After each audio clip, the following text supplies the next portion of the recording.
ಶಿಪಡ್ಕ, ಶ್ರೀಮತಿ ರತ್ನಾವತಿ ಮುದ್ವಾ, ಶ್ರೀ ವಸಂತ ದಕ್ಷಿಣ ಕನ್ನಡ ಜಿಲ್ಲಾ ಕೇಂದ್ರ ಸಹಕಾರಿ ಬ್ಯಾಂಕಿನ ಪ್ರತಿನಿಧಿಗಳು ಇವರು ಕೂಡ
ಶರಣು ನಿನಗೆ ಶರಣು ವಿನಾಯಕ ವಿನಾಯಕ ವಿದ್ಯಾದಾಯಕ ದೇವ ವಿನಾಯಕ ವಿದ್ಯಾದಾಯಕ ದೇವ ಶರಣು ನಿನಗೆ ಶರಣು ವಿನಾಯಕ ಶರಣು ನಿನಗೆ ಶರಣು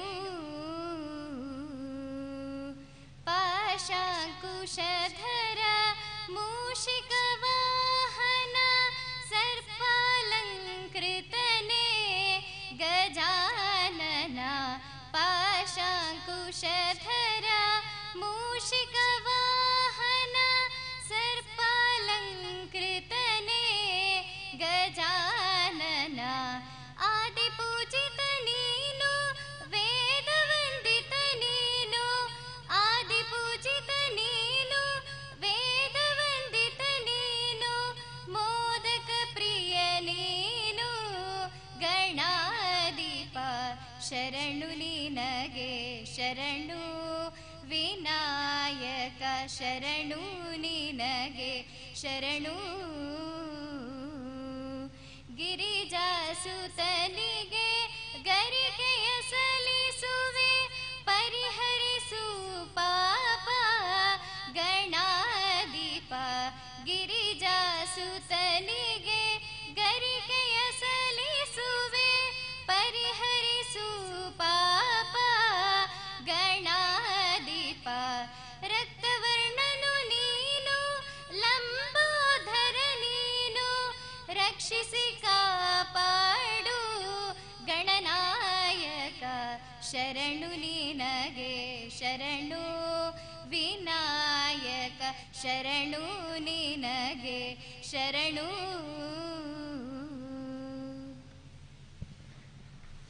ವಂದನೆಗಳು. ಪ್ರಾರ್ಥನೆಯನ್ನ ಹಾಡಿದಂತ ಕುಮಾರಿ ಲಾವಣ್ಯ ಇವರಿಗೆ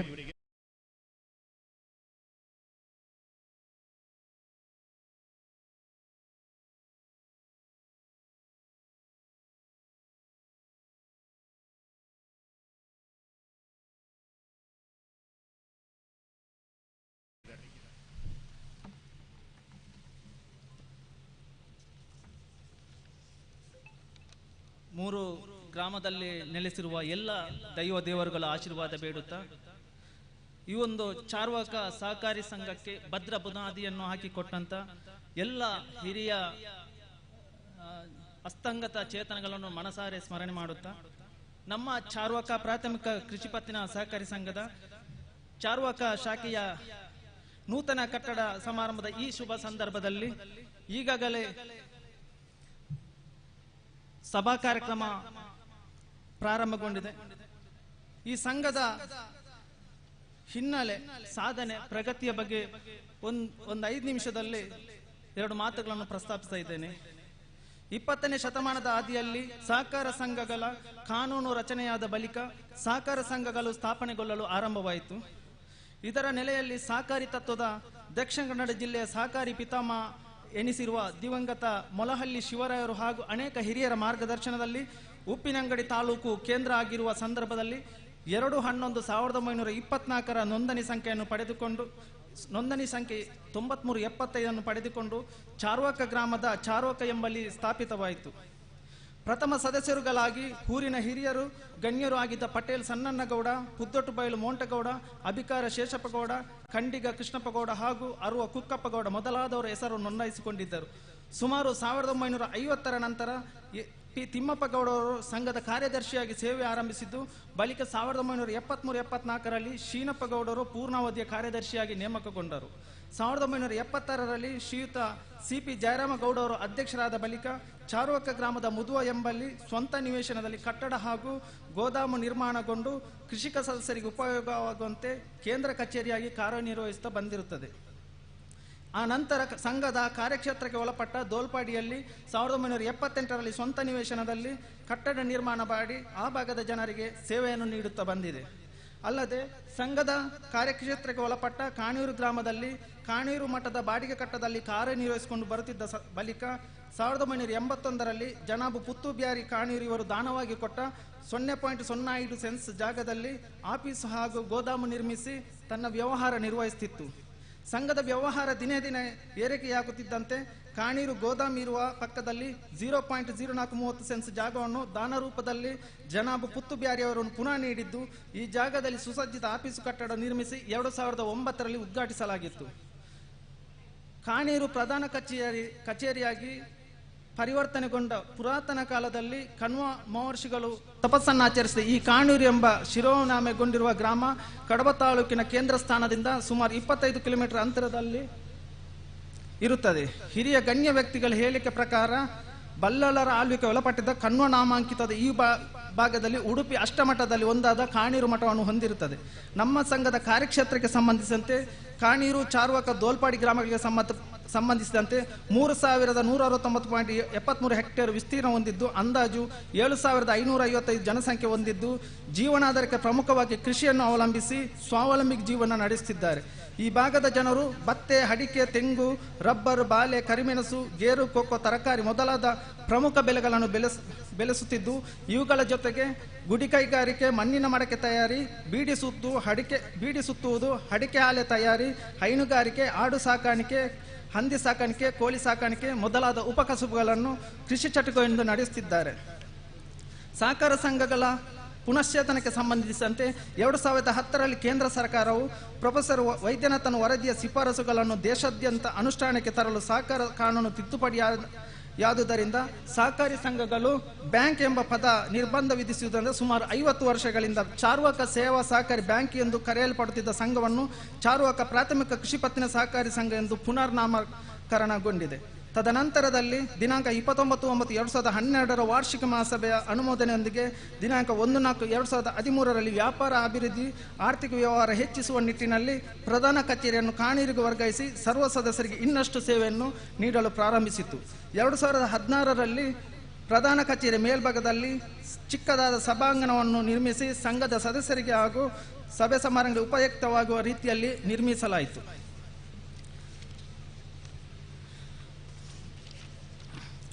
ಚಾರ್ವಾಕ ಈ ಒಂದು ಹೊಸ ಕಟ್ಟಡಕ್ಕೆ ಸಂಬಂಧಿಸಿದಂತೆ ಸುಮಾರು 89 ಲಕ್ಷದ ಎಸ್ಟಿಮೇಟ್ ತಯಾರಿಸಲಾಗಿದ್ದು, ದಿನಾಂಕ 3/4/2011ರಂದು ಮಾನ್ಯ ಸಚಿವರಾದ ಶ್ರೀಯುತ ಎಸ್ ಅಂಗಾರ ಇವರು ಶಿಲಾನ್ಯಾಸ ನೆರವೇರಿಸಿ 1 ವರ್ಷದ ಒಳಗೇನೆ ಕಾಮಗಾರಿ ಪೂರೈಸಿ ಇಂದು ಲೋಕಾರ್ಪಣೆಗೊಂಡಿದೆ.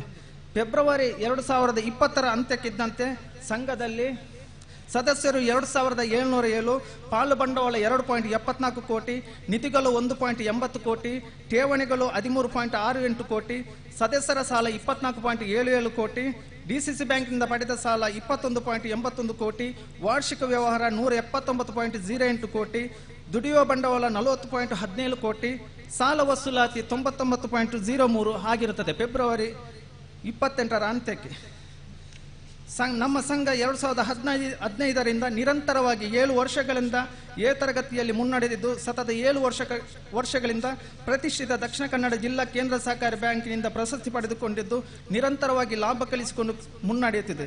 ಹೀಗೆ ಈ ಎಲ್ಲ ಸಾಧನೆಗಳ ಜೊತೆ ಹೊಸ ಕಟ್ಟಡ ಇಂದು ಲೋಕಾರ್ಪಣೆಗೊಂಡಿದೆ.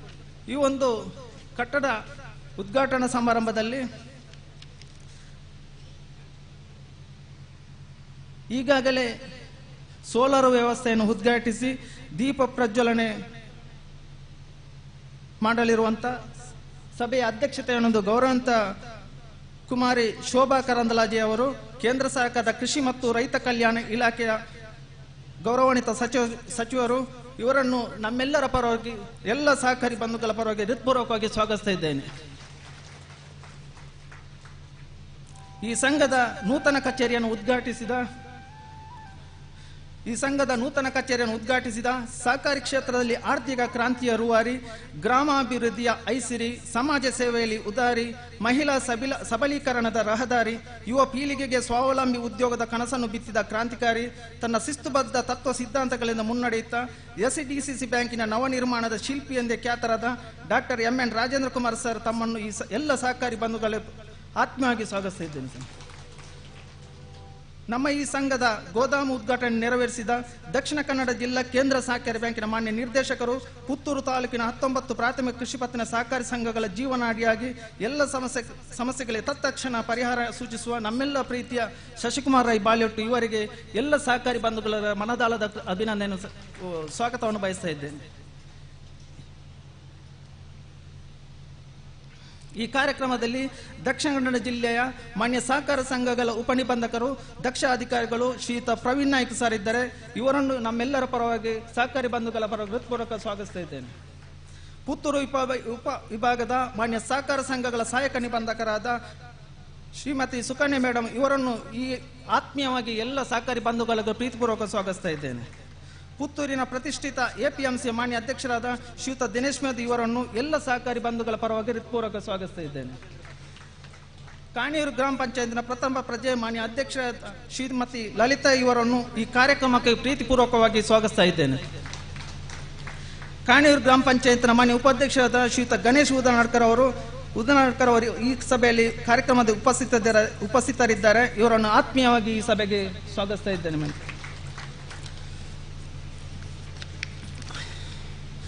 ಚಾರ್ವಾಕ ಹಾಲು ಉತ್ಪಾದಕರ ಸಹಕಾರಿ ಸಂಘದ ಮಾನ್ಯ ಅಧ್ಯಕ್ಷರಾದ ಶ್ರೀಯುತ ಧನಂಜಯ ಕೆನಾಜೆ ಈ ಕಾರ್ಯಕ್ರಮದಲ್ಲಿ ಉಪಸ್ಥಿತರಿದ್ದಾರೆ. ಇವರನ್ನು ಎಲ್ಲ ಸಹಕಾರಿ ಬಂಧುಗಳಿಗೆ ಹೃತ್ಪೂರ್ವಕ ಸ್ವಾಗತಿಸ್ತಾ ಇದ್ದೇನೆ. ಪುತ್ತೂರು PLD ಬ್ಯಾಂಕಿನ ನಿರ್ದೇಶಕರಾದ ಶ್ರೀಯುತ ದೇವಯ್ಯಗೌಡ ಖಂಡಿಗ ಇವರನ್ನು ಈ ಕಾರ್ಯಕ್ರಮಕ್ಕೆ ಆತ್ಮೀಯವಾಗಿ ಸ್ವಾಗತಿಸ್ತಾ ಇದ್ದೇನೆ. ನಮ್ಮ ಸಂಘದ ಕ್ರಿಯಾಶೀಲ ಅಧ್ಯಕ್ಷರು ಶ್ರೀಯುತ ಆನಂದಗೌಡ ಮೇಲ್ಮನೆ ಇವರನ್ನು ಈ ಸಭೆಗೆ ಕಾರ್ಯಕ್ರಮಕ್ಕೆ ಆತ್ಮೀಯವಾಗಿ ಸ್ವಾಗತಿಸ್ತಾ ಇದ್ದೇನೆ. ಉಪಾಧ್ಯಕ್ಷರಾದ ಮುರಳೀಧರ ಪುಂಚತ್ತಾರ್ ಇವರನ್ನು ಈ ಸಭೆಗೆ ಕಾರ್ಯಕ್ರಮಕ್ಕೆ ಆತ್ಮೀಯವಾಗಿ ಸ್ವಾಗತಿಸ್ತಾ ಇದ್ದೇನೆ. ಎಲ್ಲ ನಿರ್ದೇಶಕ ಬಂಧುಗಳನ್ನು ಆತ್ಮೀಯವಾಗಿ ಈ ಕಾರ್ಯಕ್ರಮಕ್ಕೆ ಪ್ರೀತಿಪೂರ್ವಕವಾಗಿ ಸ್ವಾಗತಿಸ್ತಾ ಇದ್ದೇನೆ. ಈ ಕಾರ್ಯಕ್ರಮದಲ್ಲಿ ಪುತ್ತೂರು ತಾಲೂಕಿನ ವಿವಿಧ ತಾಲೂಕಿನ ಸಹಕಾರ ಸಂಘಗಳ ಅಧ್ಯಕ್ಷರು ಹಾಗೂ CEOಗಳು ಈ ಕಾರ್ಯಕ್ರಮದಲ್ಲಿ ಉಪಸ್ಥಿತರಿದ್ದಾರೆ. ತಮ್ಮೆಲ್ಲರನ್ನು ಅತ್ಯಂತ ಪ್ರೀತಿಪೂರ್ವಕವಾಗಿ ಸ್ವಾಗತಿಸ್ತಾ ಇದ್ದೇನೆ. ಈ ಕಾರ್ಯಕ್ರಮದ ನಮ್ಮ 3 ಗ್ರಾಮ ವ್ಯಾಪ್ತಿಯ ನಮ್ಮ ಸಂಘದ ಬೆನ್ನೆಲುಬುಗಳಾದ ಎಲ್ಲ ಸದಸ್ಯರುಗಳನ್ನು ಪ್ರೀತಿಯಿಂದ ಸ್ವಾಗತಿಸ್ತಾ ಇದ್ದೇನೆ. ನವೋದಯ ಪ್ರೇರಕರು ಹಾಗೂ ನವೋದಯ ಕುಟುಂಬದ ಸದಸ್ಯರು ಬಹಳ ಆತ್ಮೀಯವಾಗಿ ಇವರನ್ನು ಈ ಉದ್ಘಾಟನಾ ಸಮಾರಂಭಕ್ಕೆ ಸ್ವಾಗತಿಸ್ತಾ ಇದ್ದೇನೆ. ಈ ಸಂಘದ ಬೆಳವಣಿಗೆಗೆ ಪ್ರಚಾರವನ್ನು ಅತ್ಯಂತ ದೊಡ್ಡ ಮಟ್ಟದಲ್ಲಿ ನೀಡಿ ಪ್ರೋತ್ಸಾಹಿಸುತ್ತಿರುವಂತಹ ಪತ್ರಿಕಾ ಮಾಧ್ಯಮದ ಮಿತ್ರರಿಗೂ ಕೂಡ ಆತ್ಮೀಯವಾಗಿ ಸ್ವಾಗತಿಸ್ತಾ ಇದ್ದೇನೆ.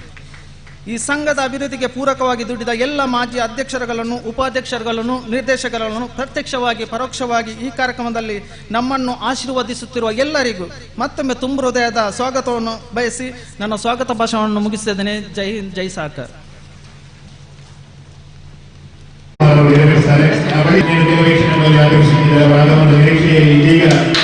ಅತ್ಯಂತ ಸಂಭ್ರಮದ ಕ್ಷಣ ವಿಶ್ರಾಂತಿ ಇದೆ. ಈ ಕಾಲವಾಗ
ವಿವಿಧ ಸಹಕಾರಿ ಸಂಘಗಳ ಅಧ್ಯಕ್ಷರುಗಳನ್ನ ನಮ್ಮ ಮುಖ್ಯ ಕಾರ್ಯನಿರ್ವಹಣಾಧಿಕಾರಿಯವರು ಗೌರವಿಸ್ತಾ ಇದ್ದಾರೆ. ಪುತ್ತೂರು ಮತ್ತು ಕಡಬ ತಾಲೂಕಿನ ವಿವಿಧ ಸಹಕಾರಿ ಸಂಘಗಳ ಅಧ್ಯಕ್ಷರುಗಳನ್ನ ನಮ್ಮ ಚಾರ್ವಕ ಟ್ಯಾಕ್ಸಿನ ನಿರ್ದೇಶಕರಾಗಿರುವಂತಹ ವಿಶ್ವನಾಥ್ ಕೂಡಿಗೆ ತಮ್ಮಲ್ಲಿ ವಿನಂತಿಯನ್ನು ಮಾಡಿಕೊಳ್ತಾ ಇದ್ದೇನೆ. ಪುತ್ತೂರು ಎಪಿಎಂಸಿಯ ಅಧ್ಯಕ್ಷರು ಕ್ರಿಯಾಶೀಲ ಜನನಾಯಕರಾಗಿರುವಂತಹ ದಿನೇಶ್ ಮೆದು ಅವರನ್ನ ಗೌರವಿಸಬೇಕು ಅಂತ ವಿನಂತಿಯನ್ನು ಮಾಡಿಕೊಳ್ತಾ ಇದ್ದೇನೆ. ಹಿರಿಯ ಗುಮಾಸ್ತೆ ಶ್ರೀಮತಿ ವಾಣಿ ಅಧಿಕಾರ ತಮ್ಮಲ್ಲಿ ವಿನಂತಿಯನ್ನು ಮಾಡಿಕೊಳ್ತಾ ಇದ್ದೇನೆ. ತಾವು ವೇದಿಕೆಗೆ ಆಗಮಿಸಿ ಕಾಣಿಯೂರು ಗ್ರಾಮ ಪಂಚಾಯತಿನ ಗೌರವಾನ್ವಿತ ಅಧ್ಯಕ್ಷೆ ಆಗಿರುವಂತಹ ಶ್ರೀಮತಿ ಲಲಿತಾ ದರ್ಕಾಸು ಅವರನ್ನ ಗೌರವಿಸಬೇಕು ಅಂತ ನಾನು ವಿನಂತಿಯನ್ನು ಮಾಡಿಕೊಳ್ತಾ ಇದ್ದೇನೆ.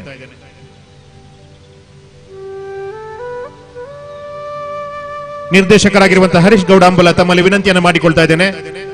ಕಾಣಿಯೂರು ಗ್ರಾಮ ಪಂಚಾಯತಿನ ಕ್ರಿಯಾಶೀಲ ಉಪಾಧ್ಯಕ್ಷರಾಗಿರುವಂತಹ ಯುವ ನಾಯಕರಾಗಿರುವಂತಹ ಶ್ರೀಯುತ ಗಣೇಶ್ ಉದ್ರಣಕ ಅವರನ್ನ ಗೌರವಿಸಬೇಕು ಅಂತ ನಾನು ವಿನಂತಿಯನ್ನು ಮಾಡಿಕೊಳ್ತಾ ಇದ್ದೇನೆ. ಇನ್ನೋರ್ವ ನಿರ್ದೇಶಕರಾಗಿರುವಂತಹ ವಿಶ್ವನಾಥ್ ಗೌಡ ಮರಕಡ ತಮ್ಮಲ್ಲಿ ವಿನಂತಿಯನ್ನು ಮಾಡಿಕೊಳ್ತಾ ಇದ್ದೇನೆ. ಜಿಲ್ಲೆಯಲ್ಲಿ ಅತ್ಯುತ್ತಮ ಹಾಲು ಉತ್ಪಾದಕರ ಸಹಕಾರಿ ಸಂಘ ಎನ್ನುವಂತ ಪ್ರಶಸ್ತಿಗೆ ಭಾಜನರಾಗಿರುವಂತ ಚಾರ್ವಕ ಹಾಲು ಉತ್ಪಾದಕರ ಸಹಕಾರಿ ಸಂಘದ ಅಧ್ಯಕ್ಷರಾಗಿರುವಂತಹ ಧನಂಜಯ ಕೇನಾಜೆ ಅವರನ್ನ ಗೌರವಿಸಬೇಕು ಅಂತ ವಿನಂತಿಯನ್ನು ಮಾಡಿಕೊಳ್ತಾ ಇದ್ದೇನೆ. ಕೇಂದ್ರ ಸಹಕಾರಿ ಬ್ಯಾಂಕಿನ ನಮ್ಮ ಈ ಶಾಖೆಗೆ ಪ್ರತಿನಿಧಿಯಾಗಿರುವಂತ ಒಬ್ಬ ಸರಳ ಸಜ್ಜನಿಕೆ ಅಧಿಕಾರಿಯಾಗಿರುವ ಶ್ರೀಯುತ ವಸಂತ ಎಸ್ ತಮ್ಮಲ್ಲಿ ವಿನಂತಿಯನ್ನು ಮಾಡಿಕೊಳ್ತಾ ಇದ್ದೇನೆ. ತಾವು ವೇದಿಕೆಗೆ ಆಗಮಿಸಿ ಶ್ರೀಯುತ ದೇವೇಗೌಡ ಕಂಡಿಗ PLD ಬ್ಯಾಂಕಿನ ನಿರ್ದೇಶಕರು ಅವರನ್ನ ಗೌರವಿಸಬೇಕು ಅಂತ ವಿನಂತಿಯನ್ನು ಮಾಡಿಕೊಳ್ತಾ ಇದ್ದೇನೆ.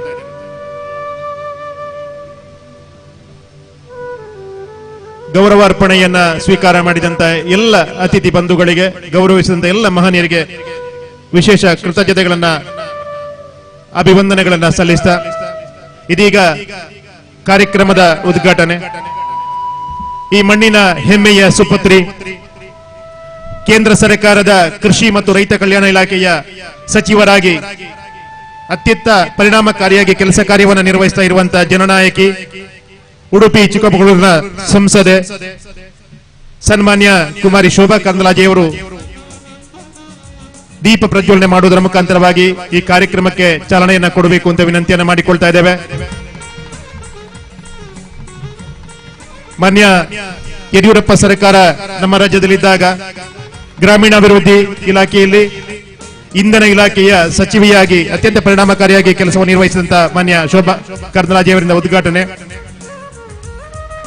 ದೀಪವು ನಿನ್ನದೇ, ಗಾಳಿಯು ನಿನ್ನದೇ, ಆರದಿರಲಿ ಬೆಳಕು, ಹಡಗು ನಿನ್ನದೇ, ಕಡಲು ನಿನ್ನದೇ, ಮುಳುಗದಿರಲಿ ಬದುಕು ಎನ್ನುವಂತ ಆಶಯದ ಜೊತೆಗೆ ಈ ಭಾಗದ ಎಲ್ಲ ಸದಸ್ಯ ರೈತ ಬಂಧುಗಳ ಬದುಕು ಹಸನಾಗಲಿ, ಅವರ ಬದುಕನ್ನು ಕಟ್ಟಿಕೊಳ್ಳುವ ದಾರಿಯಲ್ಲಿ ಈ ಚಾರ್ವಾಕ ಪ್ರಾಥಮಿಕ ಕೃಷಿ ಪತ್ತಿನ ಸಹಕಾರಿ ಸಂಘ ದಾರಿದೀಪವಾಗಿ ಬೆಳಗಲಿ ಎನ್ನುವಂತ ಆಶಯದ ಜೊತೆಗೆ ವೇದಿಕೆಯಲ್ಲಿರುವಂತಹ ಎಲ್ಲ ಗಣ್ಯ ಮಾನ್ಯ ಅತಿಥಿಗಳು ದೀಪವನ್ನ ಬೆಳಗಿಸುವುದರ ಮುಖಾಂತರವಾಗಿ ಕಾರ್ಯಕ್ರಮಕ್ಕೆ ಚಾಲನೆಯನ್ನು ನೀಡ್ತಾ ಇದ್ದಾರೆ.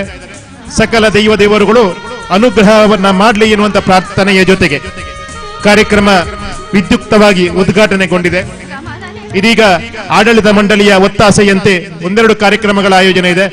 ಅತಿಥಿಗಳು ಸಹಕರಿಸಬೇಕು ಎನ್ನುವಂತ ವಿನಂತಿಯನ್ನು ಮಾಡಿಕೊಳ್ತಾ ನಿರ್ದೇಶಕರು, ಸಿಬ್ಬಂದಿಗಳು ವೇದಿಕೆಯಲ್ಲಿ ಸನ್ಮಾನದ ಪೀಠವನ್ನ ಸಿದ್ಧಗೊಳಿಸಬೇಕು ಅಂತ ವಿನಂತಿಯನ್ನು ಮಾಡಿಕೊಳ್ತಾ ಸನ್ಮಾನ ಪೀಠದಲ್ಲಿ ಕುಮಾರಿ ಶೋಭಾ ಕರಂದ್ಲಾಜೆಯವರು ಒಂದು ಕ್ಷಣ ನಮ್ಮ ಜೊತೆ ಕೂತುಕೊಂಡು ಸಹಕರಿಸಬೇಕು.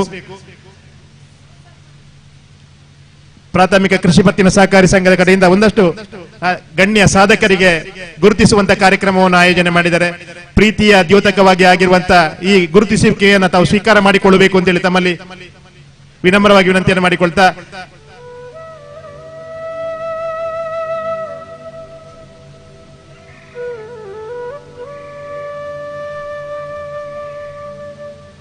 ಅದೇ ರೀತಿ ಇವತ್ತು ಒಟ್ಟು ಕಾರ್ಯಕ್ರಮದ ಆಯೋಜಕರು ಮಾನ್ಯ ಶೋಭಾ ಕಂದ್ಲಾಜೆ ಅವರಿಗೆ, doctor M N Rajendra Kumar ಅವರಿಗೆ ಗುರುತಿಸುವಂತ ಕಾರ್ಯಕ್ರಮವನ್ನು ಆಯೋಜನೆ ಮಾಡಿದ ದಯವಿಟ್ಟು ಎಲ್ಲ ಅತಿಥಿಗಳು ಸ್ವೀಕಾರ ಮಾಡಬೇಕು ಅಂತೇಳಿ ಅಲ್ಲಿಗೆ ಅವರು ಇರುವಲ್ಲಿಗೆ ಅದನ್ನ ಆ ಸನ್ಮಾನದ ಆ ಗೌರವವನ್ನು ನೀಡಬೇಕು ಅಂತ ವಿನಂತಿಯನ್ನು ಮಾಡಿಕೊಳ್ತಾ ದಯವಿಟ್ಟು ಸ್ವೀಕರಿಸಬೇಕು ಅಂತೇಳಿ ಎಲ್ಲ ಸದಸ್ಯ ಬಂಧುಗಳ ಪರವಾಗಿ ತಮ್ಮಲ್ಲಿ ವಿನಂತಿಯನ್ನು ಮಾಡಿಕೊಳ್ತಾ, ಜೊತೆಗೆ ಇನ್ನೆರಡು ಮೂರು ಸಾಧಕರಿಗೆ ಕೂಡ ನಾವು ಸನ್ಮಾನ ಮಾಡುವಂತ ಗುರುತಿಸುವಂತ ಕೆಲಸವನ್ನ ಮಾಡ್ತಾ ಇದ್ದೇವೆ. ಹುಟ್ಟೂರಲ್ಲಿ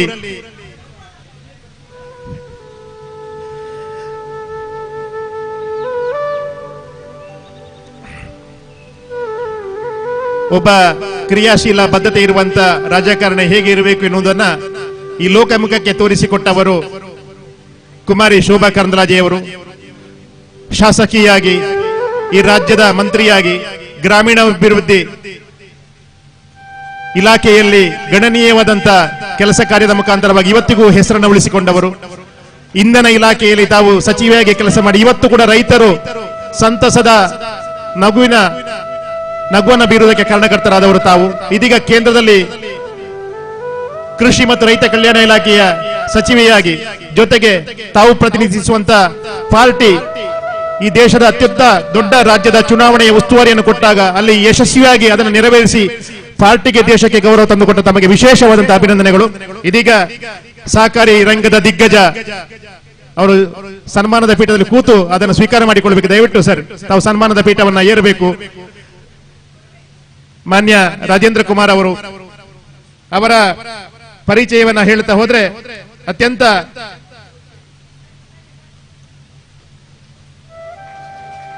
ಸಹಕಾರ ರತ್ನ ಪ್ರಶಸ್ತಿ, ಗೌರವ ಡಾಕ್ಟರೇಟ್ ಪ್ರಶಸ್ತಿ, ಮದರ್ ತೆರೇಸಾ ಪ್ರಶಸ್ತಿ, ಸಹಕಾರಿ ವಿಶ್ವ ಬಂಧುಶ್ರೀ ಅಂತಾರಾಷ್ಟ್ರೀಯ ಪ್ರಶಸ್ತಿ, ಬೆಸ್ಟ್ ಚೇರ್ಮನ್ ಪ್ರಶಸ್ತಿ, ನ್ಯಾಷನಲ್ ಎಕ್ಸಲೆನ್ಸ್ ಅವಾರ್ಡ್ ಪ್ರಶಸ್ತಿ, ಮಹಾತ್ಮ ಗಾಂಧಿ ಸಮ್ಮಾನ ಅಂತಾರಾಷ್ಟ್ರೀಯ ಪ್ರಶಸ್ತಿ, ಬಹು ಪ್ರಭಾವಶಾಲಿ ಸಹಕಾರ ನಾಯಕ ಪ್ರಶಸ್ತಿ, ಔಟ್ಸ್ಟ್ಯಾಂಡಿಂಗ್ ಗ್ಲೋಬಲ್ ಲೀಡರ್ಶಿಪ್ ಅವಾರ್ಡ್, ಅಂತಾರಾಷ್ಟ್ರೀಯ ಶ್ರೇಷ್ಠ ನಾಯಕತ್ವ ಅವಾರ್ಡ್, ನಮ್ಮ ತುಳುವೆರೆ ಪ್ರಶಸ್ತಿ, ಸಹಕಾರಿ ಕಲ್ಪವೃಕ್ಷ ಪ್ರಶಸ್ತಿ, ಪ್ರತಿಷ್ಠಿತ ಇಂಟರ್ನ್ಯಾಷನಲ್ ಐಕಾನ್ ಅವಾರ್ಡ್ ಆಗಿ ಇವತ್ತು ಸಹಕಾರಿ ರಂಗದ ದಿಗ್ಗಜನಾಗಿ ಅಭಿನವ ಮೊಳಹಳ್ಳಿಯಾಗಿ ಹೆಸರನ್ನು ಪಡೆದಿರುವಂತಹ ರಾಜೇಂದ್ರ ಕುಮಾರ್ ಅವರು ಗೌರವವನ್ನು ಸ್ವೀಕಾರ ಮಾಡಿದ್ದಾರೆ. ಇದೀಗ ವೇದಿಕೆಯಲ್ಲಿ ನಾವು ಗುರುತಿಸಲಿಕ್ಕೆ ಇರುವವರು ಮಾನ್ಯ ಬಾಲಕೃಷ್ಣ ರೈಗಳು, ನಿವೃತ್ತ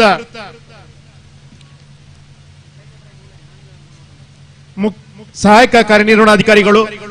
ಕಳೆದ 37 ವರ್ಷಗಳ ಕಾಲ ಸೇವೆಯನ್ನ ಸಲ್ಲಿಸಿ ಈ ಪ್ರಾಥಮಿಕ ಕೃಷಿ ಪತ್ತಿನ ಸಹಕಾರಿ ಸಂಘದಲ್ಲಿ ಸೇವೆಯನ್ನು ಸಲ್ಲಿಸಿ ನಿವೃತ್ತರಾಗಿರುವಂತಹ ಶ್ರೀಯುತ ಬಾಲಕೃಷ್ಣ ರೈಗಳು ಇದೀಗ ಸನ್ಮಾನವನ್ನ, ಅಭಿನಂದನೆಯನ್ನು ಸ್ವೀಕಾರ ಮಾಡಬೇಕು. ದಯವಿಟ್ಟು ಬಾಲಕೃಷ್ಣ ರೈಗಳು ಸನ್ಮಾನದ ಪೀಠವನ್ನ ಅಲಂಕರಿಸಬೇಕು ಅಂತ ವಿನಂತಿಯನ್ನು ಮಾಡಿಕೊಳ್ತಾ ಇದ್ದೇನೆ.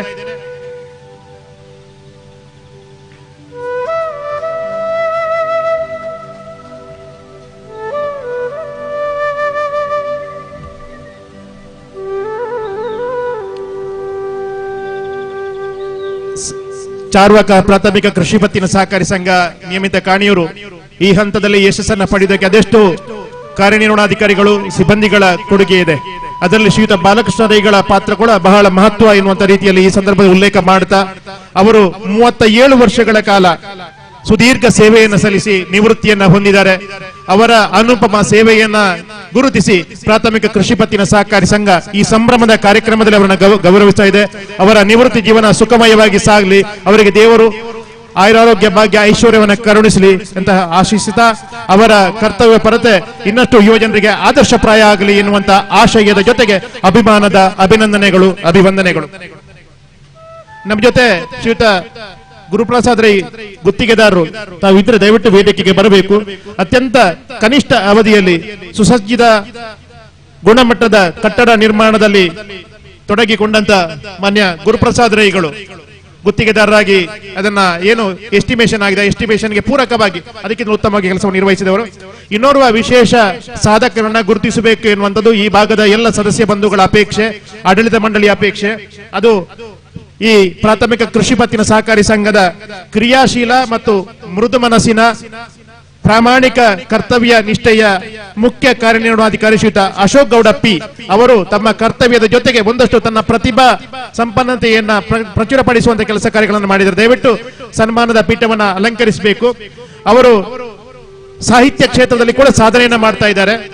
2011 ಸೆಪ್ಟೆಂಬರ್ ನಲ್ಲಿ ಕರ್ತವ್ಯಕ್ಕೆ ಸೇರ್ಪಡೆಗೊಂಡಿರುವ ಇವರು ಅರ್ಥಶಾಸ್ತ್ರ MA ಪದವಿ ಪ್ರಥಮ ದರ್ಜೆಯಲ್ಲಿ ಪಾಸ್ ಮಾಡಿದ್ದಾರೆ. HDCM ಹೈಯರ್ ಡಿಪ್ಲೊಮಾ ಕೋರ್ಸ್ ಅನ್ನ ಪಡ್ಕೊಂಡಿದ್ದಾರೆ. ಕೋಆಪರೇಟಿವ್ ಮ್ಯಾನೇಜ್ಮೆಂಟ್ ಅಲ್ಲಿ ಡಿಸ್ಟಿಂಕ್ಷನ್ ಪದವಿಯನ್ನು ಪಡ್ಕೊಂಡಿದ್ದಾರೆ. ಇವರು ಒಬ್ಬ ಉತ್ತಮ ಬರಹಗಾರರಾಗಿ ಸಹಕಾರ ಸುದ್ದಿ ಮೈಸೂರು ಪತ್ರಿಕೆ ಏರ್ಪಡಿಸಿದಂತ ರಾಜ್ಯ ಮಟ್ಟದ ಪ್ರಬಂಧ ಸ್ಪರ್ಧೆಯಲ್ಲಿ ರಾಜ್ಯ ಮಟ್ಟದಲ್ಲಿ ಪ್ರಥಮ ಸ್ಥಾನ ಪಡೆದಂತ ಒಬ್ಬ ಪ್ರತಿಭಾನ್ವಿತ. ಯೋಗ ನಿಧಿ ಪ್ರತಿಷ್ಠಾನ ಮಂಗಳೂರು ಇವರು ಬಂಟ್ವಾಳ ಘಟಕ ಗೀತಾ ಜಯಂತಿ ಪ್ರಯುಕ್ತ ಏರ್ಪಡಿಸಿದ್ದ ಭಗವದ್ಗೀತೆ ಬಗ್ಗೆ ಪ್ರಬಂಧ ಸ್ಪರ್ಧೆಯಲ್ಲಿ ದ್ವಿತೀಯ ಸ್ಥಾನವನ್ನು ಪಡ್ಕೊಂಡಿದ್ದಾರೆ. ಫೆಬ್ರವರಿ 2022ರಲ್ಲಿ ಸಮಾಜ ಸೇವೆಯನ್ನು ಗುರುತಿಸಿ ಸಿದ್ಧಗಂಗಾ ಶ್ರೀ ಸದ್ಭಾವನಾ ರಾಷ್ಟ್ರೀಯ ಪ್ರಶಸ್ತಿಯನ್ನು ಕೂಡ ಇವರು ಪಡ್ಕೊಂಡಿದ್ದಾರೆ. ಈ ಅಭಿಮಾನದ ಒಬ್ಬ ಮುಖ್ಯ ಕಾರ್ಯನಿರ್ವಹಣಾಧಿಕಾರಿಯನ್ನು ಪಡ್ಕೊಂಡಿರುವಂತಹ ನಾವೆಲ್ಲ ಸದಸ್ಯ ಬಂಧುಗಳು ಧನ್ಯರು ಅಂತ ಹೇಳ್ತಾ ಅವರನ್ನು ವಿಶೇಷವಾಗಿ ಅಭಿನಂದಿಸ್ತಾ ಈ ಸಂಭ್ರಮದ ಕಾರ್ಯಕ್ರಮದಲ್ಲಿ ತಮ್ಮನ್ನು ಅಭಿನಂದಿಸ್ತಾ ಇದ್ದೇವೆ. ತಮ್ಮ ಈ ಸಾಧನೆ ಇದೇ ರೀತಿ ಮುಂದುವರಿಯಲಿ ಎನ್ನುವಂತ ಆಶಯದ ಜೊತೆಗೆ ಇದೀಗ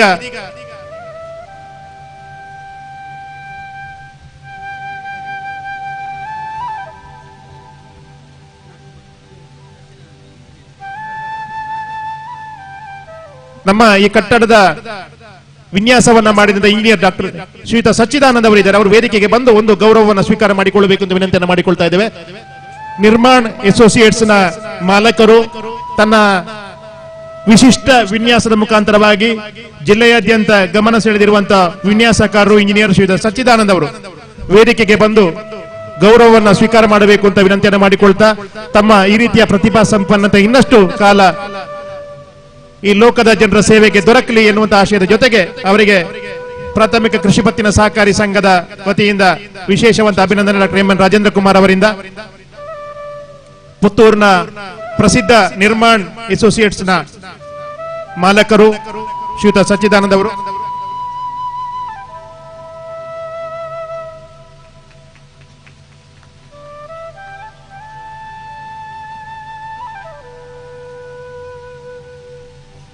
ಕಳೆದ 28 ವರ್ಷಗಳಿಂದ ಕೇಂದ್ರ ಸಹಕಾರಿ ಬ್ಯಾಂಕಿನ ಅಧ್ಯಕ್ಷರಾಗಿದ್ದುಕೊಂಡು ರಾಜ್ಯ ಅಪೆಕ್ಸ್ ಬ್ಯಾಂಕಿನ ಅಧ್ಯಕ್ಷರಾಗಿದ್ದುಕೊಂಡು ಸಹಕಾರ ಮಾರಾಟ ಮಹಾಮಂಡಳದ ಅಧ್ಯಕ್ಷರಾಗಿದ್ದುಕೊಂಡು ಸಹಕಾರಿ ರಂಗದ ದಿಗ್ಗಜರಾಗಿ ಸಹಕಾರಿ ಕ್ಷೇತ್ರಕ್ಕೆ ಶಕ್ತಿಯನ್ನು ತುಂಬಿದಂತ ಮಾನ್ಯ ರಾಜೇಂದ್ರ ಕುಮಾರ್ ಅವರು ನಮ್ಮ ಚಾರ್ವಾಕ ಶಾಖಾ ಕಚೇರಿ ಕಟ್ಟಡವನ್ನು ಉದ್ಘಾಟನೆ ಮಾಡಿದ್ದಾರೆ. ತಾವು ನಮ್ಮನ್ನು ಉದ್ದೇಶಿಸಿ ಈ ಸಭಾ ಕಾರ್ಯಕ್ರಮದಲ್ಲಿ ಮಾತನಾಡಬೇಕು ಅಂತ ಹೇಳಿ ತಮ್ಮಲ್ಲಿ ವಿನಂತಿಯನ್ನ ಮಾಡಿಕೊಳ್ತಾ ಇದ್ದೇವೆ. ಚಾರ್ವಾಕ ಪ್ರಾಥಮಿಕ ಕೃಷಿ ಪತ್ತಿನ ಸಹಕಾರ ಸಂಘದ ಚಾರ್ವಾಕ ಶಾಖಾ ಕಚೇರಿಯ ಉದ್ಘಾಟನಾ ಸಮಾರಂಭದಲ್ಲಿ ನಮ್ಮ ಸಮಾರಂಭದ ದೀಪ ಪ್ರಜ್ವಲನೆಯನ್ನು ಮಾಡಿದಂಥ ಕೇಂದ್ರ ಸರ್ಕಾರದ ಕೃಷಿ ಮತ್ತು ರೈತ ಕಲ್ಯಾಣ ಇಲಾಖೆಯ ಸಚಿವರು, ನಮ್ಮ ಉಡುಪಿ ಚಿಕ್ಕಮಗಳೂರು ಲೋಕಸಭಾ ಕ್ಷೇತ್ರದ MP ಅವರು, ನನ್ನ ಆತ್ಮೀಯರು ಆದಂಥ ಸನ್ಮಾನ್ ಶ್ರೀ ಕುಮಾರಿ ಶೋಭಾ ಕರಂದ್ಲಾಜೆ ಅವರೇ, ಅದೇ ರೀತಿ ವೇದಿಕೆಯಲ್ಲಿರುವಂಥ ನಮ್ಮ ಬ್ಯಾಂಕಿನ ನಿರ್ದೇಶಕರಾದಂಥ ಶಶಿಕುಮಾರ್ ರೈ ಅವರೇ, ನಮ್ಮ APMSನ ಅಧ್ಯಕ್ಷರಾದ ಮಿತ್ರರಾದಂಥ ದಿನೇಶ್ ಮೇದೂರವರೇ, ವೇದಿಕೆಯಲ್ಲಿರುವಂಥ ಎಲ್ಲ ಗೌರವಾನ್ವಿತ ಗಣ್ಯರೇ ಮತ್ತು ಸಂಸ್ಥೆಯ ಅಧ್ಯಕ್ಷರೇ, ಎಲ್ಲ ನಿರ್ದೇಶಕರೇ, ಇಲ್ಲಿ ಸೇರಿರುವಂಥ ಈ ಕಾಣಿಯೂರು ಸಂಸ್ಥೆಯ ಎಲ್ಲ ಅಧಿಕಾರಿ ವರ್ಗಗಳೇ ಮತ್ತು ಸದಸ್ಯರೇ, ಮಾಧ್ಯಮ ಮಿತ್ರರೇ, ಬಹಳ ಸಂತೋಷ ಹೇಳಿದ್ರೆ ನಾವೆಲ್ಲ ಬಹಳ ದಿವಸ ಸಹಕಾರಿ ಕ್ಷೇತ್ರದಲ್ಲಿ ಸಮಾರಂಭವನ್ನು ನಡೆಸ್ತಾ ಇರ್ತೇವೆ. ಆದರೆ ಒಬ್ಬ ಕೃಷಿ ಮತ್ತು ರೈತ ಕಲ್ಯಾಣ ಸಚಿವರು ಭಾಗವಹಿಸುವುದು ಕೇಂದ್ರ ಸಚಿವರು ನನ್ ಕಾಣ್ತದೆ ಕಾಣಿಯೂರಿನಲ್ಲೇ ಪ್ರಥಮ ಅಂತ ನಾನು ಭಾವಿಸ್ತೇನೆ. ಯಾಕೆ ಹೇಳಿದ್ರೆ ಅವ್ರದ್ದು ಊರು ಕಾಣಿಯೂರು, ಆದರೆ ಲೋಕಸಭಾ ಸದಸ್ಯರು ನನ್ನ ಕ್ಷೇತ್ರದವರು. ಆದರೆ ನಮ್ಮ ಕೃಷಿಕರ ಕಷ್ಟ ಏನಿದೆ, ಬವಣೆ ಏನಿದೆ, ಯಾವ ರೀತಿಯಲ್ಲಿ ರೈತರನ್ನು ಕೃಷಿಕರನ್ನು ಮೇಲ್ತರಬಹುದು, ಅವನು ಸದಾ ಸುಖಿಯಾಗಿ ಬಾಳ್ಲಿಕ್ಕೆ ಏನೆಲ್ಲ ಮಾಡಬಹುದು ಅನ್ನುವಂತಹ ಚಿಂತನೆಯನ್ನು ಮಾಡಬೇಕಂತ ನಾನು ಎಲ್ಲ ರೈತರ ಹತ್ರ ರಬ್ಬರ್ ಧಾರಣೆ ಹೋಗಿದೆ. ಆದರೆ ಕೊರೋನಾ ಇದ್ರೂ ಕೂಡ ಸ್ವಲ್ಪ ಕಣ್ಣು ಬಿಟ್ಟು ಸಂತೋಷದಿಂದ ಬದುಕಿದವರು ಹೇಳಿದ್ರೆ ಅಡಿಕೆ ಕೃಷಿಯವರು. ಇವತ್ತು ಅಡಿಕೆಗೆ ಒಳ್ಳೆ ಧಾರಣೆ ಕೂಡ ಇದೆ, ಎಲ್ಲರೂ ಅಡಿಕೆ ಕೃಷಿಯಲ್ಲಿ ತೊಡಗಿಸಿಕೊಂಡಿದ್ದಾರೆ.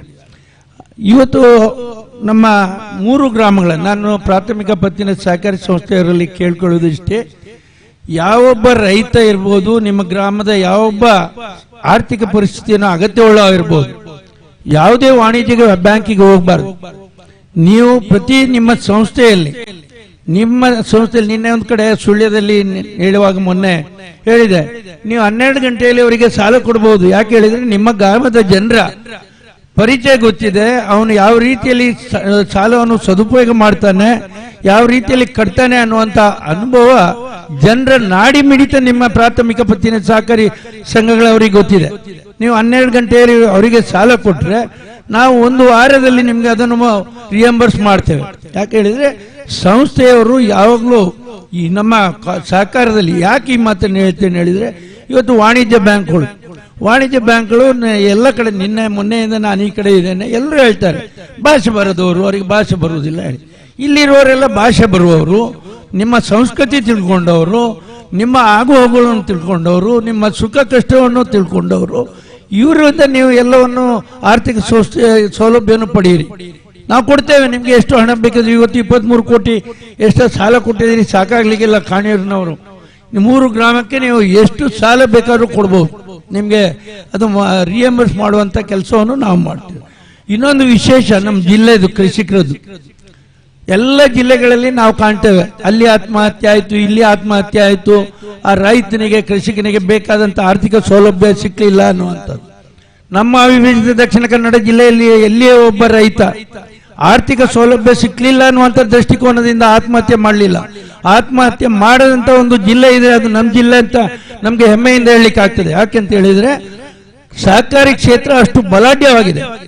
ನಮ್ಮ ಪ್ರಾಥಮಿಕ ಪತ್ತಿನ ಸಹಕಾರಿ ಸಂಘ ಇರ್ಬೋದು, ಜಿಲ್ಲಾ ಬ್ಯಾಂಕ್ ಇರ್ಬೋದು, ಎಪೆಕ್ಸ್ ಬ್ಯಾಂಕ್ ಇರ್ಬೋದು, ನಾವು ಸದೃಢವಾಗಿರುವುದರಿಂದ ಅವರ ಆರ್ಥಿಕದ ಅನುಗುಣವಾಗಿ ನಾವು ಸಾಲ ಕೊಡಲಿಕ್ಕೆ ಸಮರ್ಥರಿದ್ದೇವೆ. ಬೇರೆ ಜಿಲ್ಲೆಗಳಲ್ಲಿ ಏನಾಗಿದೆ ಹೇಳಿದ್ರೆ, ಒಬ್ಬ ರೈತನಿಗೆ 3 ಲಕ್ಷ ಸಾಲ ಬೇಕಿದ್ರೆ ಅವರಲ್ಲಿ ಸಾಲ ಕೊಡುವ ಸಾಮರ್ಥ್ಯ ಇರುವುದಿಲ್ಲ. ಅವನಿಗೆ 1 ಲಕ್ಷ ಕೊಡ್ತಾರೆ, ಅವ ಇನ್ನೊಂದು ಇಂಥ ಚಕ್ರ ಬಡ್ಡಿಗೆ ಹೋಗ್ತಾನೆ, ಆಗ ಸುಸೈಡ್ ಮಾಡ್ತಾನೆ, ಚಕ್ರ ಬಡ್ಡಿ ಕಟ್ಟಲಿಕ್ಕೆ ಆಗುವುದಿಲ್ಲ. ಆದರೆ ನಮ್ಮ ಜಿಲ್ಲೆಯಲ್ಲಿ ಆ ರೀತಿ ಇಲ್ಲ. ಪ್ರಾಥಮಿಕ ಪತ್ತಿನಗಳು ಆರ್ಥಿಕವಾಗಿ ಸದೃಢ ಆಗಿದೆ, ಜಿಲ್ಲಾ ಬ್ಯಾಂಕ್ ಇದೆ, ಎಪೆಕ್ಸ್ ಬ್ಯಾಂಕ್ ಇದೆ, ಸಹಕಾರ ಕ್ಷೇತ್ರ ಬಲಾಢ್ಯ ಆಗಿರುವುದರಿಂದ ಯಾವುದೇ ಒಬ್ಬ ರೈತ ಇವತ್ತಿನವರೆಗೆ ಆರ್ಥಿಕ ಸೌಲಭ್ಯ ಸಿಕ್ಕಲಿಲ್ಲ ಹೇಳಿ ಆತ್ಮಹತ್ಯೆ ಮಾಡದ ಜಿಲ್ಲೆ ಇದ್ರೆ ಅದು ನಮ್ಮ ಜಿಲ್ಲೆ ಅಂತ ಹೇಳಲಿಕ್ಕೆ ಬಹಳ ಸಂತೋಷ ಆಗ್ತದೆ. ಸುಮಾರು 28 ವರ್ಷದಿಂದ ಕೃಷಿಕ ಪಡ್ಕೊಂಡಂತ ಸಾಲವನ್ನು 100ಕ್ಕೆ 100ರಷ್ಟು ಮರುಪಾವತಿ ಮಾಡಿದಂತ ಜಿಲ್ಲೆ ದೇಶದಲ್ಲಿದ್ರೆ ಅದು ನಮ್ಮ ಜಿಲ್ಲೆ ಅಂತ ಹೇಳಲಿಕ್ಕೆ ಬಹಳ ಸಂತೋಷ ಆಗ್ತಾ ಇದೆ. ಬೇರೆ ಜಿಲ್ಲೆಯಲ್ಲಿ ವಸೂಲಾತಿ ಆಗ್ಲಿಲ್ಲ, ಇನ್ನೊಂದು ಆಗ್ಲಿಲ್ಲ ಅಂತ ಹೇಳ್ತಾ ಇದ್ದಾರೆ.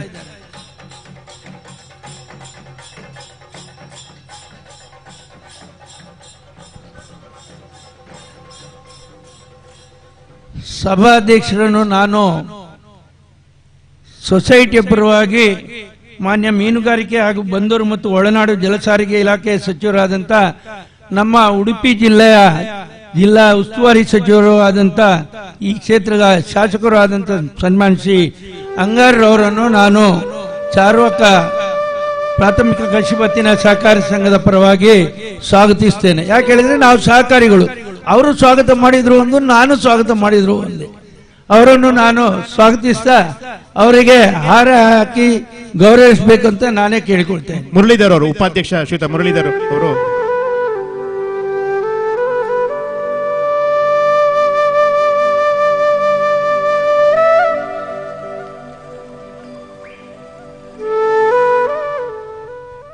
ಇವತ್ತು ನಾವು ಕೃಷಿಗೆ ಆದ್ಯತೆಯನ್ನು ನೀಡ್ತಾ ಇದ್ದೇವೆ. ಹಾಗೆ ಇವತ್ತು ನಮ್ಮ ಜಿಲ್ಲೆಯಲ್ಲಿ ಅಡಿಕೆ ಮಾತ್ರ ಒಂದು ಲಾಭ ತರುವ ಬೆಳೆ ಆಗಿದೆ. ಬೇರೆ ಯಾವುದಕ್ಕೂ ಸಾಲ ಕೂಡ ನಮ್ಮಲ್ಲಿ ಹೋಗ್ತಾ ಇಲ್ಲ. ಈ ಕೃಷಿ ಪತ್ತಿನ ಸಂಘದಲ್ಲಿ ಯಾರು ಬೇಡಿಕೆಯನ್ನು ಸಲ್ಲಿಸುವುದಿಲ್ಲ. ಆದ್ರೆ ಯಾವುದೇ ಕೃಷಿಗೂ ನಾವು ಸಾಲ ಕೊಡ್ಲಿಕ್ಕೆ ಬದ್ಧರಿದ್ದೇವೆ ಅನ್ನುವಂತ ಮಾತನ್ನು ಹೇಳ್ಕೊಂಡು ಇವತ್ತು ಈ ಚಾರ್ವಕದ ಶಾಖೆಗೆ ಸುಮಾರು 89 ಲಕ್ಷ ವೆಚ್ಚ ಮಾಡಿ ಹೊಸ ಕಟ್ಟಡವನ್ನು ಗ್ರಾಮಾಂತರ ಪ್ರದೇಶದಲ್ಲಿ, ಅದರಲ್ಲಿಯೂ ಮುಖ್ಯವಾಗಿ ಕೇಂದ್ರ ಸಚಿವರ ಸ್ವಗ್ರಾಮದಲ್ಲಿ ಅವರು ಸೇವೆ ಕೊಟ್ಟಿದ್ದಾರೆ. ನಾನು ಇವರಿಗೆ ಒಂದು 5 ಲಕ್ಷದ ನೆರವನ್ನು ಕೊಡ್ಲಿಕ್ಕೇನೆ ಅಂತ ಹೇಳ್ಕೊಂಡು ಈ ಸಂಸ್ಥೆ ಇನ್ನಷ್ಟು ಬೆಳೆಯಲಿ, ಸಹಕಾರಿ ಕ್ಷೇತ್ರ ಜನರ ಕ್ಷೇತ್ರವಾಗಿ ಬೆಳೆಯಲಿ ಅನ್ನಂತ ಮಾತನ್ನು ಹೇಳ್ಕೊಂಡು ತಮ್ಗೆಲ್ರಿಗೂ ಶುಭ ಕೋರಿ ನಾನು ಮಾತು ಮುಗಿಸ್ತೇನೆ. ಜೈ ಜೈ ಸರ್ಕಾರ. ವಂದನೆಗಳು ಸಹಕಾರಿಗಳ ಬಗ್ಗೆ ಅಭಿಮಾನದ ಮಾತುಗಳನ್ನಾಡಿ ಈ ಸಂಸ್ಥೆಗೆ ಸಹಾಯ ಹಸ್ತವನ್ನು ಕೂಡ ಘೋಷಣೆ ಮಾಡಿದಂತ ಮಾನ್ಯ ಕೇಂದ್ರ ಸಹಕಾರಿ ಬ್ಯಾಂಕಿನ ಅಧ್ಯಕ್ಷರು ಗೌರವಾನ್ವಿತರಾಗಿರುವಂತಹ ಶ್ರೀ ಎಂ ಎನ್ ರಾಜೇಂದ್ರ ಕುಮಾರ್ ಅವರಿಗೆ ಅಭಿಮಾನದ ಅಭಿವಂದನೆಗಳನ್ನ ಸಲ್ಲಿಸ್ತಾ ಇದ್ದೇವೆ. ಇದೀಗ ನಮ್ಮ ಜೊತೆ ಮಾನ್ಯ ಸಚಿವರು ಸೇರಿಕೊಂಡಿದ್ದಾರೆ. ನಮ್ಮ ಸಂಘದ ಕಡೆಯಿಂದ ಅವರನ್ನ ಗೌರವಿಸುವ ಬಗ್ಗೆ ಅವರು ಯೋಚನೆಯನ್ನು ಮಾಡಿಕೊಂಡಿದ್ದಾರೆ. ಮಾನ್ಯ ಸಚಿವರು ಶ್ರೀಯುತ ಸಂಗಾರ್ ಅವರು ಈ ಕ್ಷೇತ್ರದಲ್ಲಿ ಕಳೆದ 6 ಅವಧಿಗಳಲ್ಲಿ ಜನಪ್ರಿಯ ಶಾಸಕರಾಗಿ ಇದೀಗ ಕರ್ನಾಟಕ ರಾಜ್ಯದಲ್ಲಿ ಬಂದರು ಮೀನುಗಾರಿಕೆ ಒಳನಾಡು ಜಲಸಾರಿಗೆ ಸಚಿವರಾಗಿ ರಾಜ್ಯಾದ್ಯಂತ ಪ್ರವಾಸವನ್ನ ಮಾಡುತ್ತಾ ವಿಶೇಷವಾಗಿ ನಾವು ಅವರನ್ನು ಅಭಿನಂದಿಸಬೇಕು. ಕ್ಷೇತ್ರದ ಮೇಲೆ ಇರುವಂತಹ ಪ್ರೀತಿ ಅಂತ ಹೇಳಿದ್ರೆ ಇವತ್ತು ಅಧಿವೇಶನ ಆಗ್ತಾ ಇದೆ. ಅಧಿವೇಶನ ಆಗ್ತಾ ಇರುವಂತಹ ಸಂದರ್ಭದಲ್ಲಿ ಕೂಡ ಮಾನ್ಯ ಸ್ಪೀಕರ್ ಅವರಿಂದ ಒಪ್ಪಿಗೆಯನ್ನ ಅನುಮತಿಯನ್ನು ಪಡ್ಕೊಂಡು ಇವತ್ತು ಬೆಳಗ್ಗೆ ತಾನೇ ಅಲ್ಲಿಂದ ಹೊರಟು ಇದೀಗ ನಮ್ಮ ಕಾರ್ಯಕ್ರಮದಲ್ಲಿ ಜೋಡಿಕೊಂಡಿದ್ದಾರೆ. ಅವರ ಆ ಒಂದು ಬದ್ಧತೆಯ ಕೆಲಸ ಕಾರ್ಯಗಳು ಇನ್ನಷ್ಟು ಮುಂದುವರಿಯಲಿ, ಜನಾಶೀರ್ವಾದ ಅವರ ಮೇಲೆ ಇರಲಿ ಎನ್ನುವಂತ ಆಶಯದ ಜೊತೆಗೆ ಅವರ ಇಲಾಖೆಯಲ್ಲಿ ಅತ್ಯುನ್ನತವಾದಂತಹ ಸಾಧನೆ ಮಾಡುವಂತಹ ಶಕ್ತಿ ಚೈತನ್ಯವನ್ನ ದೇವರು ಈ ಗ್ರಾಮದ ದೈವದೇವರು ಅವರಿಗೆ ಕರುಣಿಸಲಿ ಎನ್ನುವಂತ ಆಶಯದ ಜೊತೆಗೆ ವಿಶೇಷವಾದ ಅಭಿಮಾನದ ಅಭಿವಂದನೆಗಳು, ಅಭಿನಂದನೆಗಳು. ಜೊತೆಗೆ ನಮ್ಮ ಈ ಕಾರ್ಯಕ್ರಮದ ನೇರ ಪ್ರಸಾರ ಪುತ್ತೂರಿನ ಜನಪ್ರಿಯ ಮಾಧ್ಯಮ ಸಂಸ್ಥೆ ಸುದ್ದಿ ಚಾನೆಲ್ನ ಯೂಟ್ಯೂಬ್ ಮತ್ತು ಫೇಸ್ಬುಕ್ ಮುಖಾಂತರವಾಗಿ ಆಗ್ತಾ ಇದೆ. ಅದನ್ನು ಕೂಡ ಎಲ್ಲರೂ ವೀಕ್ಷಣೆ ಮಾಡಬೇಕು ಅಂತ ವಿನಂತಿಯನ್ನು ಮಾಡಿಕೊಳ್ತಾ ಕಾರ್ಯಕ್ರಮವನ್ನು ಮುಂದುವರಿಸ್ತಾ ಇದ್ದೇವೆ. ನಮ್ಮ ಕೇಂದ್ರ ಸರ್ಕಾರ ರೈತರ ಆದಾಯವನ್ನು ದ್ವಿಗುಣಗೊಳಿಸಬೇಕು ಎನ್ನುವಂತಹ ಹಲವಾರು ಯೋಜನೆಗಳಿಗೆ ಪೂರಕವಾಗಿ ಇರುವಂತಹ ಒಂದು ಯೋಜನೆ ರೈತ ಉತ್ಪಾದಕ ಸಂಸ್ಥೆ. ಹಾಗಾಗಿ ಕಡಬ ತಾಲೂಕಿನ ಪ್ರಥಮ ರೈತ ಉತ್ಪಾದಕ ಸಂಸ್ಥೆ ಕಾಣಿಯೂರು ಸವಣೂರು ರೈತ ಉತ್ಪಾದಕ ಸಂಸ್ಥೆ ಈಗ ಕಾರ್ಯಾರಂಭಗೊಳ್ತಾ ಇದೆ. ಆಡಳಿತ ಮಂಡಳಿ ಆಗಿದೆ. ಅದಕ್ಕೆ ಚಾಲನೆಯನ್ನ ಪ್ರಮಾಣ ಪತ್ರವನ್ನ ನೀಡುವುದರ ಮುಖಾಂತರವಾಗಿ ಕೇಂದ್ರದ ಕೃಷಿ ಮತ್ತು ರೈತ ಕಲ್ಯಾಣ ಇಲಾಖೆ ಸಚಿವರಾಗಿರುವಂತಹ ಕುಮಾರಿ ಶೋಭಾ ಕರಂದ್ಲಾಜೆ ಅವರು, ಅದರ ನಿರ್ದೇಶಕರಾಗಿರುವಂತಹ ಧನಂಜಯ ಕೇನಾಜಿ ಅವರಿಗೆ, ಅದರ ಅಧ್ಯಕ್ಷರಾಗಿ ಶ್ರೀಯುತ ಗಿರಿಶಂಕರ್ ಸುಲಾಯ್ ಅವರು, ನಮ್ಮ ಕಾಣಿಯೂರು ಸವಣೂರು ರೈತ ಉತ್ಪಾದಕ ಸಂಸ್ಥೆ ಅಧ್ಯಕ್ಷರು ಗಿರಿಶಂಕರ್ ಸುಲಾಯ್ ಅವರು ಇದ್ರೆ ಒಮ್ಮೆ ವೇದಿಕೆಗೆ ಬರಬೇಕು. ಉಪಾಧ್ಯಕ್ಷರು ಸುರೇಶ್ ವಾಡಬಾಯಿ ಅವರನ್ನು ಸೇರಿದಂತ ಒಟ್ಟು 10 ಜನರ ರೈತ ಉತ್ಪಾದಕ ಸಂಸ್ಥೆ ಇದೆ. ಅದರ ನಿರ್ದೇಶಕರುಗಳು ಇದ್ರೆ ಒಮ್ಮೆ ವೇದಿಕೆಗೆ ಬರಬೇಕು. ಕಾಣಿಯೂರು ಸವಣೂರು ರೈತ ಉತ್ಪಾದಕ ಸಂಸ್ಥೆಯ ನಿರ್ದೇಶಕರುಗಳು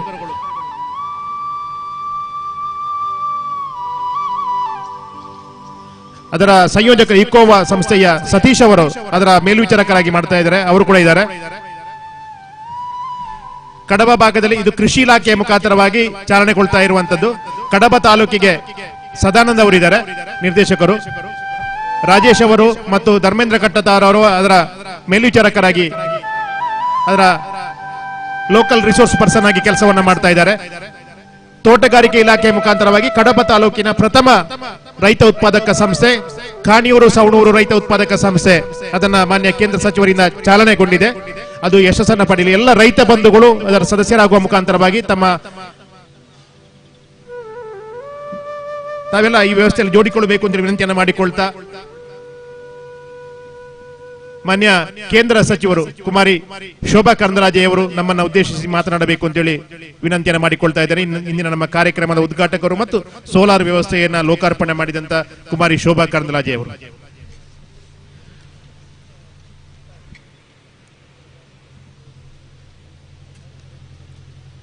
ಈ ಒಂದು ಕಾರ್ಯಕ್ರಮದ ಸಭಾಧ್ಯಕ್ಷತೆಯನ್ನು ವಹಿಸಿರುವಂಥ ನಮ್ಮ ಕ್ಷೇತ್ರದ ಹೆಮ್ಮೆಯ ಶಾಸಕರು, ರಾಜ್ಯ ಸರ್ಕಾರದ ಸನ್ಮಾನ್ಯ ಸಚಿವರು ಆಗಿರುವಂಥ ಸನ್ಮಾನ್ಯ ಎಸ್ ಅಂಗಾರ ಅವರೇ, ಸನ್ಮಾನ್ಯ doctor M N Rajendra Kumar ಅವರೇ, ಶಶಿಕುಮಾರ್ ರೈ ಬಾಲ್ಯೋಟ್ ಅವರೇ, ದಿನೇಶ್ ಮೆದು ಅವರೇ, ಪಂಚಾಯಿತಿ ಅಧ್ಯಕ್ಷ ಆಗಿರುವಂಥ ಲಲಿತಾ ಅವರೇ, ಉಪಾಧ್ಯಕ್ಷರಾದ ಗಣೇಶ್ ಉದನಡ್ಕ ಅವರೇ, ಆನಂದ್ ಮೇಲ್ಮನೆ ಅವರೇ, ಮುರಳೀಧರ ಪುಂಚತಾರ್ ಅವರೇ, ಧನಂಜಯ ಅವರೇ, ಕಾರ್ಯನಿರ್ವಹಣಾ ಅಧಿಕಾರಿ ಆಗಿರುವಂಥ ಅಶೋಕ್ ಗೌಡ್ರೆ ಮತ್ತು ಈ ಒಂದು ಕೃಷಿ ಪತ್ತಿನ ಸಹಕಾರಿ ಸಂಘದ ಎಲ್ಲ ನಿರ್ದೇಶಕರುಗಳೇ, ವೇದಿಕೆಯಲ್ಲಿರುವಂಥ ಎಲ್ಲ ಗಣ್ಯರೇ, ಈ ಒಂದು ಕೃಷಿ ಪತ್ತಿನ ಸಹಕಾರಿ ಸಂಘದ ಎಲ್ಲ ಸದಸ್ಯರುಗಳೇ, ಊರಿನ ಎಲ್ಲ ಹಿರಿಯರೇ, ತಾಯಂದ್ರೆ, ಮಾಧ್ಯಮದ ಸ್ನೇಹಿತರೆ,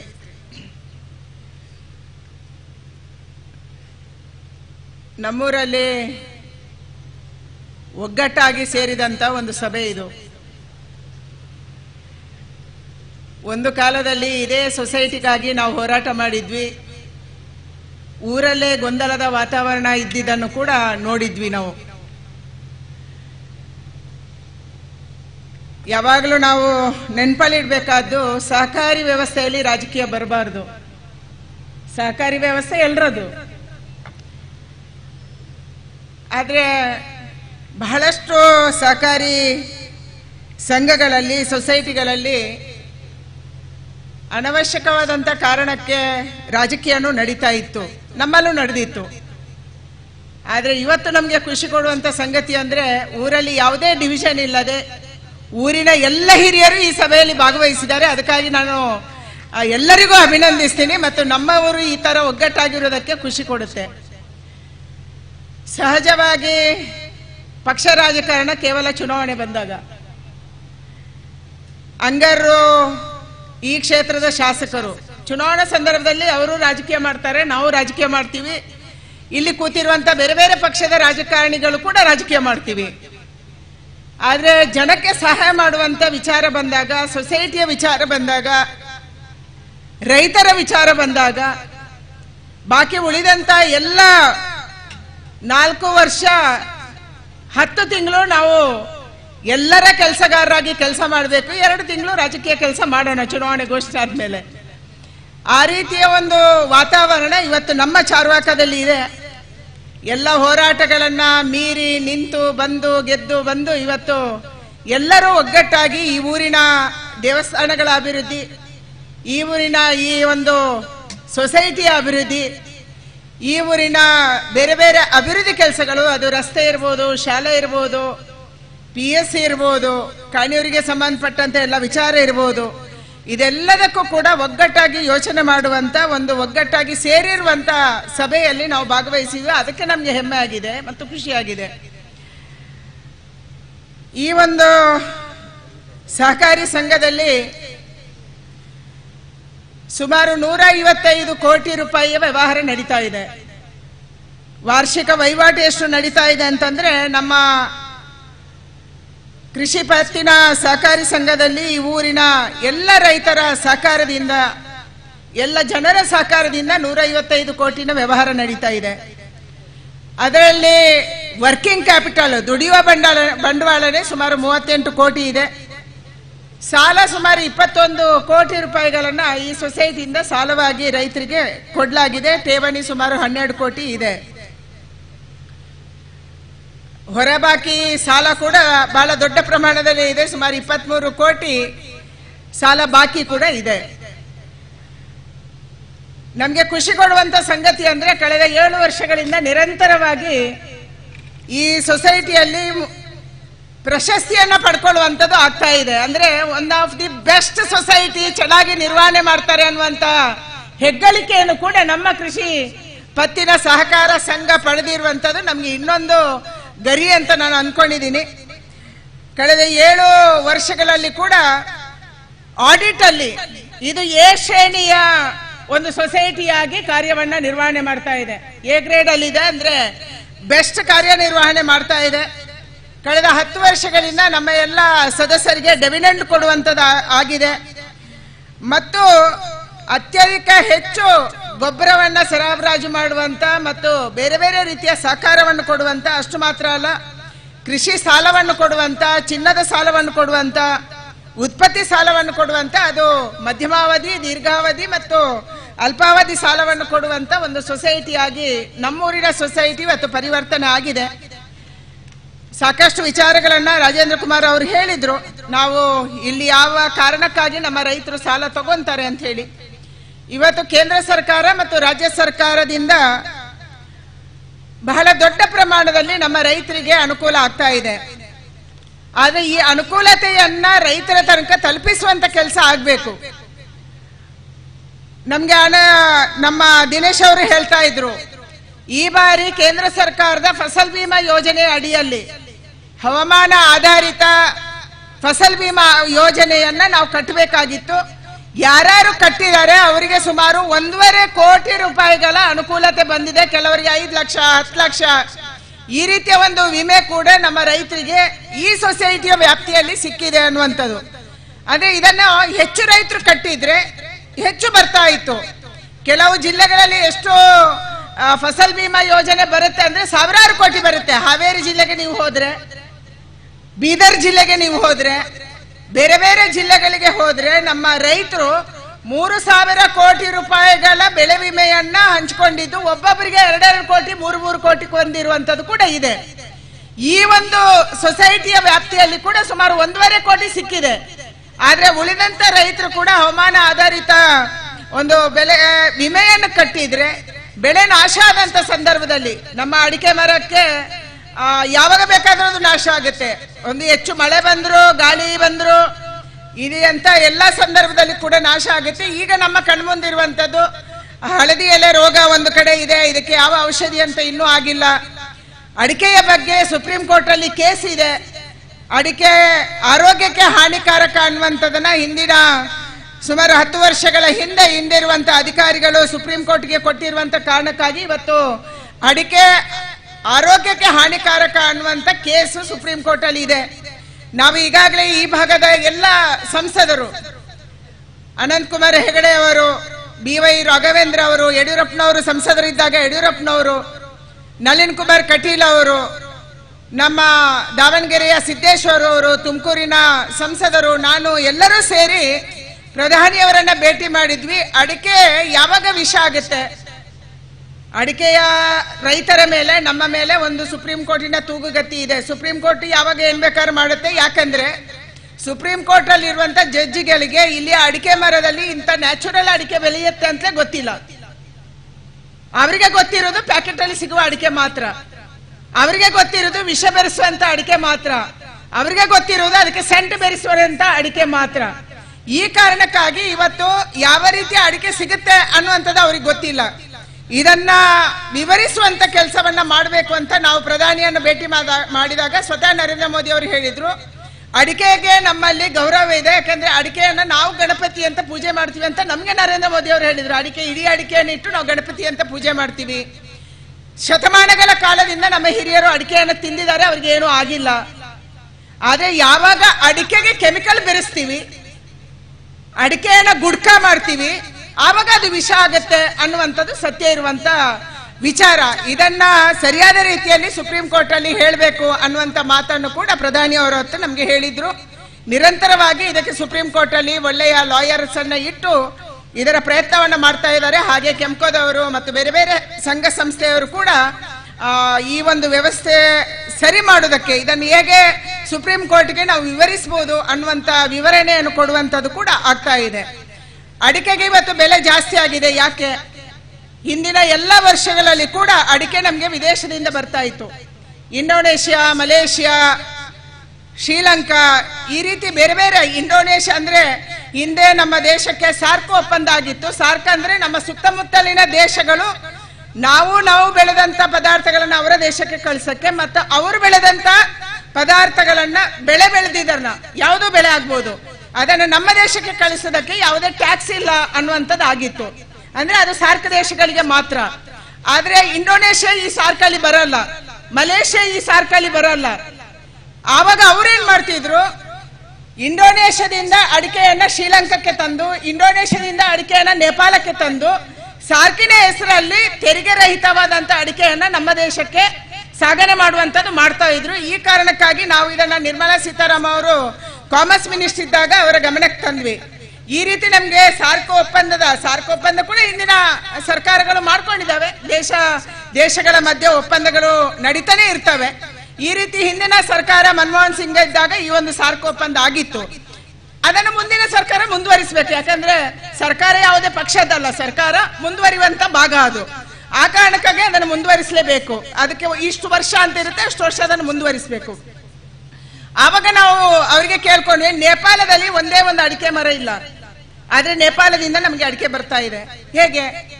ಅದಕ್ಕಾಗಿ ನೀವು ನೇಪಾಳ ಸರ್ಕಾರಕ್ಕೆ ಕೇಳಬೇಕು, ಅವರ ದೇಶದಲ್ಲಿ ಎಷ್ಟು ಅಡಿಕೆ ಬೆಳೀತಾರೆ ಮತ್ತು ಅದು ಹೇಗೆ ಭಾರತಕ್ಕೆ ಬರುತ್ತೆ ಅಂತ ಹೇಳಿ. ಈ ರೀತಿ ನಾವೊಂದು ಪ್ರಯತ್ನವನ್ನು ಮಾಡಿದ ಕಾರಣಕ್ಕಾಗಿ ನೇಪಾಳ, ಮಯನ್ಮಾರು ಮತ್ತು ಶ್ರೀಲಂಕಾ ಈ ದೇಶಗಳಿಂದ ಬರುವಂತ ಅಡಿಕೆಯನ್ನು ನಮ್ಗೆ ತಡೆಯಕ್ಕೆ ಸಾಧ್ಯ ಆಯಿತು. ಅವರ ದೇಶದಲ್ಲಿ ಅಡಿಕೆ ಬೆಳೆದಿಲ್ಲ ಅಂದ್ರೂ ನಮ್ಮ ದೇಶಕ್ಕೆ ಕಳಿಸ್ತಾರೆ ಅನ್ನುವಂಥದ್ದು ಗೊತ್ತಾಯಿತು.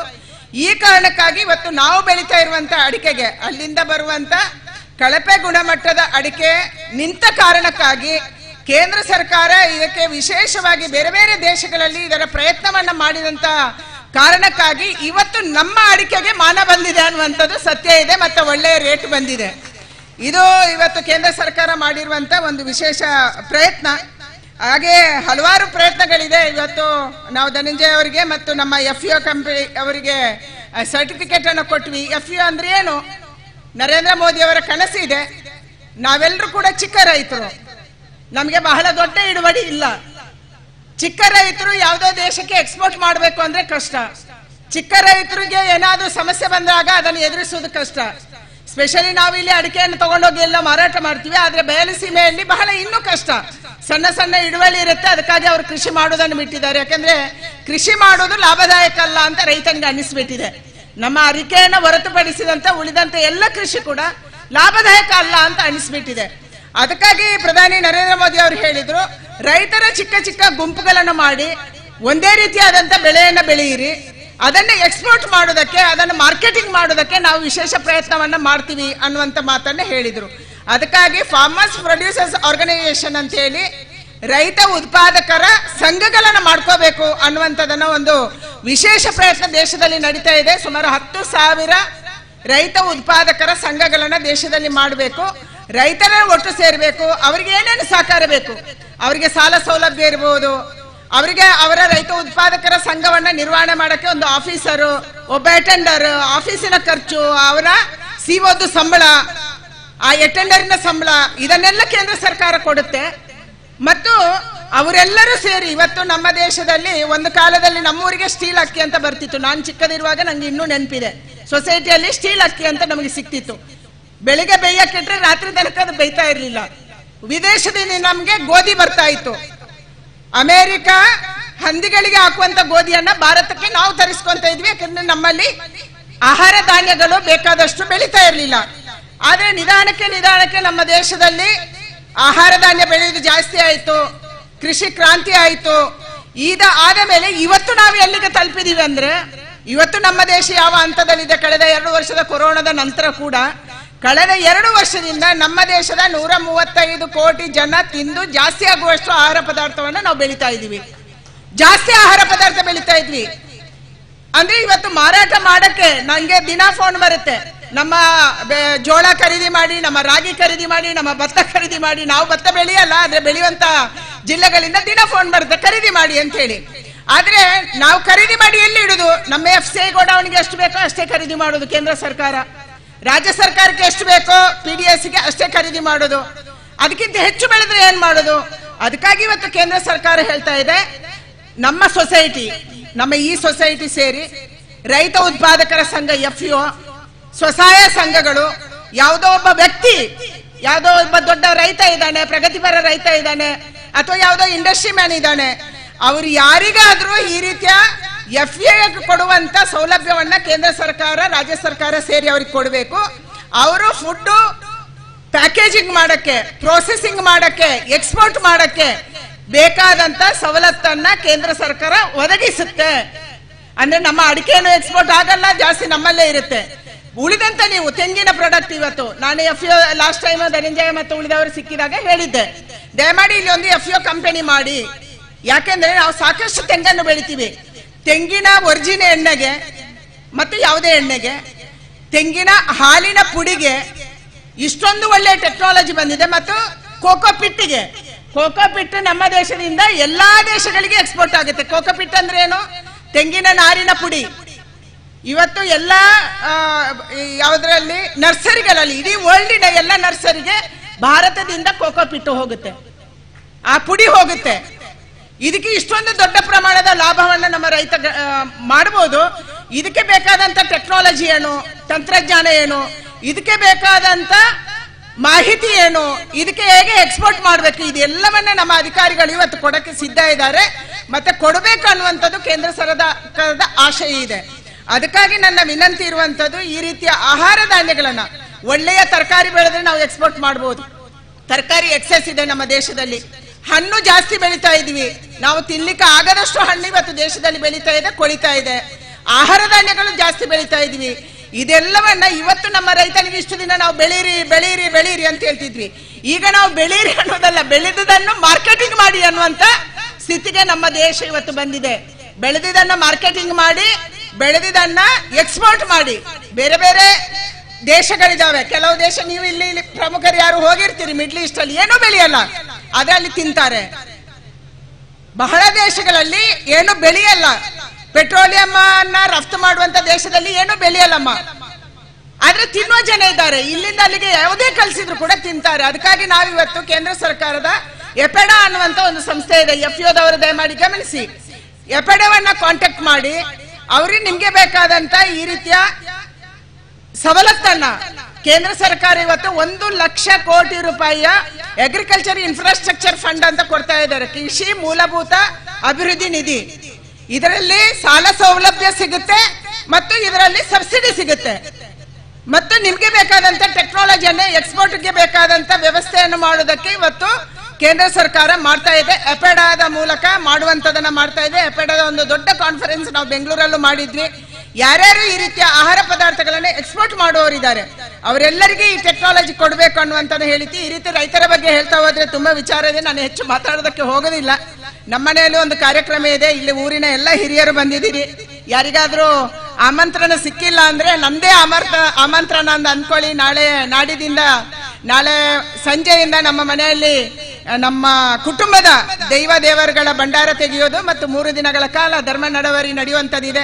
ಅದಕ್ಕಾಗಿ ನಾನು ಈ ಸಭೆಯಲ್ಲೇ ವಿನಂತಿ ಮಾಡ್ತೀನಿ, ಯಾರಿಗಾದ್ರೂ ಆಮಂತ್ರಣ ಪತ್ರ ಸಿಕ್ಕಿಲ್ಲ ಅಂದ್ರೆ ಇದೇ ಆಮಂತ್ರಣ ಅಂತ ಹೇಳಿ ಎಲ್ಲರೂ ಬರ್ಬೇಕನ್ನುವಂತ ವಿನಂತಿಯನ್ನು ಕೂಡ ಮಾಡ್ತೀನಿ. ಅದಕ್ಕೆ ಹೆಚ್ಚು ಮಾತಾಡದೇನೆ ಧಾರ್ಮಿಕ ಕಾರ್ಯಕ್ರಮ ನಮ್ಮ ಮನೆಯಲ್ಲೂ ನಡೀತಾ ಇದೆ.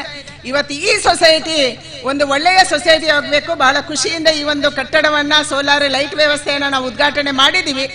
ನಮ್ಮ ಊರಲ್ಲಿ ಕೂಡ ಎಲ್ಲಿ ಮಟ್ಟಕ್ಕೆ ನಾವು ಬರ್ಬೇಕಂದ್ರೆ ಕೇವಲ ಅಡಿಕೆ ಮೇಲೆ ಡಿಪೆಂಡೆಂಟ್ ಅಲ್ಲ. ಅಡಿಕೆ ಒಳ್ಳೇದೇ, ಇವತ್ತು ಒಳ್ಳೆ ರೇಟ್ ಸಿಗುತ್ತೆ, ಆದ್ರೆ ಯಾವತ್ತೋ ಒಂದಿನ ಒಳ್ಳೆ ರೇಟ್ ಸಿಕ್ಕಿಲ್ಲ ಅಂದ್ರೆ ನೀವೇ ಅಡಿಕೆ ಬೆಳೆಯೋರೆ ವಾಪಸ್ ಬೈತೀರಿ. ಅದಕ್ಕಾಗಿ ಅಡಿಕೆಗೆ ಪರ್ಯಾಯವಾಗಿ ನಾವು ಏನು ಯೋಚನೆ ಮಾಡಬಹುದು.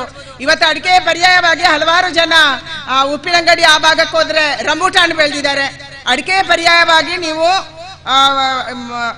ತೆಂಗನ್ನ ಬೆಳಿಬಹುದು. ತೆಂಗಿಗೆ ಬಹಳ ದೊಡ್ಡ ಪ್ರಮಾಣದಲ್ಲಿ ಎಕ್ಸ್ಪೋರ್ಟ್ಗೆ ವ್ಯಾಲ್ಯೂ ಇದೆ, ಎಣ್ಣೆಗೆ, ಅದರ ಎಲ್ಲ ಪ್ರಾಡಕ್ಟ್ಸ್, ಅಡಿಕೆದು ತೆಂಗಿನ ಎಲ್ಲಾ ಪ್ರಾಡಕ್ಟ್ಸ್ಗೆ ಇವತ್ತು ಹೊರದೇಶದಲ್ಲಿ ಬೇಡಿಕೆ ಇದೆ. ಇಂಥದ್ರ ಬಗ್ಗೆ ಕೂಡ ನಾವು ಯೋಚನೆಯನ್ನ ಮಾಡಬೇಕು. ಮತ್ತು ನಮ್ಮ ಆಹಾರ ಧಾನ್ಯವನ್ನು, ಅಟ್ಲೀಸ್ಟ್ ನಮ್ಮ ತರಕಾರಿಯನ್ನ ನಾವು ಬೆಳೆಸ್ಕೊಳ್ಳೋದು, ನಮ್ಮ ಹಣ್ಣನ್ನು ನಾವು ಬೆಳೆಸ್ಕೊಳ್ಳೋ ಕಡೆಗಾದ್ರೂ ನಮ್ಮ ರೈತರು ಯೋಚನೆ ಮಾಡ್ಬೇಕನ್ನುವಂಥದ್ದನ್ನ ಹೇಳಿ ಬಹಳ ಖುಷಿಯಿಂದ ಈ ಒಂದು ಕಟ್ಟಡವನ್ನ ನಾವು ಉದ್ಘಾಟನೆ ಮಾಡಿದ್ವಿ. ಹಲವಾರು ಹಿರಿಯರು, ಈ ಊರಿನ ಗಣ್ಯರು, ಸೊಸೈಟಿ ಅಂತ ಏನು ಅಂತ ಗೊತ್ತಿಲ್ಲದಂತ ಸಂದರ್ಭದಲ್ಲಿ, ಕೃಷಿ ಪತ್ತಿನ ಸಹಕಾರ ಸಂಘ ಅಂದ್ರೆ ಗೊತ್ತಿಲ್ಲದಂತ ಸಂದರ್ಭದಲ್ಲಿ ಕೂಡ ಎಲ್ಲ ಹಿರಿಯರು ಸದಸ್ಯರಾಗಿ ಇದಕ್ಕೆ ದುಡಿದಿದ್ದಾರೆ.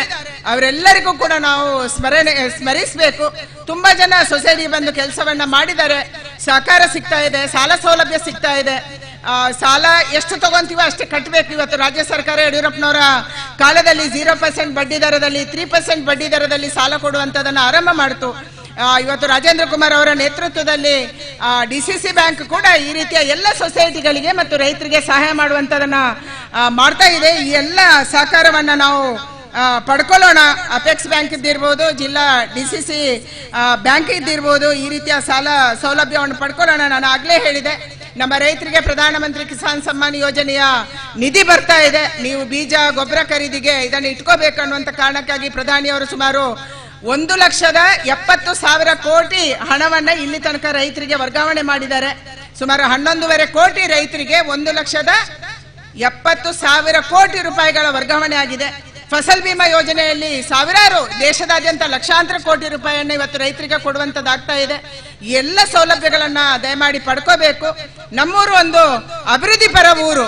ನಮ್ಮೂರಲ್ಲಿ ರಾಜೇಂದ್ರ ಕುಮಾರ್ ಅವರು ಹೇಳಿದಾಗೆ ರೈತ ಆತ್ಮಹತ್ಯೆ ಮಾಡ್ಕೊಳ್ಳುವಂತ ಸ್ಥಿತಿ ನಮ್ಮೂರಲ್ಲಿ ಇಲ್ಲ, ಬರ್ಲೂಬಾರದು. ಅದಕ್ಕಾಗಿ ನಮ್ಮ ಬೆಳೆಯ ಜೊತೆನೆ ಅಡಿಕೆ ಜೊತೆ ಪರ್ಯಾಯ ಯಾವುದು? ಅಡಿಕೆ ಜೊತೆ ಪೆಪ್ಪರ್ ಕೂಡ ಎಕ್ಸ್ಪೋರ್ಟ್ ಆಗುತ್ತೆ, ಕರಿಮೆಣಸು. ಅದಕ್ಕಾಗಿ ಅಡಿಕೆಗೆ ಜೊತೆನೆ ಪರ್ಯಾಯ ಬೆಳೆಯನ್ನು ಬೆಳೆಯುವುದಕ್ಕೆ ಕೂಡ ಇವತ್ತು ಕೇಂದ್ರ ಸರ್ಕಾರ ಜೇನು ಸಾಕಣೆ, ಜೇನು ಎಕ್ಸ್ಪೋರ್ಟ್ ಆಗ್ತಾ ಇದೆ. ರೈತನ ಕೃಷಿ ಜೊತೆ ಮೀನು ಸಾಕಣೆ, ರೈತನ ಕೃಷಿ ಜೊತೆ ಕೋಳಿ ಸಾಕಣೆ, ರೈತನ ಕೃಷಿ ಜೊತೆ ಹಂದಿ ಸಾಕಣೆ, ಈ ರೀತಿ ಪರ್ಯಾಯವಾಗಿ ಕೂಡ ನಾವು ರೈತ, ಹೇಗೆ ನೀವು ಹಾಲನ್ನ ಇವತ್ತು ಮಾರಾಟ ಮಾಡ್ತಿದ್ದೀರೋ ಹಾಲಿನ ಸೊಸೈಟಿ ಅತ್ಯಂತ ಉತ್ತಮವಾಗಿ ಧನಂಜಯ ಅವರ ನೇತೃತ್ವದಲ್ಲಿ ನಡೀತಾ ಇದೆಯೋ ಅದೇ ರೀತಿ ಪರ್ಯಾಯವಾಗಿ ನಮ್ಮ ರೈತ ಕೃಷಿಯ ಜೊತೆ ಹಾಲು, ರೈತ ಕೃಷಿ ಜೊತೆ ಜೇನು, ರೈತ ಕೃಷಿ ಜೊತೆ ಮೀನು, ರೈತ ಕೃಷಿ ಜೊತೆ ಬೇರೆ ಬೇರೆ ರೀತಿಯ ಪರ್ಯಾಯವನ್ನ ನಮ್ಮ ರೈತ ಯೋಚನೆ ಮಾಡಬೇಕು. ಆ ರೀತಿಯಲ್ಲಿ ಒಂದು ಒಳ್ಳೆಯ ಸೊಸೈಟಿ ಇದಾಗಿದೆ, ಸಹಕಾರ ಕೊಡ್ತಾ ಇದೆ. ನಮ್ಮ ರೈತನು ಕೂಡ ಪ್ರಗತಿಪರ ರೈತ ಪ್ರತಿಯೊಬ್ಬರು ಆಗ್ಬೇಕನ್ನುವಂತ ಪ್ರಾರ್ಥನೆಯನ್ನ ನಿಮ್ಮೆಲ್ಲರಿಗೆ ಮಾಡಿ, ನಿಮ್ಮೆಲ್ಲರಿಗೆ ಕೂಡ ವಂದನೆಯನ್ನು ಸಲ್ಲಿಸಿ, ನಂಗೆ ಕರೆಸಿ ಈ ಒಂದು ಕಚೇರಿಯ ಉದ್ಘಾಟನಾ ಕಾರ್ಯಕ್ರಮದಲ್ಲಿ ಭಾಗವಹಿಸೋಕೆ ಅವಕಾಶ ಕೊಟ್ಟಂತ ಎಲ್ಲ ನಿರ್ದೇಶಕರುಗಳಿಗೆ, ಎಲ್ಲ ಬಂಧುಗಳಿಗೆ, ವೇದಿಕೆಯಲ್ಲಿರುವಂತ ಎಲ್ಲ ಹಿರಿಯರಿಗೆ, ನನ್ನ ಊರಿನ ಎಲ್ಲ ತಂದೆ ತಾಯಿಗಳಿಗೆ, ನೀವು ನನ್ನನ್ನು ಬೆಳೆಸಿದಿರಿ.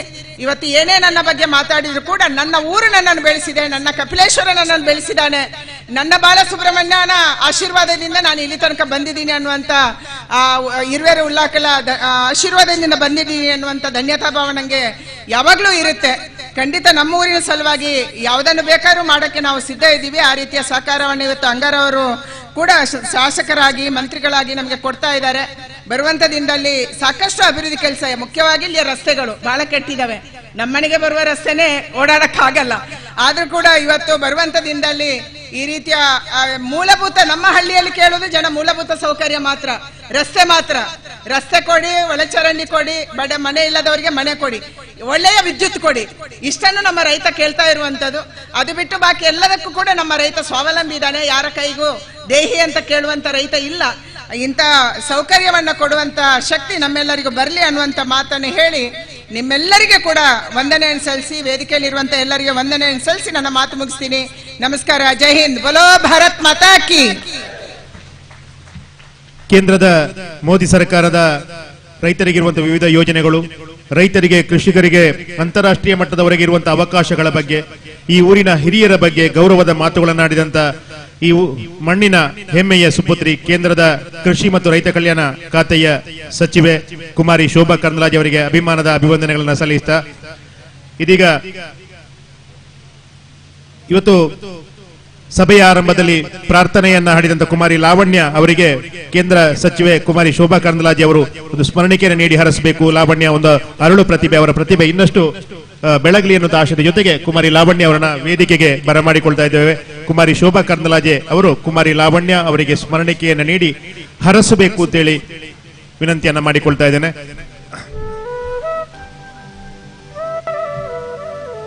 ಕುಮಾರಿ ಲಾವಣ್ಯ ಇವತ್ತು ಪ್ರಾರ್ಥನೆಯನ್ನು ಹಾಡಿದವರು, ಅವರ ಪ್ರತಿಭೆ ಇನ್ನಷ್ಟು ಬೆಳಗಲಿ ಎನ್ನುವಂತ ಆಶಯದ ಜೊತೆಗೆ ಕುಮಾರಿ ಶೋಭಾ ಕರಂದ್ಲಾಜೆ ಅವರ ಸ್ಥಾನಕ್ಕೆ ಈ ಪುಟಾಣಿ ಏರ್ಲಿ ಎನ್ನುವಂತ ಆಶಯದ ಜೊತೆಗೆ ಇದೀಗ ಮಾನ್ಯ ಶಶಿಕುಮಾರ್ ಬಾಲ್ಯಟ್ ಅವರು 2 ಶುಭಾರೈಕೆ ನುಡಿಗಳನ್ನು ಆಡಬೇಕು ಅಂತ ವಿನಂತಿಯನ್ನು ಮಾಡಿಕೊಂಡು ಮತ್ತೆ ಅವರು ತೆರಳಬೇಕು. ಈ ಭಾಗದ ಎಲ್ಲ ಸೊಸೈಟಿ ನಿರ್ದೇಶಕರಿರ್ಬೋದು, ಅಧ್ಯಕ್ಷರುಗಳಿಗೆ ಅಥವಾ ಸಹಕಾರಿ ರೈತರಿಗೆ ಏನಾದರೂ ಸಹಕಾರ ಇಲಾಖೆಯಿಂದ ಅಥವಾ ಡಿಸಿಸಿ ಬ್ಯಾಂಕ್ ಇಂದ ಬೇಕಾದಂತಹ ಸಹಕಾರವನ್ನ ಕ್ಷಣ ಮಾತ್ರದಲ್ಲಿ ಒದಗಿಸುವಲ್ಲಿ ಸ್ಪಂದನೆ ನೀಡ್ತಾ ಇರುವಂತಹ ಡಿಸಿಸಿ ಬ್ಯಾಂಕ್ ನಿರ್ದೇಶಕರಾಗಿರುವಂತಹ ಶಶಿಕುಮಾರ್ ಬಾಲ್ಯಟ್ ಈಗ ಶುಭಾರೈಕೆಗಾಗಿ ಚಾರ್ವಾಕ ಶಾಖಾ ಕಚೇರಿಯ ಈ ಒಂದು ಕಟ್ಟಡ ಉದ್ಘಾಟನಾ ಸಮಾರಂಭದ ಸಭಾಧ್ಯಕ್ಷರು, ಈ ಸುಳ್ಯದ 6 ಬಾರಿ ಶಾಸಕರಾಗಿ ಅಭಿವೃದ್ಧಿಯ ಹರಿಕಾರರಾಗಿರತಕ್ಕಂತಹ ಎಸ್ ಅಂಗಾರ್ರವರೇ, ಈ ಒಂದು ಕಾರ್ಯಕ್ರಮದಲ್ಲಿ ಉದ್ಘಾಟನೆಯನ್ನ ನೆರವೇರಿಸಿರತಕ್ಕಂತಹ ಈ ಒಂದು ಇಂತಹ ಕಟ್ಟಡ ಕೃಷಿ ಪತ್ತಿನ ಸಹಕಾರಿ ಸಂಘದಲ್ಲಿ ಆಗಬೇಕಿದ್ರೆ ಇದಕ್ಕೆ ಮೂಲ ಕಾರಣ doctor M N Rajendra Kumar ಅವರು.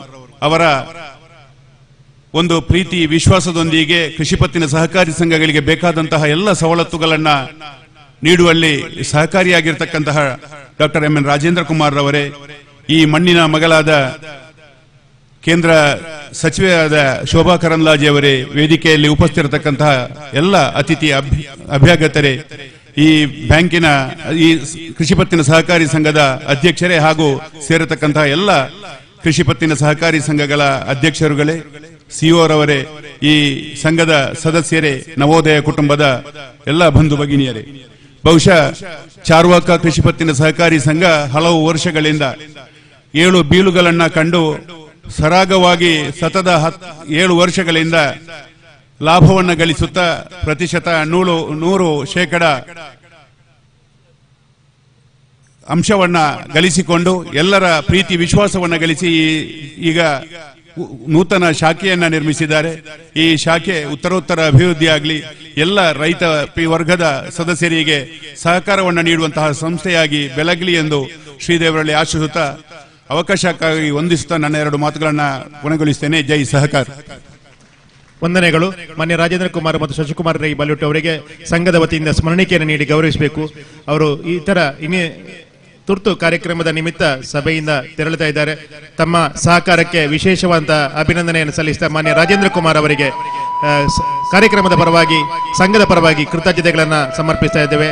ಗೌರವಪೂರ್ವಕ ಸ್ಮರಣಿಕೆ ತಮಗೆ. ಅದೇ ರೀತಿ ಮಾನ್ಯ ಶಶಿಕುಮಾರ್ ರೈ ಬಾಲ್ಯೂಟ್ ಎಲ್ಲ ಪ್ರಾಥಮಿಕ ಕೃಷಿ ಸಂಘಗಳಿಗೆ ಸಮಸ್ಯೆಗಳು ಬಂದಾಗ, ಸವಾಲುಗಳು ಬಂದಾಗ ಅದಕ್ಕೆ ಮುಂದೆ ನಿಂತು ಅದನ್ನು ಪರಿಹರಿಸುವಂತಹ ಜವಾಬ್ದಾರಿಯನ್ನು ತಗೊಳ್ಳುವವರು ಶ್ರೀಯುತ ಶಶಿಕುಮಾರ್ ರೈ ಬಾಲ್ಯೂಟ್ ಅವರು. ಅವರಿಗೆ ಕೂಡ ಗೌರವಪೂರ್ವಕ ವಂದನೆ, ಕೃತಜ್ಞತೆ ಮತ್ತು ಸ್ಮರಣಿಕೆಯನ್ನು ನೀಡ್ತಾ ಇದ್ದೇವೆ. ಇನ್ನು ಮುಂದೆ ಕಾರ್ಯಕ್ರಮವನ್ನು ಮುಂದುವರಿಸ್ತಾ ನಮ್ಮ ಜೊತೆ ದಕ್ಷಿಣ ಕನ್ನಡ ಜಿಲ್ಲೆಯ ಮಾನ್ಯ ಸಹಕಾರ ಸಂಘಗಳ ನಿಬಂಧಕರಾಗಿರುವಂತಹ ಶ್ರೀಯುತ ಪ್ರವೀಣ್ ಬಿ ನಾಯಕ್ ಅವರಿದ್ದಾರೆ. ಅವರು ಕಾರ್ಯಕ್ರಮದಲ್ಲಿ ನಮ್ಮನ್ನು ಉದ್ದೇಶಿಸಿ ಮಾತನಾಡಬೇಕು ಅಂತೇಳಿ ವಿನಂತಿಯನ್ನ ಮಾಡಿಕೊಳ್ತಾ ಇದ್ದೇನೆ.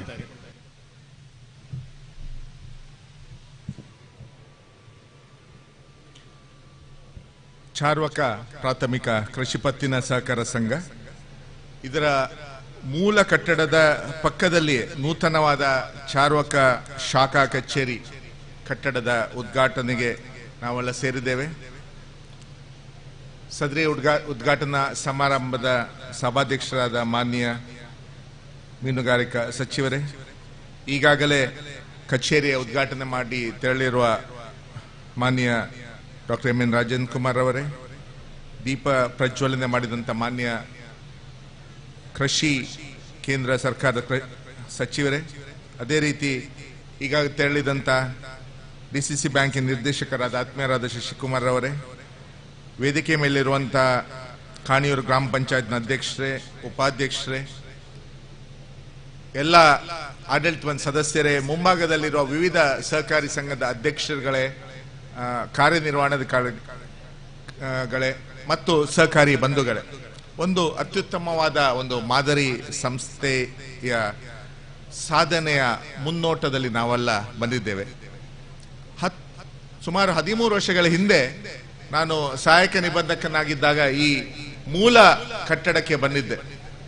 ಆ 13 ವರ್ಷಗಳ ಒಂದು ಬೆಳವಣಿಗೆಯನ್ನು ನೋಡಿದಾಗ ಅತ್ಯಂತ ಸಂತೋಷ ಆಗುತ್ತದೆ. ಈ ಭಾಗದಲ್ಲಿ ನಮ್ಮ ಶೋಭಾ ಕರಂದ್ಲಾಜೆಯವರು ನಿರಂತರ ರಾಜಕೀಯದಲ್ಲಿ ಮೇಳಕ್ಕೆ ಹೋಗುವಂತ ಕೆಲಸ ಕೂಡ ಈ ಭಾಗದ ದೇವರುಗಳು ಕೂಡ ಆಶೀರ್ವಾದ ಇರತಕ್ಕಂಥದ್ದು ಸನ್ನಿವೇಶ. ಹಾಗಾಗಿ ಇಲ್ಲಿ ಪ್ರತಿಯೊಂದು ವಿಚಾರಗಳು ಚಾರ್ವಕದಿಂದ ನಾವು ನೋಡ್ತಾ ಇರಬೇಕಾದ್ರೆ ದೂರದೃಷ್ಟಿಯಿಂದ ಇಲ್ಲಿನ ಭಾಗದ ಜನರು ಕೂಡ ಬಹಳ ಕಷ್ಟಪಟ್ಟು ದುಡಿದಂತಹ ಆ ಬೆವರು ಸುರಿಸಿದ ಫಲವಾಗಿ ಇವತ್ತು ಒಳ್ಳೆಯ ಜನ ಅಂತ ಹೇಳುವುದನ್ನು, ರೈತರಿದ್ದಾರೆ ಅಂತ ಹೇಳುವುದನ್ನು ನಾವು ಹೊರಗಿನಿಂದ ಕೇಳ್ತಾ ಇದ್ದೇವೆ. ಇವತ್ತು ಶೋಭಾ ಕರಂದ್ಲಾಜೆಯವರು ಹೇಳಿದ್ರು, ಹಿಂದಿನ ತಳದಲ್ಲಿ ನಾವು ಗದ್ದೆಯ ಆ ಬೇಸಾಯವನ್ನು ಮಾಡಿಕೊಂಡು ಬಹಳ ಕಷ್ಟ ಕಾಲದಲ್ಲಿ ಇರತಕ್ಕಂಥ ಸನ್ನಿವೇಶ.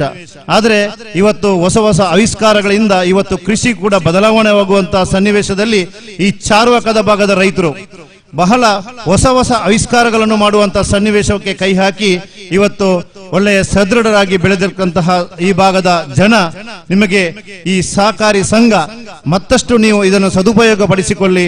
ಯಾಕೆ ಅಂತ ಹೇಳಿದ್ರೆ ಹಿಂದಿನ ಕಾಲದಲ್ಲಿ ನಮ್ಮ ಸಹಕಾರಿ ದಿಗ್ಗಜರು ಒಂದಷ್ಟು ಆ ಮನಸ್ಥಿತಿಯನ್ನು ಕಂಡು ಒಳ್ಳೆಯ ಒಂದು ಸಹಕಾರಿ ಸಂಘವಾಗಿ ಬೆಳೆಯಬೇಕು ಅಂತಲ್ವ ಆ ದೃಷ್ಟಿಕೋನಕ್ಕೆ ಪುಷ್ಟಿಯನ್ನು ಕೊಟ್ಟು ಇವತ್ತು ಸಂಘ ಅದನ್ನು ಒಳ್ಳೆಯ ರೀತಿಯಲ್ಲಿ ಬೆಳೆಯುವಂತಹ ವ್ಯವಸ್ಥೆಯನ್ನು ನಮ್ಮ ಸಂಘದ ಅಧ್ಯಕ್ಷರು ಮತ್ತು ಅವರ ತಂಡ ಮಾಡ್ತಿರುವಂತದ್ದಕ್ಕೆ ನೀವೆಲ್ಲರೂ ಸಹಕಾರ ಕೊಡಬೇಕು ಅಂತೇಳಿ ನಾನು ವಿನಂತಿಯನ್ನು ಮಾಡ್ತಾ ಇದ್ದೇನೆ. ಸತತವಾಗಿ 7 ವರ್ಷಗಳಿಂದ ಪ್ರಶಸ್ತಿಯನ್ನು ಗಳಿಸತಕ್ಕಂಥ ಸನ್ನಿವೇಶ ಇದು ಸುಲಭದ ಕೆಲಸ ಅಲ್ಲ.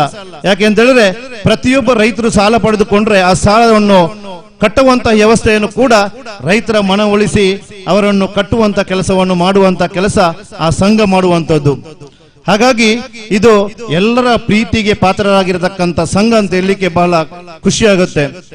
ಹಾಗಾಗಿ ಇವತ್ತು ಈ ಭಾಗದಲ್ಲಿ ಏನು ಈಗಾಗಲೇ ಹೆಚ್ಚು ಮಾತಾಡಲಿಕ್ಕೆ ಹೋಗ್ತಾ ಇಲ್ಲ, ಈ ಭಾಗದಲ್ಲಿ ಏನು ನಮ್ಮ ಹಿರಿಯರು ಆ ಕನಸನ್ನು ಕಂಡಿದ್ದಾರೋ ಅದನ್ನೆಲ್ಲವನ್ನು ನನಸು ಮಾಡಿಕೊಂಡು ಇವತ್ತು ನೀವೆಲ್ಲರೂ ನಮ್ಮ ಹೊಸ ಟೀಮ್ ಬಂದಿದೆ, ಅದನ್ನು ಮತ್ತಷ್ಟು ನೀವು ಈ ಚಾರ್ವಕದ ಜನರಿಗೆ ಮತ್ತಷ್ಟು ಸಹಕಾರವನ್ನು ನೀಡಿ ಅಂತೇಳಿ ಸಂದರ್ಭದಲ್ಲಿ ಹೇಳುತ್ತಾ, ಈಗಾಗಲೇ ಅಡಿಕೆ ಬಗ್ಗೆ ನಮ್ಮ ಶೋಭಕ್ಕ ಹೇಳಿದರು. ಕೊರೋನಾದ ಆ ಒಂದು ಕಷ್ಟ ಕಾಲದಲ್ಲೂ ಕೂಡ ನಮ್ಮ ದಕ್ಷಿಣ ಕನ್ನಡ ಜಿಲ್ಲೆಯ ಜನ ಆರ್ಥಿಕತೆಯಲ್ಲಿ ಸದೃಢರಾಗಿದ್ರು. ಯಾಕೆ ಅಂತ ಹೇಳಿದ್ರೆ ಇವತ್ತು ಕೇಂದ್ರ ಸರ್ಕಾರ ಮತ್ತು ರಾಜ್ಯ ಸರ್ಕಾರದ ಆ ದಿಟ್ಟ ಹೆಜ್ಜೆಯಿಂದಾಗಿ ಇವತ್ತು ನಮ್ಮ APMCಗೆ ನಾನು ಮೊನ್ನೆ ತಾನೇ ಹೊರಗಡೆಯಿಂದ ಮಲೇಷ್ಯಾದಿಂದ ನಮ್ಮ ಒಬ್ರು ವರ್ತಕರು ಒಂದಷ್ಟು ಅಡಿಕೆಯನ್ನು ತರಿಸಿದ್ರು. ಆದ್ರೆ ಆ ಅಡಿಕೆಯನ್ನು ತರಿಸಬೇಕಾದ್ರೆ ಇಲ್ಲಿಗೆ ಸುಮಾರು 390ರಿಂದ 400 ರೂಪಾಯಿ ಇಲ್ಲಿಗೆ ಪರ್ ಕೆಜಿಗೆ ಬರತಕ್ಕಂತಹ ದರ. ಆದ್ರೆ ವ್ಯತ್ಯಾಸ ಇಷ್ಟೇ, ಮಲೇಷ್ಯಾದಲ್ಲಿ ಅಥವಾ ಶ್ರೀಲಂಕಾದಲ್ಲಿ ಬೆಳೆದಿರತಕ್ಕಂತಹ ಆ ಗುಡ್ಡಗಾಡುಗಳಲ್ಲಿ ಅಡಿಕೆಯನ್ನು ಬೆಳೆಸಿ ಇಲ್ಲಿಗೆ ಬರತಕ್ಕಂಥ ಅಡಿಕೆ ಅದು ಗುಣಮಟ್ಟದಲ್ಲಿ ಬಹಳ ಕಡಿಮೆ ಇರತಕ್ಕಂಥದ್ದು. ಆದ್ರೆ ನಾವು ಬೆಳೆಸತಕ್ಕಂತಹ ಅಡಿಕೆಯಲ್ಲಿ ತುಂಬಾ ಗುಣಮಟ್ಟದ್ದು ಇವತ್ತು ಗುಜರಾತ್ ಭಾಗದಲ್ಲಿ ಆಗಿರ್ಬೋದು, ಬೇರೆ ಬೇರೆ ದೇಶದ ಭಾಗದಲ್ಲಿ ಕೂಡ ಅದಕ್ಕೆ ಒಳ್ಳೆಯ ಬೇಡಿಕೆಗಳನ್ನು ಕಂಡಿರತಕ್ಕಂಥದ್ದು. ಹಾಗಾಗಿ ನಮ್ಮ ದೇಶದ ನಾವು ಬೆಳೆದಿರತಕ್ಕಂಥ ಅದರಲ್ಲೂ ಕೂಡ ಪುತ್ತೂರು ಸುಳ್ಯದ ಈ ಭಾಗದಲ್ಲಿ ಬೆಳೆದಿರತಕ್ಕಂತಹ ಅಡಿಕೆಗೆ ಬಹಳ ಬೇಡಿಕೆ ಇರತಕ್ಕಂತಹ ಸನ್ನಿವೇಶ ನಿರ್ಮಾಣವಾಗಿದೆ. ಹಾಗಾಗಿ ನಾವು ಪುಣ್ಯವಂತರು.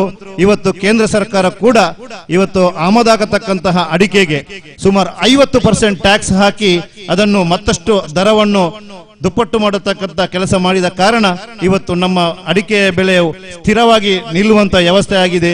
ಮುಂದೆಯೂ ಕೂಡ ಈ ಒಂದು ನಮ್ಮ ರೈತರ ಪರವಾಗಿ ರಾಜ್ಯ ಸರ್ಕಾರ ಮತ್ತು ಕೇಂದ್ರ ಸರ್ಕಾರ ನಿಲ್ಲುತ್ತದೆ ಅಂತ ಹೇಳುವಂತಹ ಭರವಸೆ ಇದೆ ಅಂತ ಹೇಳುತ್ತಾ ಈ ಒಂದು ವೇದಿಕೆಯಲ್ಲಿ ಮಾತನಾಡಲು ಅವಕಾಶ ಮಾಡಿಕೊಟ್ಟದಕ್ಕೆ ನೀವೆಲ್ಲರಿಗೂ ವಂದಿಸುತ್ತಾ ನನ್ನ ಮಾತನ್ನು ನಿಲ್ಲಿಸ್ತೇನೆ. ಜೈ ಹಿಂದ್, ಜೈ ಕರ್ನಾಟಕ.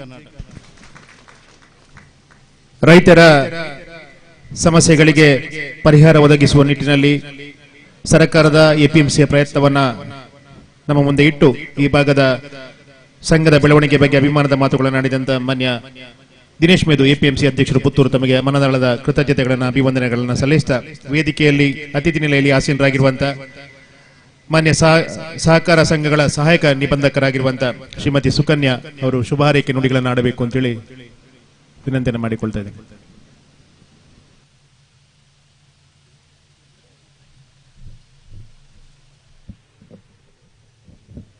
ವೇದಿಕೆಯಲ್ಲಿ ಉಪಸ್ಥಿತರಿರುವಂತಹ ಗಣ್ಯಾತಿ ಗಣ್ಯರೇ, ವೇದಿಕೆಯ ಮುಂಭಾಗದಲ್ಲಿ ಆಸೀನರಾಗಿದ್ದಂತಹ ಎಲ್ಲ ಸಹಕಾರಿ ಬಂಧುಗಳೇ, ಚಾರ್ವಾಕ ಪ್ರಾಥಮಿಕ ಕೃಷಿ ಪತ್ತಿನ ಸಹಕಾರ ಸಂಘ ನಿಯಮಿತ ಕಾಣಿಯೂರು ಈ ಸಹಕಾರ ಸಂಘದ ಇವತ್ತು ನೂತನ ಕಟ್ಟಡದ ಉದ್ಘಾಟನಾ ಸಮಾರಂಭದಲ್ಲಿ ನಾವೆಲ್ಲರೂ ಇವತ್ತು ಸಮಯವನ್ನ ಕಳೀತಾ ಇದ್ದೇವೆ.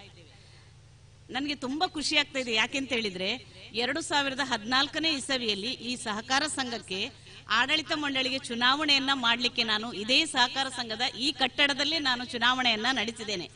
ಆವಾಗ ನಾವು ಜನರೇಟರ್ ಎಲ್ಲ ಹಾಕೊಂಡು ಕರೆಂಟ್ ಹೋಯ್ತು, ಒಂದು ಸಂದರ್ಭದಲ್ಲಿ ಕರೆಂಟ್ ಹೋಯ್ತು. ಆವಾಗ ಜನರೇಟರ್ ಹಾಕೊಂಡು ತುಂಬಾ ಕಷ್ಟಪಟ್ಟು ಆ ಒಂದು ಸಹಕಾರ ಸಂಘದ ಚುನಾವಣೆಯನ್ನ ಈ ಕಟ್ಟಡದಲ್ಲಿ ನಾನು ಮಾಡಿದ್ದೆ. ಅದನ್ನ ಈಗ ಮೆಲುಕು ಹಾಕ್ತಾ ಇದ್ದೇನೆ ನಮ್ಮ ಉಪಾಧ್ಯಕ್ಷರ ಹತ್ರ ಕೂತ್ಕೊಂಡು. ಆವಾಗ ನಿರಂತರವಾಗಿ ಒಂದು 40 ವರ್ಷಗಳ ಸುದೀರ್ಘ ಆಡಳಿತವನ್ನು ಮಾಡಿದಂತಹ CP ಜಯರಾಮ್ ಗೌಡ್ರನ್ನ ಈ ಸಂದರ್ಭದಲ್ಲಿ ನಾನು ನೆನಪು ಮಾಡ್ಕೊಳ್ತಾ ಇದ್ದೇನೆ.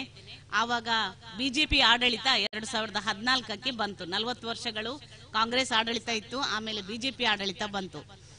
ಆಗ ಈ ಸಹಕಾರ ಸಂಘ ತುಂಬಾ ಸಂಕಷ್ಟದಲ್ಲಿತ್ತು. ನಮ್ಮಲ್ಲಿ ಒಂದು ಪ್ರೊಫೆಸರ್ ವೈದ್ಯನಾಥನ್ ವರದಿ ಅಂತ ಹೇಳಿ ಒಂದು ಬಂತು.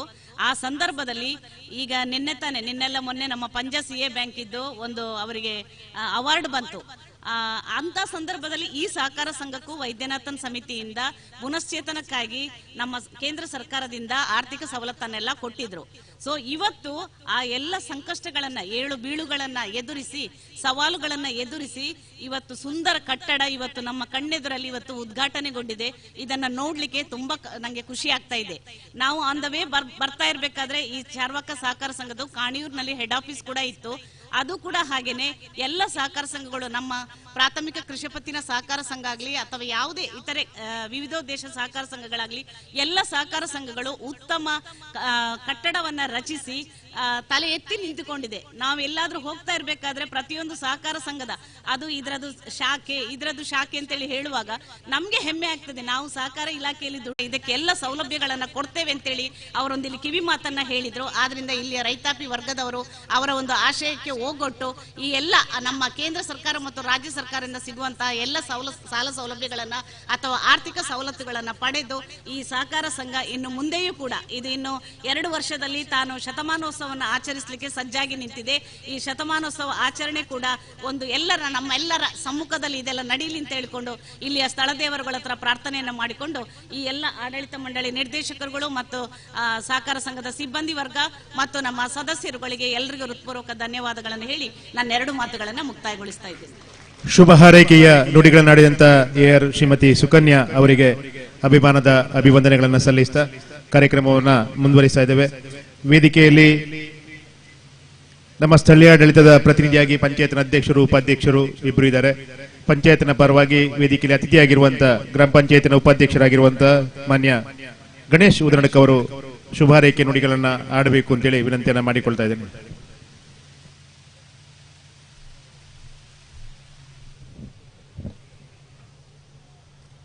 ಉದ್ಘಾಟನಾ ಸಮಾರಂಭದ ಸಭಾಧ್ಯಕ್ಷತೆಯನ್ನು ವಹಿಸಿಕೊಂಡಿರ್ತಕ್ಕಂಥ ಗೌರವಾನ್ವಿತ ಅಭಿವೃದ್ಧಿಯ ಹರಿಕಾರರಾಗಿರ್ತಕ್ಕಂಥ ಮಾನ್ಯ ಸಚಿವರೇ, ವೇದಿಕೆಯಲ್ಲಿರ್ತಕ್ಕಂಥ ಎಲ್ಲ ಗಣ್ಯರೇ, ವೇದಿಕೆಯ ಮುಂಭಾಗದಲ್ಲಿರ್ತಕ್ಕಂಥ ಎಲ್ಲ ಮಾಜಿ ಅಧ್ಯಕ್ಷರುಗಳೇ, ಮಾಜಿ ನಿರ್ದೇಶಕರುಗಳೇ, ಗೌರವಾನ್ವಿತ ಗ್ರಾಮ ಪಂಚಾಯತಿನ ಮಾಜಿ ಸದಸ್ಯರುಗಳೇ, ಹಾಲಿ ಗ್ರಾಮ ಪಂಚಾಯತಿನ ಸದಸ್ಯರುಗಳೇ, ಎಲ್ಲ ನಮ್ಮ 19 ಸೇವಾ ಸಹಕಾರಿ ಸಂಘದ ಭಾಗವಹಿಸತಕ್ಕಂತಹ ಅಧ್ಯಕ್ಷರುಗಳೇ, ಎಲ್ಲ ನಮ್ಮ ಸಂಘದ ಸದಸ್ಯ ಬಂಧುಗಳೇ, ನಾವು ಇವತ್ತು ಒಂದು ಸಂತೋಷದ ಕಾರ್ಯಕ್ರಮದಲ್ಲಿ ಗ್ರಾಮವು ಸೇರಿದೆ.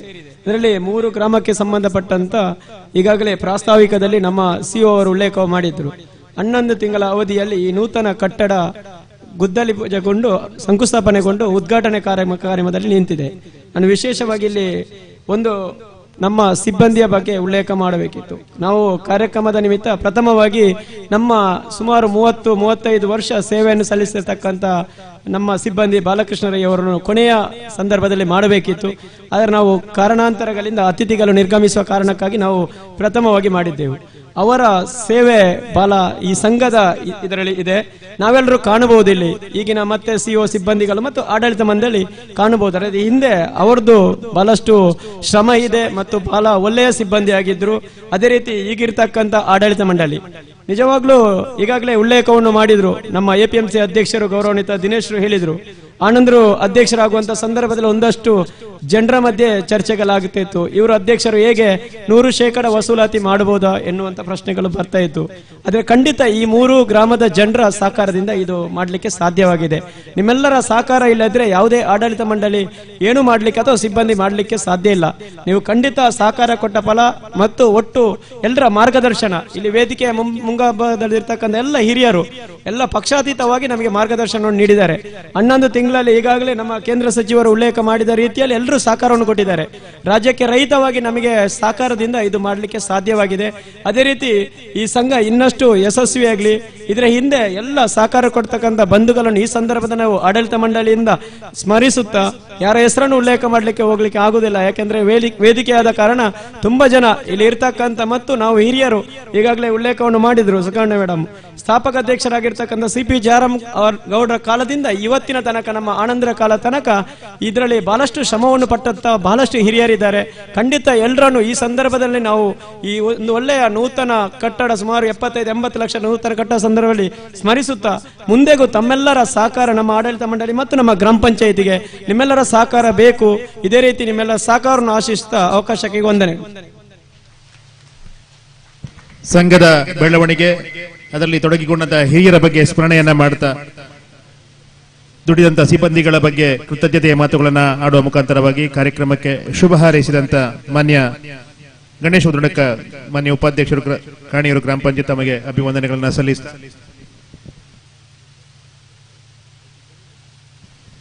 ಕಾರ್ಯಕ್ರಮವನ್ನ ಮುಂದುವರಿಸ್ತಾ ಇದ್ದೇವೆ. ಇಂದಿನ ಕಾರ್ಯಕ್ರಮದ ಅಧ್ಯಕ್ಷತೆಯನ್ನು ವಹಿಸಿಕೊಂಡವರು ಮಾನ್ಯ CS ಅಂಗಾರ ಅವರು. 1994ರಿಂದ ಈ ಕ್ಷೇತ್ರದ ಜನಪ್ರಿಯ ಶಾಸಕರಾಗಿ 28 ವರ್ಷಗಳ ಕಾಲ ಸುದೀರ್ಘ ಶಾಸಕರಾಗಿ ಈ ಭಾಗದ ಅಭಿವೃದ್ಧಿ ಹರಿಕಾರರಾಗಿ ಇದೀಗ ರಾಜ್ಯ ಸರ್ಕಾರದಲ್ಲಿ ಮಾನ್ಯ ಮೀನುಗಾರಿಕೆ ಬಂದರು ಮತ್ತು ಒಳನಾಡು ಜಲಸಾರಿಗೆ ಸಚಿವರಾಗಿ ಅಪಾರ ಅನುಭವವನ್ನು ಪಡೆದಿರುವುದಲ್ಲದೆ ಅವರು ಕೂಡ ಅವರ ಊರಿನ ಪ್ರಾಥಮಿಕ ಕೃಷಿ ಪತ್ತಿನ ಸಹಕಾರಿ ಸಂಘದ ನಿರ್ದೇಶಕರಾಗಿ ಕೂಡ ಒಂದು ಅವಧಿಯಲ್ಲಿ ಕೆಲಸವನ್ನು ಮಾಡಿದ ಅನುಭವಿ ಸಹಕಾರಿ ಸಜ್ಜನ ರಾಜಕಾರಣಿಯಾಗಿ ನಮ್ಮೆಲ್ಲರಿಗೂ ಗೌರವವನ್ನು ತಂದುಕೊಟ್ಟಿರುವಂತಹ ಮಾನ್ಯ ಎಸ್ ಅಂಗಾರ ಅವರು ಇದೀಗ ಅಧ್ಯಕ್ಷೀಯ ನುಡಿಗಳನ್ನು ಆಡಬೇಕಾಗಿ ವಿನಂತಿಯನ್ನ ಮಾಡಿಕೊಳ್ತಾ ಇದ್ದೇನೆ.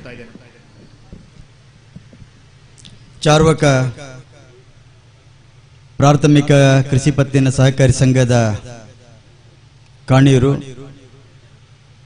ಇದರ ಚಾರ್ವಕ ಶಾಖೆಯ ಕಚೇರಿಯ ಉದ್ಘಾಟನಾ ಕಾರ್ಯಕ್ರಮದಲ್ಲಿ ವೇದಿಕೆ ಮೇಲೆ ಉಪಸ್ಥಿತಿರತಕ್ಕಂಥ ಮತ್ತು ಈಗಾಗಲೇ ಕಾರ್ಯಕ್ರಮದಿಂದ ನಿರ್ಗಮಿಸಿರತಕ್ಕಂಥ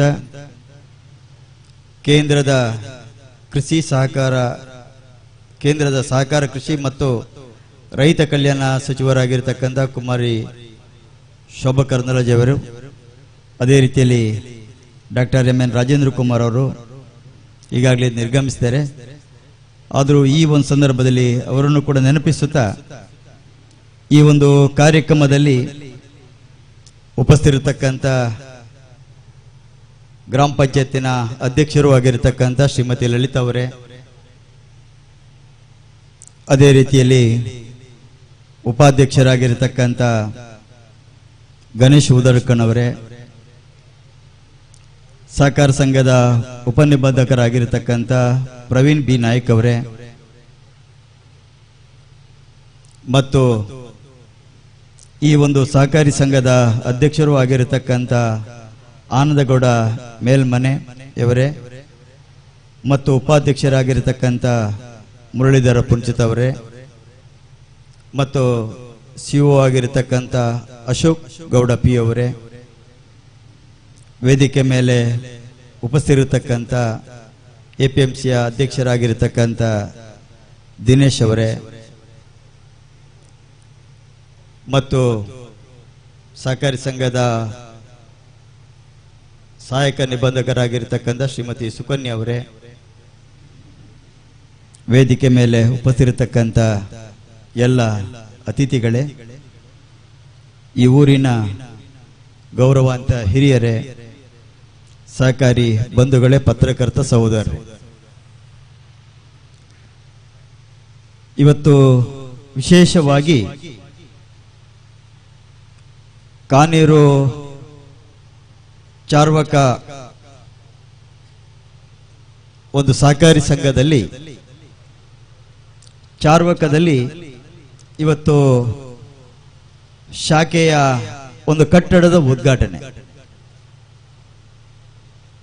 ಈ ರೀತಿಯ ಒಂದು ಶಾಖೆಗಳು ಆಗಬೇಕಾದ್ರೆ ಅದು ಒಂದು ಸಹಕಾರಿ ಸಂಘದ ಬೆಳವಣಿಗೆ. ಅಕಸ್ಮಾತ್ ಸಹಕಾರಿ ಸಂಘದ ಪ್ರಧಾನ ಕಚೇರಿ ಒಂದೇ ಭಾಗದಲ್ಲಿದ್ದು ಅದಕ್ಕೆ ಬೇರೆ ಬೇರೆ ರೀತಿಯ ಉಪ ಶಾಖೆಗಳು ಆಗದೇ ಇದ್ರೆ ಅದರ ಬೆಳವಣಿಗೆ ಅಂತ ನಾವು ಹೇಳಲಿಕ್ಕೆ ಸಾಧ್ಯ ಆಗುವುದಿಲ್ಲ. ನಾನು ಮೊನ್ನೆ ಕಾನೂರಿನಲ್ಲಿ ನಿಂತಿಕಲ್ಲಿನಲ್ಲಿ ಜಿಲ್ಲಾ ಕೇಂದ್ರ ಸಹಕಾರಿ ಬ್ಯಾಂಕಿನ 109ನೇ ಶಾಖೆಯನ್ನ ಉದ್ಘಾಟನಾ ಕಾರ್ಯಕ್ರಮದಲ್ಲಿ ನಾನು ಭಾಗವಹಿಸಿದೆ. ಆಗ ಶೋಭಕ್ಕ ಹೇಳಿದರು ರಾಜಕೀಯ ಅಂತ ಹೇಳಿಕೊಂಡು, ಇದರಲ್ಲಿ ಯಾವುದೇ ರಾಜಕೀಯ ಮಾಡಬಾರ್ದು. ನಾವು ರಾಜಕೀಯ ಮಾಡಬಾರ್ದಂದ್ರೆ ನಮಗೆಲ್ಲರಿಗೂ ಕೂಡ ಒಂದು ಹೃದಯ ಅಂತ ಇದೆ. ಒಟ್ಟು ಹೃದಯ ಅಂತ ಇದ್ರೆ ಅದು ರಾಜಕೀಯನೇ ಮಾಡ್ತದೆ. ಆ ಹೃದಯದಲ್ಲಿ ಭಾವನೆಗಳಿದ್ದಾಗ ರಾಜಕೀಯದ ಪ್ರಶ್ನೆನೇ ಇಲ್ಲ. ಆ ಹೃದಯದಲ್ಲಿ ಭಾವನೆಗಳಿದ್ದಾಗ ಪ್ರತಿ ಸಂದರ್ಭದಲ್ಲಿ ಕೂಡ ನಮಗೆ ಆ ರೀತಿಯ ಒಂದು ಪರಿಸ್ಥಿತಿಯ ಅನುಭವಗಳು ಮತ್ತೆ ಅದರ ಬೆಳವಣಿಗೆಯ ಒಂದು ಹಿತದೃಷ್ಟಿಯಿಂದ ನಾವು ಗಮನಿಸಬೇಕಾದಂತ ಒಂದು ಯೋಚನೆಗಳು ಅದು ಸ್ವಾಭಾವಿಕವಾಗಿ ಬರ್ತದೆ. ಮನುಷ್ಯನ ಬದುಕಿನಲ್ಲಿ ಮತ್ತು ಮನುಷ್ಯನ ಬದುಕಿನ ಯಶಸ್ವಿಗೆ ಈ ಮನುಷ್ಯತ್ವ ಅನ್ನುವಂಥದ್ದು ಭಾರಿ ಪ್ರಮುಖವಾದಂಥದ್ದು. ಅದಕ್ಕಾಗಿ ಯಾವುದೇ ಒಂದು ಕ್ಷೇತ್ರ ಇರಬಹುದು, ಆ ಕ್ಷೇತ್ರ ಭವಿಷ್ಯತ್ತಿನಲ್ಲಿ ಬೆಳಿಬೇಕಾದ್ರೆ, ಆ ಕ್ಷೇತ್ರ ಶಾಶ್ವತವಾಗಿ ಉಳಿಬೇಕಾದ್ರೆ ಅದಕ್ಕೆ ಅದರದೇ ಆಗಿರ್ತಕ್ಕಂಥ ಒಂದು ವಿಚಾರಗಳಿದೆ, ಒಂದು ಉದ್ದೇಶಗಳು ಕೂಡ ಇದೆ. ಆ ವಿಚಾರಗಳು ಮತ್ತು ಉದ್ದೇಶಗಳು ಇದ್ದಾಗ ಆ ವಿಚಾರಗಳು ಶಾಶ್ವತವಾಗಿ ಉಳಿತದೆ. ಇವತ್ತು ನಮ್ಮ ದೇಶ 75ನೇ ಸ್ವಾತಂತ್ರ್ಯೋತ್ಸವವನ್ನು ಆಚರಿಸುವಂತ ಈ ವರ್ಷ ನಾವೆಲ್ಲರೂ ಕೂಡ ಸ್ವಾತಂತ್ರ್ಯದ ಬಗ್ಗೆ ನಾವು ಮಾತಾಡ್ತೇವೆ. ಆ ಸ್ವಾತಂತ್ರ್ಯದ ಅನುಭವವನ್ನು ನಾವು ಅನುಭವಿಸ್ತೇವೆ. ಆದರೆ ಸ್ವಾತಂತ್ರ್ಯ ಸಿಗಬೇಕಾದ್ರೆ ಅದರ ಹಿಂದೆ ನಮ್ಮ ಹಿರಿಯರು ಯಾವ ರೀತಿಯ ಕೊಡುಗೆಯನ್ನ ಕೊಟ್ಟಿದ್ದಾರೆ, ಯಾವ ರೀತಿಯ ತ್ಯಾಗವನ್ನ ಮಾಡಿದ್ದಾರೆ, ಅದು ನಾವು ಈಗ ಬಾಯಲ್ಲಿ ಮಾತ್ರ ಹೇಳಬಹುದು. ಅದರ ಅನುಭವ ನಮಗೆ ಇಲ್ಲ. ಆದ್ರೆ ಅನುಭವಿಸುವಂತ ಯೋಗ ನಮಗೆಲ್ಲರಿಗೂ ಕೂಡ ಸಿಕ್ಕಿದೆ. ಆ ಒಂದು ದಿಕ್ಕಿನಿಂದ ಇವತ್ತು ನಾವೆಲ್ಲರೂ ಕೂಡ ನಮಗೆ ಆ ರೀತಿಯ ಸ್ವಾತಂತ್ರ್ಯವನ್ನ ಪಡಿಬೇಕಾದ್ರೆ ನಮಗೆ ಆ ರೀತಿಯ ತ್ಯಾಗ ಮಾಡಲಿಕ್ಕೆ ಅವಕಾಶ ಸಿಕ್ಕಲಿಲ್ಲ. ನಾವು ಸ್ವಾತಂತ್ರ್ಯ ಸಿಕ್ಕಿದ ಮೇಲೆ ಹುಟ್ಟಿದವರು. ಆದ್ರೆ ಅದರ ಒಂದು ಮಹತ್ವವನ್ನು ನಾವು ತಿಳ್ಕೊಳ್ಬೇಕು. ನಮ್ಮ ಹಿರಿಯರು ಒಂದು ಮಾತನ್ನು ಹೇಳಿದ್ದಾರೆ, ಯಾವುದೇ ಒಂದು ಇತಿಹಾಸವನ್ನ ನಿರ್ಮಾಣ ಮಾಡಬೇಕಾದ್ರೆ ಇತಿಹಾಸವನ್ನ ತಿಳ್ಕೊಳ್ಳಬೇಕು ಅಂತ ಹೇಳಿಕೊಟ್ಟು. ಆದ್ರೆ ಇವತ್ತು ನಮಗೆ ಆ ರೀತಿಯ ತಿಳ್ಕೊಳ್ಳುವಂತ ಒಂದು ಶಿಕ್ಷಣ ನಮಗೆಲ್ಲರಿಗೂ ಕೂಡ ಸಿಕ್ಕಿದೆ. ಆದ್ರೆ ಸಿಕ್ಕಿರತಕ್ಕಂತ ಶಿಕ್ಷಣವನ್ನ ಸದುಪಯೋಗ ಮಾಡಿಕೊಂಡು ನಾವು ಇವತ್ತು ಆ ರೀತಿಯ ಒಂದು ಇತಿಹಾಸವನ್ನ ನಿರ್ಮಾಣ ಮಾಡುವುದಕ್ಕೆ ಸಂಬಂಧಪಟ್ಟಾಗಿ ನಮ್ಮ ಬೇರೆ ಬೇರೆ ಕ್ಷೇತ್ರಗಳಿರಬಹುದು, ಬೇರೆ ಬೇರೆ ಅಂತಸ್ತುಗಳಿರಬಹುದು, ಅದರಲ್ಲಿ ನಾವು ಆ ರೀತಿಯ ಒಂದು ಪ್ರಯತ್ನವನ್ನ ಮಾಡುವಂತ ಕೆಲಸವನ್ನ ನಾವು ಮಾಡಬೇಕಾಗಿದೆ.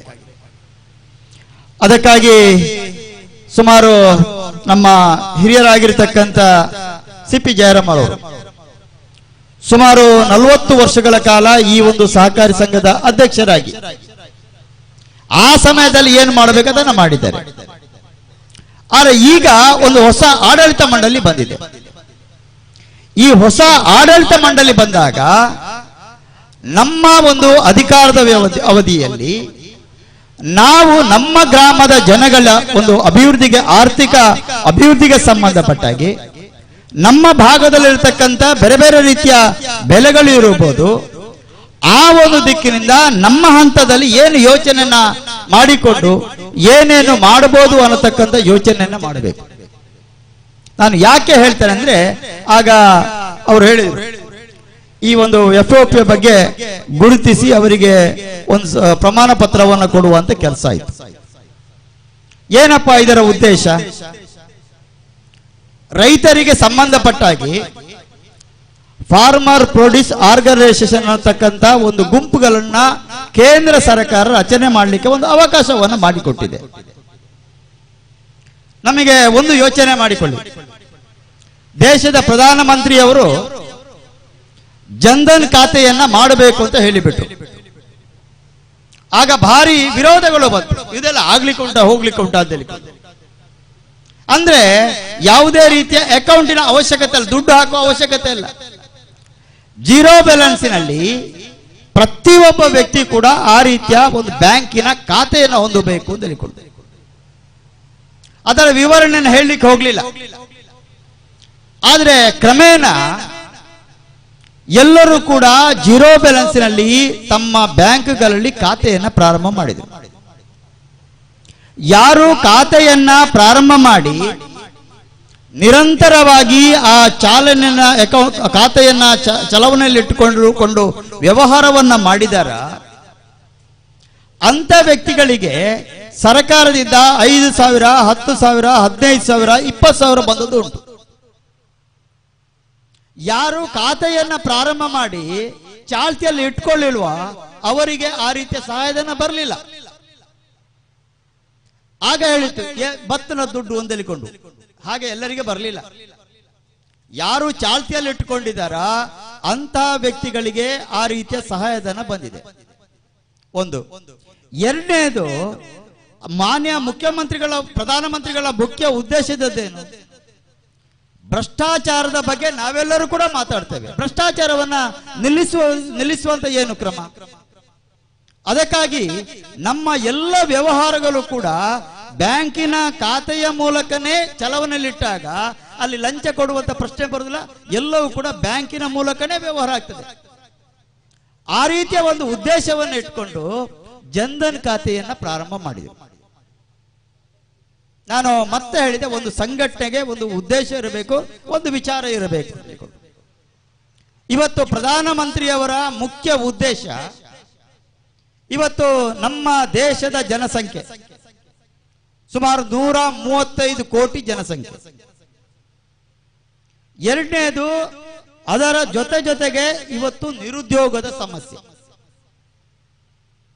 ಜನಸಂಖ್ಯೆ ಮತ್ತು ನಿರುದ್ಯೋಗದ ಸಮಸ್ಯೆ ಮಧ್ಯೆ ಒಂದು ಸರ್ಕಾರವಾಗಿ ಮಾತಾಡದೆ ಕೂತ್ಕೊಳ್ಳಿಕ್ಕೆ ಆಗುವುದಿಲ್ಲ. ಹಾಗಂತಲ್ಲಿ ಪ್ರಧಾನಮಂತ್ರಿಯವರು ಎಲ್ಲರಿಗೆ ಸರ್ಕಾರಿ ಉದ್ಯೋಗವನ್ನು ಕೊಡ್ತಾರಲ್ಲಿ ಅದು ಕೂಡ ಆಗುವುದಿಲ್ಲ. ಆದ್ರೆ ಸರ್ಕಾರಿ ಉದ್ಯೋಗ ಕೊಡದಿದ್ರು ಕೂಡ ಪ್ರತಿಯೊಂದು ಕುಟುಂಬಗಳೂ ಕೂಡ ಆ ರೀತಿಯ ಒಂದು ಬದುಕನ್ನು ನಿರ್ವಹಣೆ ಮಾಡಲೇಬೇಕಾಗ್ತದೆ. ಕೆಲವರು ಕೂಲಿ ಕೆಲಸ ಮಾಡಿ ಜೀವನ ಮಾಡಬಹುದು, ಒಂದಷ್ಟು ಜನ ವಿದ್ಯಾವಂತರಾಗಿರ್ಬೋದು, ಒಂದಷ್ಟು ಜನ ವಿದ್ಯಾವಂತರಾಗಿ ನಿರುದ್ಯೋಗಿಗಳಾಗಿರ್ಬೋದು. ಆ ರೀತಿಯ ಬೇರೆ ಬೇರೆ ವರ್ಗದ ಜನಗಳು ಯಾರಿದ್ದಾರೆ ಅವರಿಗೆ ಆ ರೀತಿಯ ಒಂದು ಸ್ವ ಉದ್ಯೋಗವನ್ನ ಕಲ್ಪಿಸಬೇಕು ಅನ್ನುವಂಥ ದೃಷ್ಟಿಯಿಂದ ಇವತ್ತು ಈ ರೀತಿಯ ಗುಂಪುಗಳನ್ನ ಪ್ರತ್ಯೇಕವಾಗಿ ಮಾಡುವಂತ ಕೆಲಸವನ್ನ ಮಾಡಿದ್ದಾರೆ. ಉದಾಹರಣೆಗೆ ನಮ್ಮ ಕಾಣೀರು ಇರಬಹುದು, ಅಲಂಕಾರ ಇರಬಹುದು. ಇಲ್ಲಿ ತುಂಬಾ ನಾವು ತರಕಾರಿಯನ್ನ ಬೆಳೆಸ್ತೇವೆ. ಅದು ಸೌತೆ ಅಂದ್ರೆ ನಮ್ಮ ಈ ಭಾಗದ ಸೌತೆಗೆ ಭಾರಿ ಬೆಲೆ ಇದೆ. ತೊಂಡೆಕಾಯಿಗೆ ಕೂಡ ಆ ರೀತಿಯ ಬೆಲೆ ಇದೆ. ಅಲಸಂಡೆಗೆ ಇರಬಹುದು, ಅಲಸಂಡೆಗೂ ಕೂಡ ಒಳ್ಳೆ ಬೆಲೆ ಇದೆ. ಆದ್ರೆ ಬೆಲೆ ಇದೆ ಅಂತಲ್ಲಿ ಅದನ್ನು ಶೇಖರಣೆ ಮಾಡಬೇಕು. ಎಲ್ಲಿ ಮಾಡುದು? ನಾವು ದಿನನಿತ್ಯ ಆ ರೀತಿಯ ತರಕಾರಿನ ಬೆಳಿತೇವೆ, ಕೊಯ್ತೇವೆ, ನಾವು ಮಾರಾಟ ಮಾಡ್ತೇವೆ. ಆ ರೀತಿ ಮಾಡಿದರೂ ಕೂಡ ನಾವು ಯಾಕೆ ಆರ್ಥಿಕವಾಗಿ ಮೇಲೆ ಬರಲಿಕ್ಕೆ ಸಾಧ್ಯ ಆಗಲಿಲ್ಲ? ನಾವು ಕೇವಲ ಕೃಷಿಗೆ ಮಾತ್ರ ಮಹತ್ವವನ್ನು ಕೊಟ್ಟಿದ್ದೇವೆ. ಕೃಷಿಗೆ ಮಹತ್ವವನ್ನು ಕೊಟ್ಟು ಬೆಲೆಯನ್ನು ಮಾತ್ರ ಬೆಳೆಸಿದ್ದೇವೆ. ಬೆಲೆಯ ಜೊತೆಗೆ ಮಾರುಕಟ್ಟೆ ವ್ಯವಸ್ಥೆಯನ್ನ ಮಾಡಲಿಲ್ಲ. ಅದರಿಂದಾಗಿ ಮಾರುಕಟ್ಟೆನ ಯಾರು ಮಾಡುದು? ಮಾರುಕಟ್ಟೆನ ದಲ್ಲಾಳಿಗಳು ಮಾಡುವಂಥದ್ದು. ಅದರಿಂದಾಗಿ ದಲ್ಲಾಳಿಗಳು ಆರ್ಥಿಕವಾಗಿ ಮೇಲೆ ಹೋಗ್ಲಿಕ್ಕೆ ಸಾಯ್ತಾ ಇತ್ತು. ಯಾವ ಕೃಷಿಕ ಇದನ್ನ ಆ ಕೃಷಿಕ ಕೇವಲ ಬೆಲೆಯನ್ನು ಮಾತ್ರ ಬೆಳೀತಾ ಇದ್ದಾನೆ. ಈಗ ಸರ್ಕಾರ ಆ ರೀತಿ ಬೆಳೆದಂತ ಯಾವುದೇ ವಸ್ತುಗಳಿರ್ಬೋದು, ಆ ವಸ್ತುಗಳಿಗೆ ಆಯಾಯ ರೈತರೇ ಆ ರೀತಿಯ ಮಾರುಕಟ್ಟೆ ವ್ಯವಸ್ಥೆಯನ್ನ ಮಾಡಬೇಕು ಅನ್ನತಕ್ಕಂಥ ದಿಕ್ಕಿನಿಂದ ಈ ರೀತಿಯ ಗುಂಪುಗಳನ್ನ ಮಾಡುವಂತ ಕೆಲಸವನ್ನ ಮಾಡಿದ್ದಾರೆ. ಅದಕ್ಕೆ ಕಂಪನಿ ಆಕ್ಟಿನಲ್ಲಿ ಕೂಡ ಅವಕಾಶವನ್ನ ಮಾಡಿಕೊಟ್ಟಿದ್ದಾರೆ. ಈಗ ಉದಾಹರಣೆಗೆ ಈ ಕಾಣೂರಿನಲ್ಲಿ ಸುಮಾರು 50 ಗುಂಪುಗಳು, ಆ ಒಂದೊಂದು ಗುಂಪಿನಲ್ಲಿ 20 ಜನ, ಸುಮಾರು 1,000 ಜನ ಸದಸ್ಯರನ್ನು ಹೊಂದಿರತಕ್ಕಂತ ಒಂದು ಗುಂಪು. ಆ 1,000 ಜನ ಆ ಸಂಘದ ಗುಂಪಿನ ಸದಸ್ಯರುಗಳು. ಅಲ್ಲಿ ಒಂದು 10 ಜನ ಸದಸ್ಯರಿರುವಂತ ಒಂದು ತಂಡ. ಈ ತಂಡಗಳು ನಮ್ಮ ಗ್ರಾಮೀಣ ಭಾಗದಲ್ಲಿ ಬೆಳೆದಿರತಕ್ಕಂತ ಏನೇನು ತರಕಾರಿಗಳಿದೆ, ಈ ತರಕಾರಿಗಳನ್ನ ನಾವು ಶೇಖರಣೆ ಮಾಡಿಕೊಳ್ಳುವಂತ ಒಂದು ವ್ಯವಸ್ಥೆಯನ್ನ ಮಾಡಿದ್ರೆ, ಅಲ್ಲಿ ಒಂದು ಸ್ಥಳೀಕರಣದ ಒಂದು ಘಟಕವನ್ನ ಪ್ರಾರಂಭ ಮಾಡಿದ್ರೆ, ಅಲ್ಲಿ ಆ ರೀತಿ ಬೆಳೆದಂತ ತರಕಾರಿಗಳೇನಿದೆ ಅದು ಹೆಚ್ಚಿನ ಕಾಲ ನಾವು ಸುರಕ್ಷತೆಯಲ್ಲಿ ಇಟ್ಕೊಂಡು ಅದನ್ನು ಉಳಿಸಿಕೊಳ್ಳಿಕ್ಕೆ ಸಾಧ್ಯ ಆಗ್ತದೆ. ಮತ್ತೆ ನಮ್ಮಲ್ಲಿ ಬೇಕಾದಷ್ಟು ಆ ರೀತಿಯ ತರಕಾರಿಗಳಿದ್ದಾಗ ಜನ ಕೂಡ ಎಲ್ಲಿ ಆ ರೀತಿಯ ತರಕಾರಿಗಳಿದ್ದಾರೋ ಅಲ್ಲಿ ಜನಗಳು ಬರ್ತಾರೆ. ಅಂದ್ರೆ ಆ ರೀತಿಯ ಒಂದು ವಿಶ್ವಾಸವನ್ನ ಗಳಿಸುವಂತ ಕೆಲಸವನ್ನ ಮಾಡಿದಾಗ ಜನ ಆಯಾಯ ಭಾಗಕ್ಕೆ ಬಂದು ಆ ರೀತಿಯ ವಸ್ತುಗಳನ್ನ ತರಕಾರಿಗಳನ್ನ ಪಡ್ಕೊಳ್ಳುವಂತ ಕೆಲಸವನ್ನ ಮಾಡ್ತಾರೆ.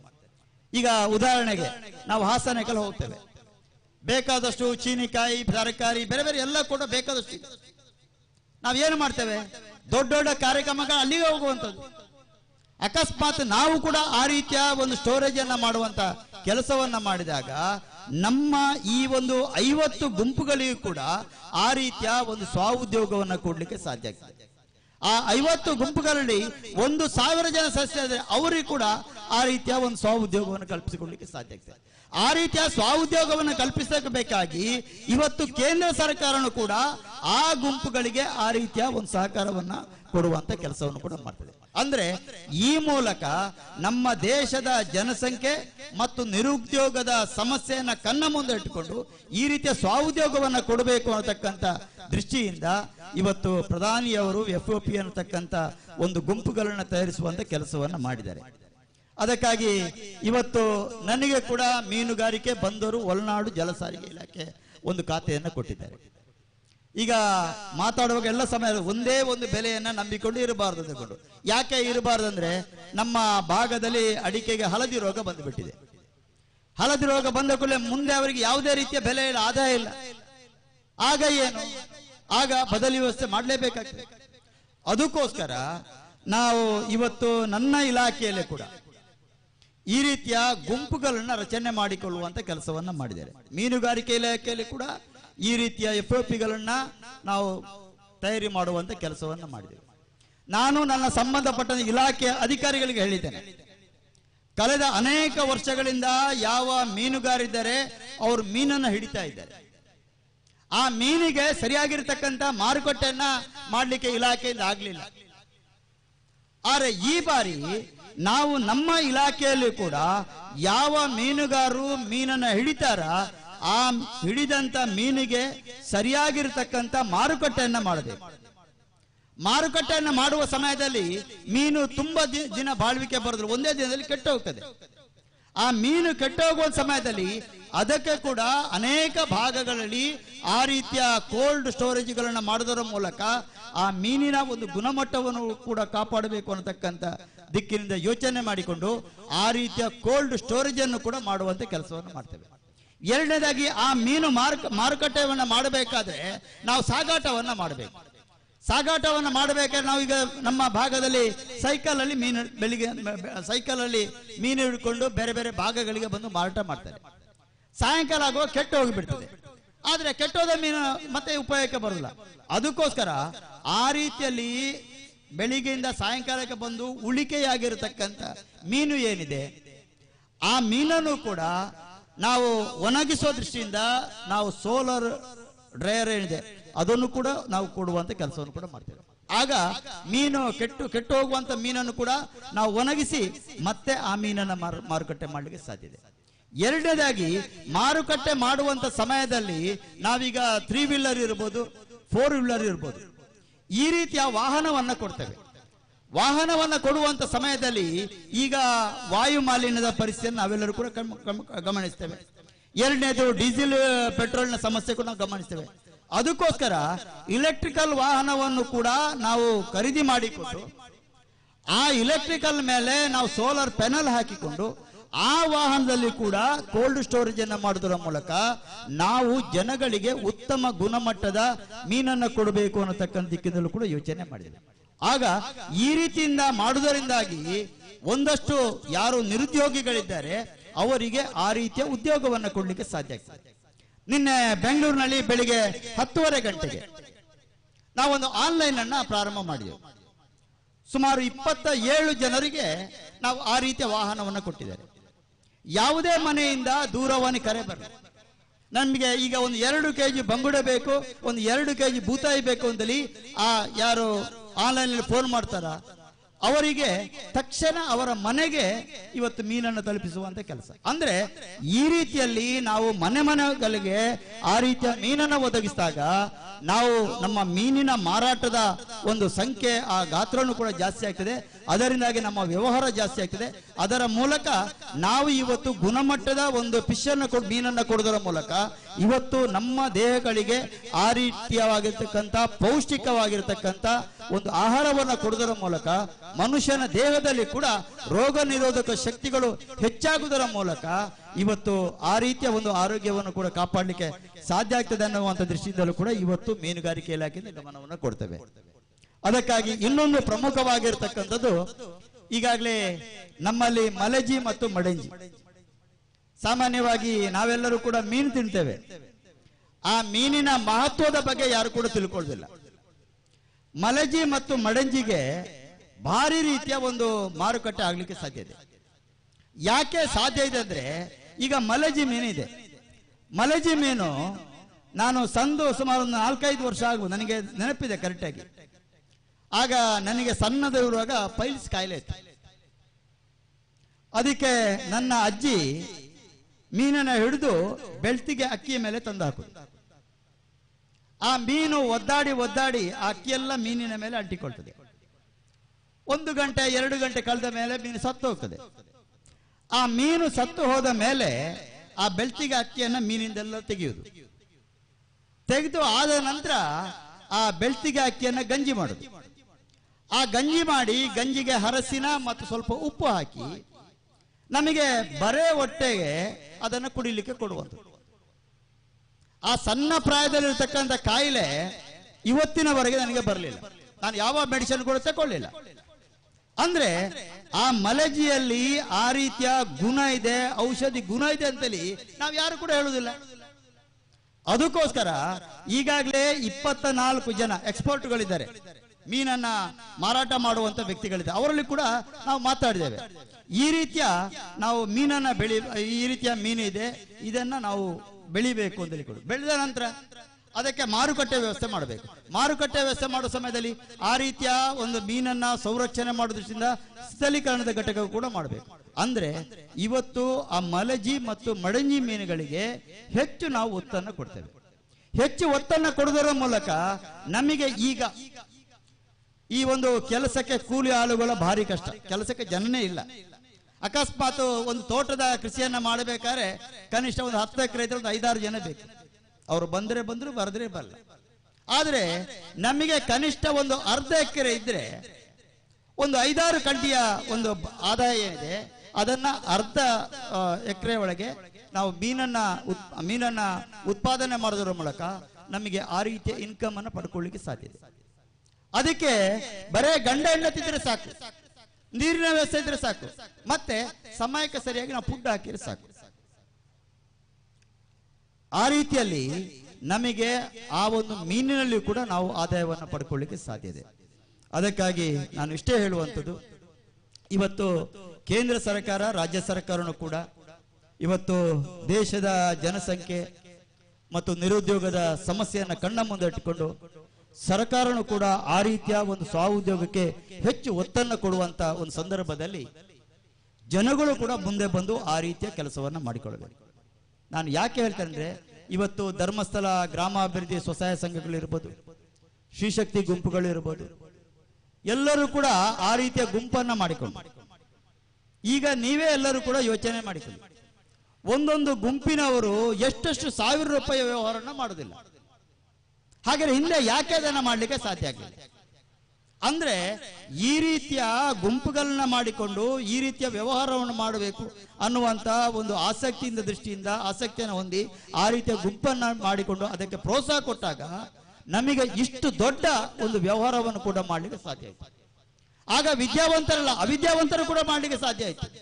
ಅಂದ್ರೆ ತುಂಬಾ ಜನ ಹೆಬ್ಬೆಟ್ ಹಾಕುವಂತ ವ್ಯಕ್ತಿಗಳು ಕೂಡ ಬ್ಯಾಂಕಿಗೆ ಹೋಗಿ ಆ ರೀತಿಯ ಒಂದು ವ್ಯವಹಾರವನ್ನು, 1000 ಕಟ್ಟಲೆ ವ್ಯವಹಾರವನ್ನು ಮಾಡ್ತಾ ಇದ್ದಾರೆ. ಅದಕ್ಕಾಗಿ ಇವತ್ತು ನಾವು ಗ್ರಾಮೀಣ ಪ್ರದೇಶದಲ್ಲಿರತಕ್ಕಂಥ ಯಾರು ನಿರುದ್ಯೋಗಿಗಳಿದ್ದಾರೆ, ಈ ನಿರುದ್ಯೋಗಿಗಳು ಕೂಡ ಈ ರೀತಿಯ ಒಂದು ಸ್ವಉದ್ಯೋಗಕ್ಕೆ ಹೆಚ್ಚು ಒತ್ತನ್ನು ಕೊಟ್ಟಾಗ, ನಮ್ಮ ಮೋಹನ್ರು ಇದ್ದಾರೆ ಇಲ್ಲಿ, ನಮ್ಮ DV ಸದಾನಂದಗೌಡರ ಒಬ್ಬರು ಸ್ನೇಹಿತ ತಮ್ಮೇಗೌಡರು ಅಂತ ಹೇಳಿಕೊಂಡು ಅವರ ಒಂದು ಕಾರ್ಯಕ್ರಮಕ್ಕೆ ಹೋಗಿದ್ದೆ. ನಮಗೆಲ್ಲ ಭಾರಿ ಶಾಕ್ ಆಗಬಹುದು. 5 ಕೋಟಿ ರೂಪಾಯಿಯ ಪ್ರಾನ್ಸ್ ಕೃಷಿ, ಇಟ್ಟಿ ಕೃಷಿ 5 ಕೋಟಿ. ಆ 5 ಕೋಟಿ ಇಟ್ಟಿಯ ಕೃಷಿಯನ್ನ ಮಾಡಬೇಕಾದ್ರೆ ಅಲ್ಲಿ ಇಟಾಚಿ ಒಟ್ಟಿಗೆ ಇದೆ. ಆ ರೀತಿಯ ಕೃಷಿಯನ್ನ ನಮಗೆ ಇಲ್ಲಿ ಕೂಡ ಮಾಡಲಿಕ್ಕೆ ಸಾಧ್ಯ ಇದೆ. ಇನ್ನು ಪಾಂಡ್ಸ್ಗಳ ಮೂಲಕ ನಿರಂತರವಾಗಿರ್ತಕ್ಕಂಥ ಬೆಲೆ ಅಂದ್ರೆ 3 ಪಾಂಡ್ಸ್ ಅನ್ನ ಮಾಡ್ತಾರೆ. 1ನೇ ಪಾಂಡ್ಸ್, 2ನೇ ಪಾಂಡ್ಸ್, 3ನೇ ಪಾಂಡ್. ಸುರಿಗೆ ಮೀನಿನ ಮರಿಯನ್ನ 1ನೇ ಪಾಂಡಿಗೆ ಹಾಕ್ತಾರೆ. 3 ತಿಂಗಳು ಆ ಪಾಂಡಿನಲ್ಲಿ ಬೆಳ್ಳಿಕ್ಕೆ ಬಿಡ್ತಾರೆ. 3 ತಿಂಗಳು ಕಳೆದ ತಕ್ಷಣ ಅಂಡರ್ ಗ್ರೌಂಡ್ ಅಲ್ಲಿ ಪೈಪ್ ಲೈನ್ ಇಟ್ಟುಕೊಳ್ತಾರೆ, ಗೇಟ್ ವಾಲ್ ಓಪನ್ ಮಾಡ್ತಾರೆ. ಆ ನೀರು ಮತ್ತು ಮೀನು 2ನೇ ಪಾಂಡಿಗೆ. ಅಲ್ಲಿ 3 ತಿಂಗಳು ಇರ್ತದೆ, 6 ತಿಂಗಳ ಬೆಳವಣಿಗೆ ಆಗ್ತದೆ 2ನೇ ಪಾಂಡಿಗೆ ಬರುವಾಗ. 6 ತಿಂಗಳಾದ ತಕ್ಷಣ 3ನೇ ಪಾಯಿಂಟ್ಗೆ ಆ ಮೀನನ್ನು ಬಿಡ್ತಾರೆ. 1ನೇ ಪಾಯಿಂಟ್ ಖಾಲಿಯಾಗಿರ್ತದೆ, ಆಗ ಆ ಮರಿಗೆ 3 ತಿಂಗಳಾಗಿರ್ತದೆ. ಅದನ್ನ 9 ತಿಂಗಳಾಗುವಾಗ 1ಕ್ಕೆ 3 ತಿಂಗಳಾಗಿ ಮತ್ತೆ 2ನೇ ಪಾಯಿಂಟ್ಗೆ ಬಿಡ್ತಾರೆ. ಅದು ನಿರಂತರವಾಗಿರತಕ್ಕಂಥ ಕೃಷಿ. ಅಂದ್ರೆ ಇವತ್ತು ನಾವು ಆ ರೀತಿಯ ಒಂದು ಬೆಳೆಗಳನ್ನ ಮಾಡಬೇಕು ಅನ್ನತಕ್ಕಂಥ ಇಚ್ಛಾಶಕ್ತಿ ಇದ್ದಾಗ ಆ ರೀತಿಯ ಒಂದು ಕೃಷಿಯನ್ನು ಕೂಡ ಮಾಡಲಿಕ್ಕೆ ಸಾಧ್ಯ ಇದೆ. ಅದಕ್ಕಾಗಿ ಸರ್ಕಾರನೂ ಕೂಡ ಆ ದಿಕ್ಕಿನಿಂದ ಯೋಚನೆ ಮಾಡಿಕೊಂಡು ಇವತ್ತು ಒಳನಾಡು ಮೀನುಗಾರಿಕೆ ಇದೆ, ಆ ಒಳನಾಡು ಮೀನುಗಾರಿಕೆಯಲ್ಲಿ ಬೆಳೆದಂತ ಮೀನೇನಿದೆ ಅದನ್ನು ಕೂಡ ನಾವು ಹೇಗೆ ಮಾರಾಟದ ವ್ಯವಸ್ಥೆಯನ್ನ ಮಾಡಬೇಕು ಅನ್ನೋದಕ್ಕಿಂತ ಯೋಚನೆ ಮಾಡ್ತಾರೆ. ಅದಕ್ಕಾಗಿ ಈಗಾಗಲೇ ನನ್ನೊಬ್ಬರು ಜೋಸ್ತಿ ಬೆಂಗಳೂರಿನಲ್ಲಿ ಇದ್ದಾರೆ. ಅವರು ನಮ್ಮ ಬುಡಿಯಾರು ರಾಧಾಕೃಷ್ಣ ಅವರ ಮನೆಯಲ್ಲಿ ಒಂದು ಮೀನಿನ ತರಬೇತಿ ಕಾರ್ಯಕ್ರಮ ಇತ್ತು. ಅವರು ಅಲ್ಲಿಂದ ಬಂದಿದ್ರು. ನಾನು ಅವರಿಗೆ ಹೇಳಿದ್ದೆ, ಮೀನಿನಲ್ಲಿ ಸುಮಾರು 19 ರೀತಿಯ ಪದಾರ್ಥಗಳನ್ನ ಮಾಡಲಿಕ್ಕೆ ಸಾಧ್ಯ ಇದೆ. ನಾವು ಏನು ಮಟನ್ ಸೂಪ್ ಮಾಡ್ತೇವೆ, ಕೋಳಿ ಸೂಪ್ ಮಾಡ್ತೇವೆ, ಎಲ್ಲವೂ ಚುಕ್ಕ ಗಿಕ್ಕ ಎಲ್ಲವೂ ಕೂಡ ಮೀನಲ್ಲಿ ಕೂಡ ಆಗ್ತದೆ. ಆ ಎಲ್ಲ ಫುಡ್ ಅನ್ನು ಕೂಡ ಆ ಒಂದು ತರಬೇತಿ ಕಾರ್ಯದಲ್ಲಿ ಮಾಡಿದ್ರು. ಅಂದ್ರೆ ಇವತ್ತು ನಾವು ಒಂದು ವಸ್ತುವಿನಿಂದ ಹೆಚ್ಚು ನಾವು ಯಾವ ರೀತಿಯ ತಿಂಡಿಗಳನ್ನ ಮಾಡಬಹುದು, ಆ ತಿಂಡಿಗಳನ್ನ ಮಾಡಿ ನಾವು ಹೆಚ್ಚು ಯಾವ ರೀತಿಯ ಮಾರುಕಟ್ಟೆ ಮಾಡಬಹುದು. ಆಗ 1 ಕೆಜಿ ಇರುವಂತಹ ಬಂಗುಡೆ ಮೀನಿಗೆ ಅದು 500 ರೂಪಾಯಿ 600 ರೂಪಾಯಿ ಆಗ್ತದೆ. ಅಂದ್ರೆ ಆ ರೀತಿಯ ಆರ್ಥಿಕ ಒಂದು ಬೆಳವಣಿಗೆ ಸಂಬಂಧಪಟ್ಟಾಗಿ ನಾವು ಪೂರಕವಾಗಿರತಕ್ಕಂಥ ವ್ಯವಸ್ಥೆಯನ್ನ ಮಾಡಿಕೊಂಡಾಗ ಅಲ್ಲಿ ಆರ್ಥಿಕವಾಗಿ ಕೂಡ ನಮ್ಮ ನಿರೀಕ್ಷೆಗೆ ಮೀರಿ ನಮ್ಮ ಬೆಳವಣಿಗೆ ಆಗಲಿಕ್ಕೆ ಸಾಧ್ಯ ಆಗುತ್ತದೆ. ಅದಕ್ಕೋಸ್ಕರ ಆ ದಿಕ್ಕಿಂದಲೂ ಕೂಡ ನಮ್ಮ ಇಲಾಖೆಯಲ್ಲಿ ಗಮನವನ್ನು ಕೊಡುವಂತ ಕೆಲಸವನ್ನು ಕೂಡ ಮಾಡ್ತೇವೆ. ಅದಕ್ಕಾಗಿ ನಾನು ಇಷ್ಟೇ ಹೇಳುವಂಥದ್ದು, ನಾವೆಲ್ಲರೂ ಕೂಡ ಕೇವಲ ಒಂದೇ ಕೃಷಿಗೆ ಅವಲಂಬಿತವಾಗಿರದೆ ನಾವು ಬೇರೆ ಬೇರೆ ರೀತಿಯ ಕೃಷಿಗಳಿಗೆ ಹೆಚ್ಚು ಒತ್ತನ್ನು ಕೊಡಬೇಕು. ಆ ರೀತಿಯ ಒತ್ತನ್ನು ಕೊಡುವ ಸಮಯದಲ್ಲಿ ಸರ್ಕಾರನು ಕೂಡ ಆ ದಿಕ್ಕಿಂದ ಯೋಚನೆ ಮಾಡುವಂತ ಕೆಲಸವನ್ನು ಕೂಡ ಮಾಡ್ತದೆ. ಅದಕ್ಕಾಗಿ ನಾನು ಇಷ್ಟೇ ಹೇಳುವಂಥದ್ದು, ಒಟ್ಟು ಇವತ್ತು ಈ ರೀತಿಯ FFP ಮೂಲಕ ರಚನೆ ಮಾಡಿಕೊಂಡು ಗುಂಪುಗಳನ್ನು ಮಾಡಿದ್ದಾರೆ. ಆ ಗುಂಪುಗಳ ಮೂಲಕ ನಮ್ಮ ಗ್ರಾಮದ ಆ ರೀತಿಯ ಒಂದು ಆರ್ಥಿಕ ಬೆಳವಣಿಗೆ ಸಂಬಂಧಪಟ್ಟಾಗಿ ಏನೇನು ಗಮನವನ್ನು ಕೊಡಬೇಕು ಅಂತೇಳಿ ನಾವು ನಮ್ಮ ಸಂಘದಿಂದ ಯೋಚನೆ ಮಾಡಬೇಕು. ಸಹಕಾರಿ ಸಂಘ, ನಾನು ಎಲ್ಲ ಸಹಕಾರಿ ಸಂಘಗಳು ಹೇಳುದುಂಟು. ಹಿಂದೆ ಎಲ್ಲ ನಾವು DCC ಬ್ಯಾಂಕಿನಿಂದ ಸರ್ಕಾರದಿಂದ ಕ್ರಾಪ್ ಲೋನ್ ಪಡ್ಕೊಳ್ಳುವಂಥದ್ದು, ಕ್ರಾಪ್ ಲೋನ್ ತಿಳ್ಕೊಳ್ಳೋದು ಮತ್ತೆ ವಸೂಲಿ ಮಾಡುದು, ಇಷ್ಟಕ್ಕೆ ಮಾತ್ರ ಸೀಮಿತ ಇತ್ತು. ಆನಂತರ ಕ್ರಮೇಣವಾಗಿ ಬೇರೆ ಬೇರೆ ಸಹಕಾರಿ ಸಂಘಗಳು ಆ ಗ್ರಾಮಕ್ಕೆ ಬೇಕಾಗಿರ್ತಕ್ಕಂಥ ಗೊಬ್ಬರಗಳು ಏನಿದೆ, ಕೃಷಿಗೆ ಸಂಬಂಧಪಟ್ಟ ಗೊಬ್ಬರಗಳಿದೆ, ಅದನ್ನ ಮಾರುಕಟ್ಟೆ ತಂದು ಮಾರಾಟ ಮಾಡುವಂತ ಕೆಲಸವನ್ನ ಮಾಡಿದರು. ಕೆಲವು ಸೊಸೈಟಿಯಲ್ಲಿ ಜೀನ್ಸಿನ ವ್ಯಾಪಾರವನ್ನು ಕೂಡ ಮಾಡಿದರು. ಕೆಲವು ಸೊಸೈಟಿಗಳು ಪೆಟ್ರೋಲ್ ಪಂಪ್ ಕೂಡ ಮಾಡುವಂತ ಕೆಲಸ ಇತ್ತು. ನಾನು ಗುತ್ತಿಗಾರನಲ್ಲಿ ಆ ಸೊಸೈಟಿ ಇದೆ, ಆ ಪೆಟ್ರೋಲ್ ಬ್ಯಾಂಕ್ ಮಾಡಿ ಅಂತ ನಾನೇ ಒತ್ತಾಯ ಹೇಳಿದೆ. ಆದ್ರೆ ಆ ಪೆಟ್ರೋಲ್ ಪಂಪ್ ಆದ ನಂತರ ಅವರ ವಾರ್ಷಿಕ ಆದಾಯ ಅವರಷ್ಟು ನಿರೀಕ್ಷೆನೇ ಮಾಡಲಿಲ್ಲ. ಅಂದ್ರೆ ಈಗ ಅವರ ಸೊಸೈಟಿಯಲ್ಲಿ ಓನ್ ಫಂಡ್, ಸ್ವಂತ ಫಂಡ್ ಅದು ಜಾಸ್ತಿ ಆಯ್ತು. ಯಾವಾಗ ನಮ್ಮ ಸಹಕಾರಿ ಸಂಘಗಳಲ್ಲಿ ಆ ರೀತಿಯ ಓನ್ ಫಂಡ್ ಇದೆಯೋ, ಆ ಓನ್ ಫಂಡ್ ಇದ್ದಾಗ ನಮ್ಮ ಗ್ರಾಮದ ಜನಗಳ ಏನು ಬೇಡಿಕೆ ಇದೆಯೋ ಆ ಬೇಡಿಕೆಯನ್ನ ನಮಗೆ ಯಾವುದೇ ರೀತಿಯ ದಾಖಲೆಗಳು ಇಲ್ಲದೆ ವಿಶ್ವಾಸದ ಆಧಾರದಲ್ಲಿ ನಾವು ಮಾಡಬಹುದು.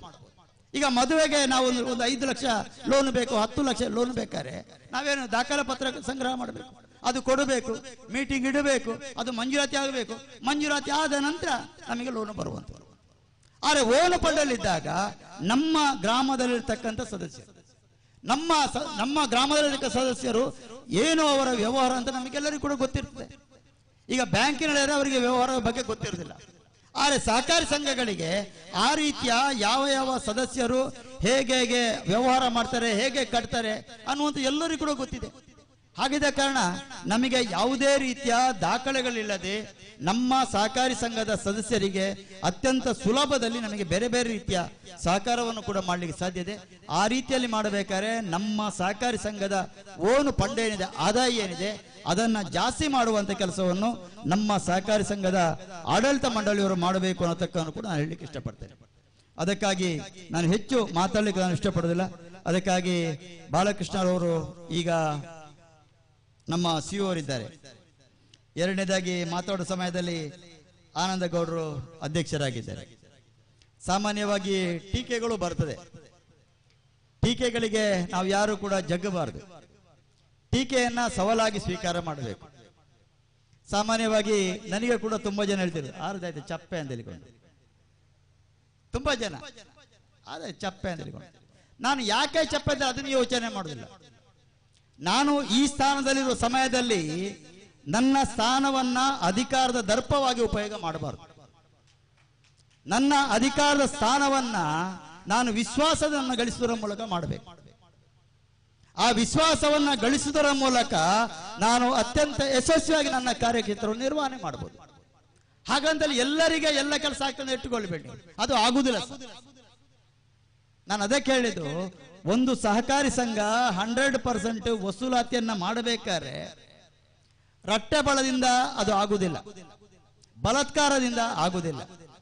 ಯಾವಾಗ ನಮ್ಮ ಆಡಳಿತ ಮಂಡಳಿ ಏನಿದೆ ಅದರ ಮೇಲೆ ವಿಶ್ವಾಸ ಇದೆಯೋ, ಮತ್ತೆ ಕೆಲವು ಜನಗಳಿಗೆ ಆ ರೀತಿಯ ಸಾಲವನ್ನ ಆ ಸಮಯಕ್ಕೆ ಕಟ್ಟಲಿಕ್ಕೆ ಆಗುದಿಲ್ಲ, ಆದರೆ ಅಡ್ಜಸ್ಟ್ಮೆಂಟ್ ಮಾಡಿಕೊಂಡು ಸಾಲವನ್ನ ಕಟ್ತಾರೆ.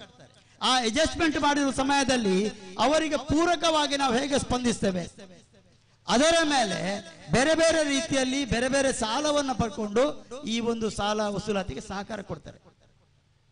ಅದು ಅಭಿಮಾನ. ಒಬ್ಬ ಸಹಕಾರಿ ಸಂಘದ ಸದಸ್ಯ ಮತ್ತು ಸಹಕಾರಿ ಸಂಘಕ್ಕೆ ಇರುವಂತ ಆ ಒಂದು ಅಭಿಮಾನ, ಆ ರೀತಿಯ ಅಭಿಮಾನದಿಂದಾಗಿ ನನ್ನ ಸಹಕಾರಿ ಸಂಘ ನಾನು ಪಡೆದಂತ ಸಾಲ, ಆ ಸಾಲವನ್ನ ನಾನು ಸರಿಯಾದ ಸಮಯಕ್ಕೆ ಕೊಡಬೇಕು, ನನ್ನ ಸಹಕಾರಿ ಸಂಘಕ್ಕೆ ಆ ರೀತಿಯ ಹೆಸರು ಬರಬೇಕು ಅನ್ನತಕ್ಕಂತ ಒಂದು ಆಸಕ್ತಿ, ಅಭಿಮಾನ ಯಾವ ಸದಸ್ಯರಲ್ಲಿದೆಯೋ ಆಗ ಎಲ್ಲ ಸಹಕಾರಿ ಸಂಘಗಳು ಕೂಡ 100% ವಸೂಲಾತಿಯನ್ನ ಮಾಡುವುದರ ಮೂಲಕ, ಆ ರೀತಿಯ ಒಂದು ಆಡಳಿತವನ್ನು ಕೊಡುವುದರ ಮೂಲಕ ನಿರಂತರವಾಗಿ ಕಳೆದ 7 ವರ್ಷಗಳಿಂದ ಆ ರೀತಿಯ ಒಂದು ಪ್ರಶಸ್ತಿಯನ್ನ ಪಡ್ಕೊಂಡಿದ್ದಾರೆ ಅನ್ನತಕ್ಕಂಥ ಮಾತನ್ನು ಕೂಡ ಹೇಳಿದರು. ಖಂಡಿತವಾಗಿ ಅದು ನಿರಂತರವಾಗಿ ನಮಗೆ ಮಾಡಲಿಕ್ಕೆ ಸಾಧ್ಯ ಇದೆ. ಆದರೆ ಅದನ್ನ ಮಾಡಬೇಕಾದ್ರೆ ನಮ್ಮ ಸದಸ್ಯರ ಮೇಲೆ ನಮಗೆ ಆ ರೀತಿಯ ವಿಶ್ವಾಸ ಇರಬೇಕು. ಅದೇ ರೀತಿಯಲ್ಲಿ ಸದಸ್ಯರು ಕೂಡ ಆಡಳಿತದ ಮಧ್ಯೆ ಆ ರೀತಿಯ ವಿಶ್ವಾಸ ಇರಬೇಕು. ಆ ರೀತಿಯಲ್ಲಿ ಒಳ್ಳೆಯ ಆಡಳಿತವನ್ನ ಸಹಕಾರಿ ಸಂಘ ಮಾಡ್ತಾ ಇದೆ, ಮುಂದೇನು ಕೂಡ ಮಾಡಬೇಕು ಅನ್ನತಕ್ಕಂಥ ಒಂದು ಅಪೇಕ್ಷೆಯನ್ನ ವ್ಯಕ್ತಪಡಿಸುತ್ತಾ, ಈಗಾಗಲೇ ಶೋಭಾಕ್ಕೆ ಹೇಳಿದ್ರು ಒಂದು ರಸ್ತೆಯ ಬಗ್ಗೆ. ಅದಕ್ಕಾಗಿ ರಸ್ತೆಯ ಬಗ್ಗೆ ಯಾರು ಕೂಡ ಗಡಿಬಿಡಿ ಮಾಡಿಕೊಳ್ಳುವಂತ ಅವಶ್ಯಕತೆ ಇಲ್ಲ. ಏನು ರಸ್ತೆಗಳ ಹಾಳಾಗಿದೆ ಅದನ್ನು ಮಾಡಿಯೇ ಮಾಡ್ತೇವೆ ನಾವು. ಆದರೆ ಏಕಕಾಲದ ಎಲ್ಲವನ್ನು ಕೂಡ ಮಾಡ್ಲಿಕ್ಕೆ, ಯಾಕಂದ್ರೆ ಕಾಣೀರು ಗ್ರಾಮ ಪಂಚಾಯತಿನ ಒಳಗೆ ಸುಮಾರು 18 ರಸ್ತೆಗಳಿದೆ. 18 ರಸ್ತೆಗಳಲ್ಲಿ ಉದ್ದವಾಗಿರತಕ್ಕಂಥ ರಸ್ತೆಗಳು ಸುಮಾರು 9 ರಸ್ತೆಗಳಿದೆ. ಆ 9 ರಸ್ತೆಗಳನ್ನ ಏಕಕಾಲದಲ್ಲಿ ಎಲ್ಲವೂ ಕೂಡ ಮಾಡ್ಲಿಕ್ಕೆ, ಆದರೆ ಒಮ್ಮೆ ಹಿಂದೆ ಮಾಡಿದ್ರು ಕೂಡ ಆ ರಸ್ತೆ ಈಗ ಕೆಟ್ಟು ಹೋಗಿದೆ. ಯಾಕೆ ಕೆಟ್ಟು ಹೋಗಿದೆ ಅಂದ್ರೆ ಆ ರಸ್ತೆಯ ಅಭಿವೃದ್ಧಿಗೆ ಕಾಲ ಕಾಲಕ್ಕೆ ಸಂಬಂಧಪಟ್ಟಂತೆ ಸರ್ಕಾರದ ಕಡೆಯಿಂದ ಅನುದಾನ ಬಾರದ ಕಾರಣ. ಆದರೆ ಈಗ ಮತ್ತೆ ಒಂದಷ್ಟು ರಸ್ತೆಗಳನ್ನ ಇವತ್ತು ಅನುದಾನದ ಕೊರತೆ, ಎಲ್ಲವೂ ಕೂಡ ನಮ್ಮ ಮುದ್ವಾ ಒಂದು ರಸ್ತೆ ಲೋಕೋಪಯೋಗಿ ರಸ್ತೆ ಆಗಿತ್ತು. ಅದು ಬಿಟ್ರೆ ನಮ್ಮ ಬೈತಾಡಿಕ ಮುದ್ವಕ್ಕೆ ಬರುವಂತ 2 ರಸ್ತೆಗಳು ಮಾತ್ರ PW ರಸ್ತೆ ಆಗಿತ್ತು. ಆದರೆ ಈಗ ನಾವು ಒಂದಷ್ಟು ರಸ್ತೆಗಳನ್ನ ಜಿಲ್ಲಾ ಪಂಚಾಯತ್ನಲ್ಲಿ ಅನುದಾನ ಇಲ್ಲ ಅಂತ ನಾವು ಮಾತಾಡೋದು ಕೂತ್ಕೊಳ್ಳ. ಅದಕ್ಕಾಗಿ ಆ ರೀತಿಯ ಅನುದಾನವನ್ನ ತರಬೇಕಾದ್ರೆ ಇವತ್ತು ಆ ರೀತಿಯ ಜಿಲ್ಲಾ ಪಂಚಾಯತಿನ ರಸ್ತೆಗಳು ಏನಿದೆ ಅದನ್ನ ಲೋಕೋಪಯೋಗಿ ಇಲಾಖೆ ರಸ್ತೆಯಾಗಿ ಮೇಲ್ದರ್ಜೆಗೇರಿಸುವಂತ ಕೆಲಸವನ್ನ ಮಾಡಿದೆವು. ಉದಾಹರಣೆಗೆ ಈಗ ನಮ್ಮ ಕಾಣೇರಿಂದ ಚಾರ್ವಕ ಬಂದು ಮತ್ತೆ ದೋಲ್ಪಾಡಿಗೆ ಹೋಗುವಂತ ಮಾರ್ಗ ಅದು ಜಿಲ್ಲಾ ಪಂಚಾಯತ್ ರಸ್ತೆ ಇತ್ತು. ಆದರೆ ಈಗ ಲೋಕೋಪಯೋಗಿ ರಸ್ತೆಯಾಗಿ ಮೇಲ್ದರ್ಜೆಗೇರಿದೆ. ಲೋಕೋಪಯೋಗಿ ರಸ್ತೆ ಮೇಲ್ದರ್ಜೆಗೆ ಏರಿದ ನಂತರ ಅದರಿಂದ ಏನು ಲಾಭ ಅಂತ ಕೇಳ್ಬೋದು. ಅದಕ್ಕಾಗಿ ಅಂಗಾರಣಿಗೆ ಬರುವಂತ ಅನುದಾನದಿಂದ ಅದಕ್ಕೆ ಅನುದಾನ ಕೊಡುವಂತ ಅವಶ್ಯಕತೆಗಳು ಬರುವುದಿಲ್ಲ. ಆಗ ಸರ್ಕಾರದ ಲೋಕೋಪಯೋಗಿ ಇಲಾಖೆ ಇದೆ, ಆ ಲೋಕೋಪಯೋಗಿ ಇಲಾಖೆಯಿಂದ ಆ ಲೋಕೋಪಯೋಗಿ ಇಲಾಖೆ ರಸ್ತೆಗಳ ಅಭಿವೃದ್ಧಿಗೆ ಸಂಬಂಧಪಟ್ಟಾಗಿ ಸರ್ಕಾರವೇ ಬಜೆಟಿನಲ್ಲಿ ಆ ರೀತಿಯ ಒಂದು ಅವಕಾಶವನ್ನು ಮಾಡಿಕೊಡ್ತದೆ. ಅದರ ಮೂಲಕ ನಾನು ನನಗೆ ಬಂದಿರತಕ್ಕಂಥ ಅನುದಾನವನ್ನ ಬೇರೆ ರಸ್ತೆಗಳಿಗೆ ಕೊಡ್ಲಿಕ್ಕೆ ಸಾಧ್ಯ ಆಗ್ತದೆ. ಎರಡನೇದಾಗಿ ಈ ರಸ್ತೆಗೆ ಶಾಶ್ವತವಾಗಿರ್ತಕ್ಕಂಥ ಅನುದಾನಗಳು ಪ್ರತಿ ವರ್ಷನೂ ಕೂಡ ಒಂದಷ್ಟು ಗುಂಡಿ ಬಿದ್ದಾಗ ದುರಸ್ತಿಗೆ ಬರುವಂತ ವ್ಯವಸ್ಥೆ ಆ ಲೋಕೋಪಯೋಗಿ ಇಲಾಖೆಯಲ್ಲಿ ಇರುವಂತ ವ್ಯವಸ್ಥೆ ಇದೆ. ಅದಕ್ಕಾಗಿ ಇವತ್ತು ಸುಳ್ಯ ವಿಧಾನಸಭಾ ಕ್ಷೇತ್ರದಲ್ಲಿ ಇತ್ತೀಚೆಗೆ ನಮ್ಮ ಸರ್ಕಾರ ಬಂದ ನಂತರ ಸುಮಾರು 320 ಕಿಲೋಮೀಟರ್ ರಸ್ತೆಯನ್ನ ಜಿಲ್ಲಾ ಪಂಚಾಯತಿನ ರಸ್ತೆಗಳನ್ನ ಮೇಲ್ದರ್ಜೆಗೇರಿಸುವಂತ ಕೆಲಸವನ್ನ ಮಾಡಿದ್ದೇವೆ. ಅದಕ್ಕಾಗಿ ಈಗಲೂ ಕೂಡ ಒಂದಷ್ಟು ರಸ್ತೆಗಳಿಗೆ ಅನುದಾನ ಇದೆ. ಅದನ್ನು ಕೂಡ ಅನುದಾನ ಇರುವಂಥ ರಸ್ತೆಗಳೇನಿದೆ ಅದನ್ನು ತಕ್ಷಣ ಕೆಲಸ ಮಾಡುವಂಥ ಕೆಲಸವನ್ನು ಗಮನ ಕೊಡ್ತೇವೆ. ಮತ್ತೆ ಇನ್ನು ಬಾಕಿ ಉಳಿದಂಥ ರಸ್ತೆ ಏನಿದೆ ಅದಕ್ಕೂ ಕೂಡ ನಾವು ಬೇರೆ ಬೇರೆ ಹಂತದಲ್ಲಿ ಅದು ಎಲ್ಲೆಲ್ಲಿ SC/ST ಕಾಲೋನಿಗಳಿದೆ ಅದಕ್ಕೆ ಸಂಬಂಧಪಟ್ಟಾಗೆ SCPಯಲ್ಲಿ ಯಾವ ರೀತಿ ಅನುದಾನ ತರಬೇಕು, ST ಕಾಲೋನಿಗೆ ಸಂಬಂಧಪಟ್ಟಾಗೆ ಎಲ್ಲಿ ST ಕಾಲೋನಿಗಳಿದೆ ಅದಕ್ಕೆ TSPಯಲ್ಲಿ ಯಾವ ರೀತಿ ಅನುದಾನವನ್ನು ತರಬೇಕು, ಆ ಒಂದು ದೃಷ್ಟಿಯಿಂದಲೂ ಕೂಡ ಗಮನವನ್ನು ಕೊಟ್ಟುಕೊಂಡು ಆ ರೀತಿಯ ಒಂದು ಅಭಿವೃದ್ಧಿಯ ಬಗ್ಗೆ ಗಮನವನ್ನು ಕೊಡುವಂಥ ಕೆಲಸವನ್ನು ಕೂಡ ಮಾಡ್ತೇವೆ ಅನ್ನತಕ್ಕಂಥ ಒಂದು ಮಾತನ್ನ ಈ ಒಂದು ಸಂದರ್ಭ ಹೇಳಿಕೊಂಡು ಮತ್ತೊಮ್ಮೆ ಆಡಳಿತ ಮಂಡಳಿಯವರು ಒಳ್ಳೆಯ ಕೆಲಸವನ್ನು ಮಾಡಿದಿರಿ. ಮುಂದೆನೂ ಕೂಡ ಒಳ್ಳೆಯ ಒಂದು ಆಡಳಿತವನ್ನ ಮಾಡುವುದರ ಮೂಲಕ ಜನಗಳ ಒಂದು ಪ್ರೀತಿ ಪಾತ್ರವನ್ನು ಗಳಿಸುವುದರ ಮೂಲಕ ಅತ್ಯಂತ ಯಶಸ್ವಿಯಾಗಿರ್ತಕ್ಕಂಥ ಸಹಕಾರಿ ಸಂಘವಾಗಿ ಮೂಡಿ ಬರಲಿ. ಆ ಮೂಲಕ ನಮ್ಮ ಜನಗಳ ಒಂದು ಅವಶ್ಯಕತೆ ಏನಿದೆ ಅದನ್ನು ಕೂಡ ನಾವು ನಮ್ಮ ಸಹಕಾರಿ ಸಂಘದಿಂದ ಯಾವ ರೀತಿಯಲ್ಲಿ ಪೂರೈಕೆ ಮಾಡಲಿಕ್ಕೆ ಸಾಧ್ಯ, ಯಾವ ರೀತಿಯ ಕಾರ್ಯಕ್ರಮವನ್ನು ಹಾಕೊಳ್ಳಿಕ್ಕೆ ಸಾಧ್ಯ ಇದೆ ಆ ದಿಕ್ಕಿಂದಲೂ ಕೂಡ ಯೋಚನೆ ಮಾಡಿ ನಮ್ಮ ಕಡೆಯಿಂದ ಏನು ಸಹಕಾರ ಬೇಕಾ ಆ ಎಲ್ಲ ರೀತಿಯ ಸಹಕಾರವನ್ನು ಕೂಡ ಕೊಡ್ತೇವೆ ಅನ್ನತಕ್ಕಂಥ ಮಾತನ್ನ ಈ ಒಂದು ಸಂದರ್ಭ ಹೇಳಿಕೊಂಡು ಮತ್ತೊಮ್ಮೆ ಈ ಒಂದು ಕಾರ್ಯಕ್ರಮದಲ್ಲಿ ಬಂದು ಒಂದೆರಡು ಮಾತನಾಡಲಿಕ್ಕೆ ಅವಕಾಶ ಮಾಡಿಕೊಟ್ಟಿರ್ತಕ್ಕಂಥ ವೇದಿಕೆ ಮೇಲೆ ಉಪಸ್ಥಿತಕ್ಕಂಥ ಎಲ್ಲರಿಗೂ ಮತ್ತು ವೇದಿಕೆ ಮುಂಭಾಗದಲ್ಲಿರ್ತಕ್ಕಂಥ ಎಲ್ಲರಿಗೂ ವಂದಿಸಿ ನನ್ನ ಮಾತನ್ನು ಮುಗಿಸ್ತೇನೆ. ಜೈ ಹಿಂದ್. ವಂದನೆಗಳು. ಈ ಸಂಘದ ಬೆಳವಣಿಗೆ ಬಗ್ಗೆ ಅಭಿಮಾನದ ಮಾತುಗಳನ್ನು ಆಡುವುದರ ಜೊತೆಗೆ ಈ ಭಾಗದ ಕೃಷಿಕರಿಗೆ ಒಂದು ಹೊಸ ಅವಕಾಶವನ್ನ ನಮ್ಮ ಮುಂದೆ ತೆರೆದಿಟ್ಟಿದ್ದೀರಿ ಸರ್. ಮೀನುಗಾರಿಕೆ ಇಲಾಖೆಯ ಸಚಿವರಾಗಿದ್ದುಕೊಂಡು ಅದರ ಸ್ಥೂಲವಾದಂತ ಚಿತ್ರಣವನ್ನು ನಮ್ಮ ಮುಂದೆ ಇಟ್ಟಿದ್ದೀರಿ. ಅದರಲ್ಲಿ ಆಳವಾದ ಅಧ್ಯಯನವನ್ನ ಮಾಡಿ ಕೃಷಿಕರಿಗೆ ಏನೆಲ್ಲ ಅವಕಾಶಗಳಿದೆ ಎನ್ನುವುದನ್ನ ಒಬ್ಬ ಬದ್ಧತೆ ಉಳ್ಳಂತ ಸಚಿವ ಮಾಡಬಹುದು ಎನ್ನುವುದನ್ನು ನಮ್ಮ ಮುಂದೆ ತಮ್ಮ ಮಾತಿನ ಮೂಲಕ ತೋರಿಸಿಕೊಟ್ಟಿದ್ದೀರಿ. ತಮಗೆ ಅಭಿಮಾನದ ಅಭಿವಂದನೆಗಳನ್ನ ಸಲ್ಲಿಸ್ತಾ ಇದ್ದೇವೆ. ಇದೀಗ ಕಾರ್ಯಕ್ರಮವನ್ನ ಮುಂದುವರಿಸ್ತಾ ಮಾನ್ಯ ಗುರುಪ್ರಸಾದ್ ರೈಗಳು ನಮ್ಮ ಜೊತೆ ಈಗ ಸೇರಿಕೊಂಡಿದ್ದಾರೆ. ಈ ಕಟ್ಟಡದ ಗುತ್ತಿಗೆದಾರರು ಗುಣಮಟ್ಟದ ಕಟ್ಟಡವನ್ನ ಮಾಡುವಲ್ಲಿ ಕನಿಷ್ಠ ಅವಧಿಯಲ್ಲಿ ಆದಷ್ಟು ಬೇಗ ಈ ಕಟ್ಟಡವನ್ನು ಪೂರ್ತಿಗೊಳಿಸಿ ಉದ್ಘಾಟನೆಗೆ ಅವಕಾಶ ಕಲ್ಪಿಸಿಕೊಟ್ಟವರು ತಾವು. ಅತ್ಯಂತ ಹಿರಿಯ ಗುತ್ತಿಗೆದಾರರು ಮತ್ತು ಅನುಭವಿ ಗುತ್ತಿಗೆದಾರರಾಗಿ ರಾಜ್ಯಾದ್ಯಂತ ಬೇರೆ ಬೇರೆ ಕಡೆ ಹಲವಾರು ದೊಡ್ಡ ದೊಡ್ಡ ಕಾಮಗಾರಿಗಳನ್ನ ನಿರ್ವಹಿಸಿ ಜನರಿಂದ ಮೆಚ್ಚುಗೆಗೆ ಪಾತ್ರರಾಗಿರುವ ಮತ್ತು ಇಲಾಖೆಯ ವಿಶ್ವಾಸಾರ್ಹತೆಗೆ ಪಾತ್ರರಾಗಿರುವಂತಹ ಒಬ್ಬ ದಕ್ಷ ಗುತ್ತಿಗೆದಾರರು ಶ್ರೀಯುತ ಗುರುಪ್ರಸಾದ್ ರೈ ಅವರು. ಅವರನ್ನ ಮಾನ್ಯ ಸಚಿವರು ಅಭಿನಂದಿಸಬೇಕು ಅಂತೇಳಿ ಈ ಸಂದರ್ಭದಲ್ಲಿ ವಿನಂತಿಯನ್ನು ಮಾಡಿಕೊಳ್ತಾ ಇದ್ದೇನೆ. ಇನ್ನಷ್ಟು ಇಂಥ ಗುಣಮಟ್ಟದ ಕಾಮಗಾರಿಗಳು ಮೂಡುವ ತಮ್ಮಿಂದ ಕಾರ್ಯಗತಗೊಳ್ಳಿ ಎನ್ನುವಂತ ಆಶಯದ ಜೊತೆಗೆ ತಮಗೆ ದೇವರು ಆಯುರಾರೋಗ್ಯ ಭಾಗ್ಯ ಐಶ್ವರ್ಯವನ್ನು ನೀಡಿ ಅನುಗ್ರಹಿಸಲಿ ಎನ್ನುವಂತ ಆಶಯದ ಜೊತೆಗೆ ಅಭಿಮಾನದ ಅಭಿವಂದನೆಗಳು. ವೇದಿಕೆಯಲ್ಲಿರುವಂತಹ ಸಚಿವರು ಒಂದೆರಡು ಮೂರು ನಾಲ್ಕೈದು ಜನ ಹಿರಿಯರನ್ನ ಅಭಿನಂದಿಸಬೇಕು ಅಂತ ವಿನಂತಿಯನ್ನು ಮಾಡಿಕೊಳ್ತಾ ಗುರುತಿಸಬೇಕು ಅಂತ ವಿನಂತಿಯನ್ನು ಮಾಡಿಕೊಳ್ತಾ ಇದ್ದೇವೆ.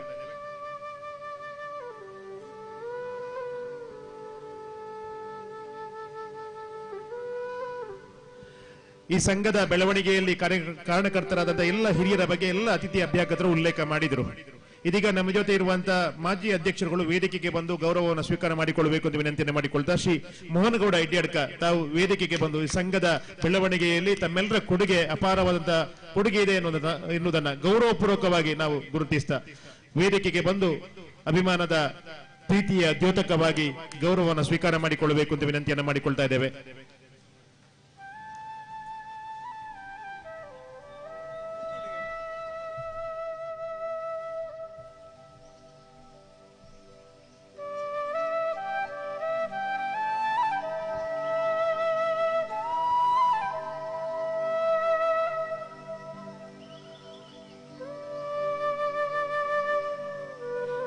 ಹಾಗೆ ನೋಡುವ ಮಾಜಿ ಅಧ್ಯಕ್ಷರು ಈ ಸಂಸ್ಥೆಯ ಬೆಳವಣಿಗೆಗೆ ಕಾರಣಕರ್ತರಾಗಿರುವರು ಶ್ರೀಯುತ ಹಿರಿಯರು ಆದರಣೀಯರು ಆಗಿರುವಂತಹ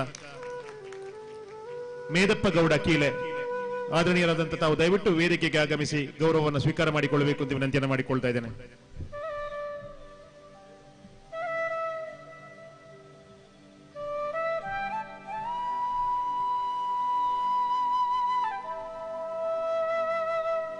ಶತಮಾನಗಳ ಹೊಸ್ತಿಲಲ್ಲಿರುವಂತಹ ಈ ಸಂಘ ಈ ಹಂತಕ್ಕೆ ಬೆಳಿಬೇಕು ಅಂದರೆ ಎಲ್ಲ ಹಿರಿಯರ ಕೊಡುಗೆ ಇದೆ.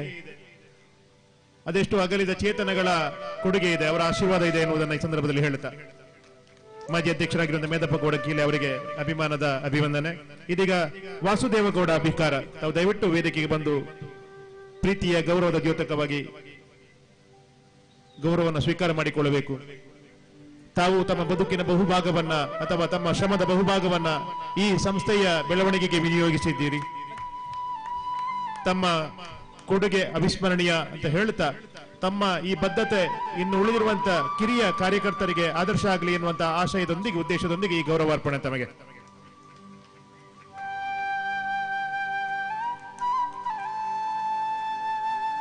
ಈ ಎಲ್ಲ ದಿಗ್ಗಜರ ಮಧ್ಯೆ ಒಬ್ಬ ಸಾಮಾನ್ಯ ಕಾರ್ಯಕರ್ತನಿಗೆ ಸಂಘದ ಜವಾಬ್ದಾರಿ ಸಿಕ್ಕಾಗ ಅದು ಹೇಗೆ ಸಂಘವನ್ನು ಮುನ್ನಡೆಸುವುದು ಎನ್ನುವುದಕ್ಕೆ ನಮಗೆ ನಿದರ್ಶನ ಮಾರ್ಗದರ್ಶನ ಆಗಿರುವ ಶ್ರೀಯುತ ಧರ್ಮೇಂದ್ರ ಗೌಡ ಕಟ್ಟತಾರವರು ಚಾಲಕನ ನೆಲೆಯಲ್ಲಿ ವೃತ್ತಿ ಜೀವನವನ್ನು ಮಾಡ್ತಾ ಮಾಡ್ತಾ ಸಂಘಟನೆಯಲ್ಲಿ ಬೆಳೀತಾ ಇಷ್ಟು ದೊಡ್ಡ ಶತಮಾನದ ಹೊಸ್ತಲಿರುವಂತಹ ಸಹಕಾರಿ ಸಂಘದ ಅಧ್ಯಕ್ಷ ಹುದ್ದೆಯನ್ನ ಅಲಂಕರಿಸಿ ನಿರೀಕ್ಷೆಗೂ ಮೀರಿದ ಸಾಧನೆಯನ್ನ ಮಾಡಿದವರು ಧರ್ಮೇಂದ್ರ ಗೌಡ ಕಟ್ಟತಾರವರು. ತಮಗೆ ಅಭಿಮಾನದ ಅಭಿವಂದನೆಗಳು. ಇನ್ನೋರ್ವರು ಎಲ್ಲ ಅತಿಥಿಗಳು ವೇದಿಕೆಯಲ್ಲಿ ಉಲ್ಲೇಖ ಮಾಡಿದ ಹಾಗೆ ಸಾಮಾನ್ಯರಲ್ಲಿ ಸಾಮಾನ್ಯನಾಗಿದ್ದುಕೊಂಡು ಸಾಮಾನ್ಯರ ಜೊತೆ ಬೆಳೀತಾ ಅಸಾಮಾನ್ಯ ಒಂದು ಸಾಧನೆಯನ್ನ ಮಾಡಿದವರು ಶ್ರೀಯುತ ಆನಂದಗೌಡ ಮೇಲ್ಮನೆ, ಪ್ರಸ್ತುತ ಅಧ್ಯಕ್ಷರು. ಅವರ ಮುಖಾಂತರವಾಗಿ ಇಡೀ ಅವರ ಆಡಳಿತ ಮಂಡಳಿಯೇ ತಂಡವನ್ನ ಅಭಿನಂದಿಸ್ತಾ ಇದ್ದೇವೆ. ಇಡೀ ಸದಸ್ಯ ಬಂಧುಗಳ ಅಭಿಮಾನದ ಪ್ರತೀಕವಾಗಿ ಗೌರವದ ಸ್ಮರಣಿಕೆ ತಮಗೆ.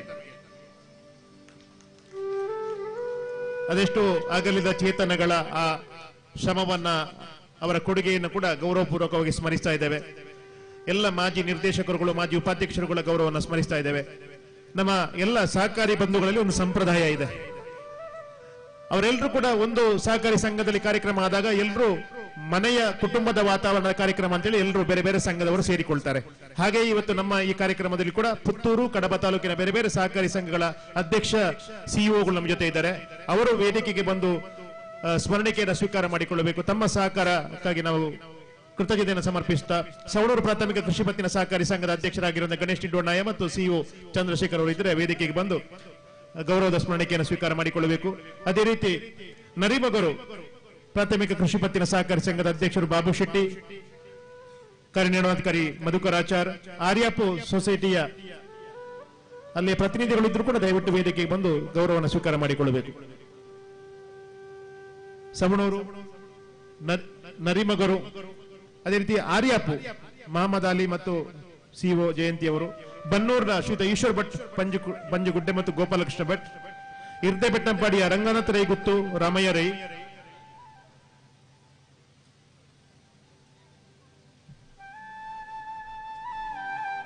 ಪಾಣಾಜಿಯ ಪದ್ಮನಾಭ ಬೋರ್ಕರ್ ಲಕ್ಷ್ಮಣ್ ನಾಯ್ಕ್, ಕುಮ್ರದ ಪ್ರಕಾಶ್ ಚಂದ್ರ ರೈ ಮತ್ತು ಭವಾನಿ, ಕಾವು ಶ್ರೀ ಅಚ್ಯುತ ಮುಡೆತಾಯ ಮತ್ತು ಕೇಶವ ಮೂರ್ತಿ ಅವರು, ಕೆಯ್ಯೂರು ಕೆಂಬಾಡಿಯ ಶಶಿಧರ್ ರಾವ್ ಬಳಿಕಳ ಮತ್ತು ವಿನಯ್ ಕುಮಾರ್ ರೈಡಿ, ಕೊಳ್ತಿಗೆಯ ವಸಂತಕುಮಾರ್ ರೈದುಗಳ ತಾವಿದ್ದರೆ ದಯವಿಟ್ಟು ವೇದಿಕೆಗೆ ಬಂದು ಗೌರವ ಸ್ವೀಕಾರ ಮಾಡಿಕೊಳ್ಳಬೇಕು. ಹಂಸಾವತಿ ಕಾರ್ಯನಿರ್ವಹಣಾಧಿಕಾರಿಗಳು, ನೆಲ್ಯಾಡಿಯ ಉಮೇಶ್ ಶೆಟ್ಟಿ,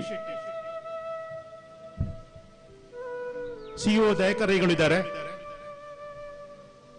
ನೆಲ್ಯಾಡಿ, ಮುಂಡೂರಿನ ಸುರೇಶ್ ಕುಮಾರ್ ಸೊರಕೆ ಮತ್ತು ಜಯಪ್ರಕಾಶ್ ರೈಗಳು ಇದ್ರು, ಬಲ್ಲಾಡ್ನ ಪ್ರಕಾಶ್ ಚಂದ್ರ ಆಳ್ವಾ, ಸೀತಾರಾಮ್ ಗೌಡ, ಅಲಂಕಾರ್ನ ಧರ್ಮಪಾಲ್ ರಾವ್ ಮತ್ತು ಸಿಇಒ ಪ್ರಶಾಂತ್ ರೈ ಇಬ್ರು ಇದ್ದೀರಿ. ವೇದಿಕೆಗೆ ಬಂದು ಗೌರವ ಸ್ವೀಕಾರ ಮಾಡಿಕೊಳ್ಳಬೇಕು. ಉಪ್ಪಿನಂಗಡಿಯ ಕೆವಿ ಪ್ರಸಾದ್ ಮತ್ತು ಕ್ಲೇರಿ ವೇಗಸ್, ಹೊಸಮಠದ ಶಿವಪ್ರಸಾದ್ ಪುತ್ತಿಲ ಮತ್ತು ಸೋಮಸುಂದರ್, ಕಡಬದ ರಮೇಶ್ ಕಲ್ಪುರೆ ಮತ್ತು ಚಾಕು,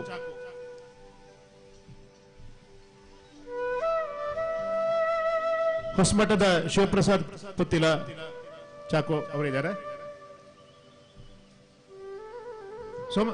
ಹೊಸಮಠದ ಶಿವಪ್ರಸಾದ್ ಪುತ್ತಿಲ ಮತ್ತು ಸೋಮಸುಂದರ್ ಅವರು, ಕಡಬದ ರಮೇಶ್ ಕಲ್ಪುರೆ ಮತ್ತು ಚಾಕು. ಇನ್ನು ಕೆಲವೇ ಕ್ಷಣಗಳಲ್ಲಿ ಕಾರ್ಯಕ್ರಮ ಮುಗಿಯುತ್ತದೆ. ಎಲ್ಲ ಬಂಧುಗಳು ಒಂದಷ್ಟು ಹೊತ್ತು ಇದ್ದು ಕಾರ್ಯಕ್ರಮದ ಯಶಸ್ಸಿಗೆ ಸಹಕರಿಸಬೇಕು. ಮುರುಳ್ಯದ ವಸಂತ ಹುದೇರಿ ಮತ್ತು ಚಿದಾನಂದ ರೈ ಇದ್ದಾರೆ, ದಯವಿಟ್ಟು ವೇದಿಕೆಗೆ ಬರಬೇಕು. ಎಡಮಂಗಲದ ರಾಮಕೃಷ್ಣ ರೈ ಮತ್ತು ರಮೇಶ್ ಡಿ ಇದ್ದಾರೆ, ತಾವು ದಯವಿಟ್ಟು ವೇದಿಕೆ ಬಂದು ಗೌರವವನ್ನು ಸ್ವೀಕಾರ ಮಾಡಿಕೊಳ್ಳಬೇಕು.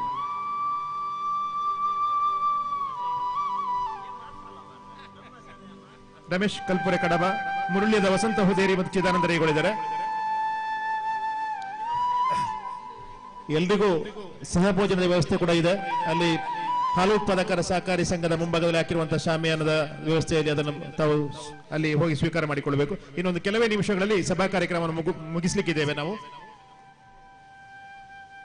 ಇದೀಗ ನಮ್ಮ ಸೊಸೈಟಿ ವ್ಯಾಪ್ತಿಯ ಹಾಲು ಉತ್ಪಾದಕರ ಸಹಕಾರಿ ಸಂಘಗಳ ಅಧ್ಯಕ್ಷರುಗಳು ವೇದಿಕೆಗೆ ಬರಬೇಕು. ದೋಳ್ಪಾಡಿ ಹಾಲು ಉತ್ಪಾದಕರ ಸಹಕಾರಿ ಸಂಘದ ಅಧ್ಯಕ್ಷರು,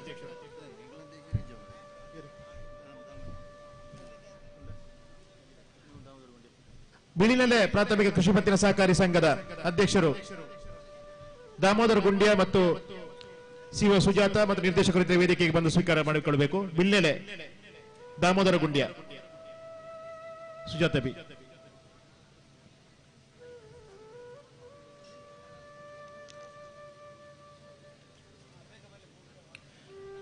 ಬಿಳ್ಳೆಲೆ ಪ್ರಾಥಮಿಕ ಕೃಷಿ ಪತ್ತಿನ ಸಹಕಾರಿ ಸಂಘದ ಅಧ್ಯಕ್ಷರಾಗಿರುವಂತಹ ದಾಮೋದರ ಗುಂಡಿಯ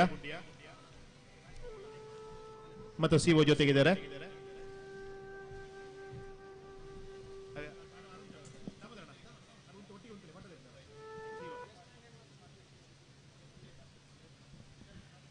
ಡೋಳ್ಪಾಡಿ ಹಾಲು ಉತ್ಪಾದಕರ ಸಹಕಾರಿ ಸಂಘದ ಅಧ್ಯಕ್ಷರು ವೇದಿಕೆಗೆ ಬಂದು, ಅದೇ ರೀತಿ ಕಾಣಿಯೂರು ಹಾಲು ಉತ್ಪಾದಕರ ಸಹಕಾರಿ ಸಂಘದ ಅಧ್ಯಕ್ಷರು, ಸಿಇಒ ಅವರು, ಕಾರ್ಯದರ್ಶಿ ಅವರು. ಬಹಳ ವಿಶೇಷವಾಗಿ ನಾವು ಗೌರವಿಸಬೇಕಾಗಿರುವಂತದ್ದು ಚಾರ್ವಾಕ ಹಾಲು ಉತ್ಪಾದಕರ ಸಹಕಾರಿ ಸಂಘ, ನಮ್ಮ ಚಾರ್ವಾಕ ಕೃಷಿ ಪತ್ತಿನ ಸಹಕಾರಿ ಸಂಘ ಮತ್ತು ಹಾಲು ಉತ್ಪಾದಕರ ಸಹಕಾರಿ ಸಂಘ ಅದು ಸಹೋದರ ಸಂಸ್ಥೆಗಳ ರೀತಿಯಲ್ಲಿ. ಅದರ ಉಪಾಧ್ಯಕ್ಷರು, ನಿರ್ದೇಶಕರು ಇದರ ವೇದಿಕೆಗೆ ಬಂದು ಸ್ವೀಕಾರ ಮಾಡಬೇಕು. ಆಮೇಲೆ ವಿಶೇಷವಾಗಿ ಅಧ್ಯಕ್ಷರು ವಿಶೇಷ ಗೌರವವನ್ನು ಸ್ವೀಕಾರ ಮಾಡಲಿಕ್ಕಿದ್ದಾರೆ. ಕಾಣಿಯೂರು ಹಾಲು ಉತ್ಪಾದಕರ ಸಹಕಾರಿ ಸಂಘದ ಅಧ್ಯಕ್ಷರು ಬಂದಿದ್ದಾರೆ.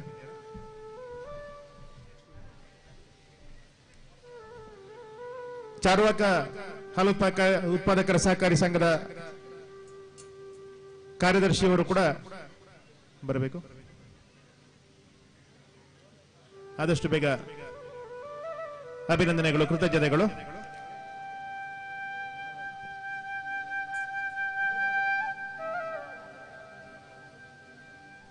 ಕಾಣಿಯೂರು ಹಾಲು ಉತ್ಪಾದಕರ ಸಹಕಾರಿ ಸಂಘದ ಅಧ್ಯಕ್ಷರು ಮತ್ತು ಕಾರ್ಯದರ್ಶಿಗಳು, ಚಾರ್ವಾಕ ಹಾಲು ಉತ್ಪಾದಕರ ಸಹಕಾರಿ ಸಂಘದ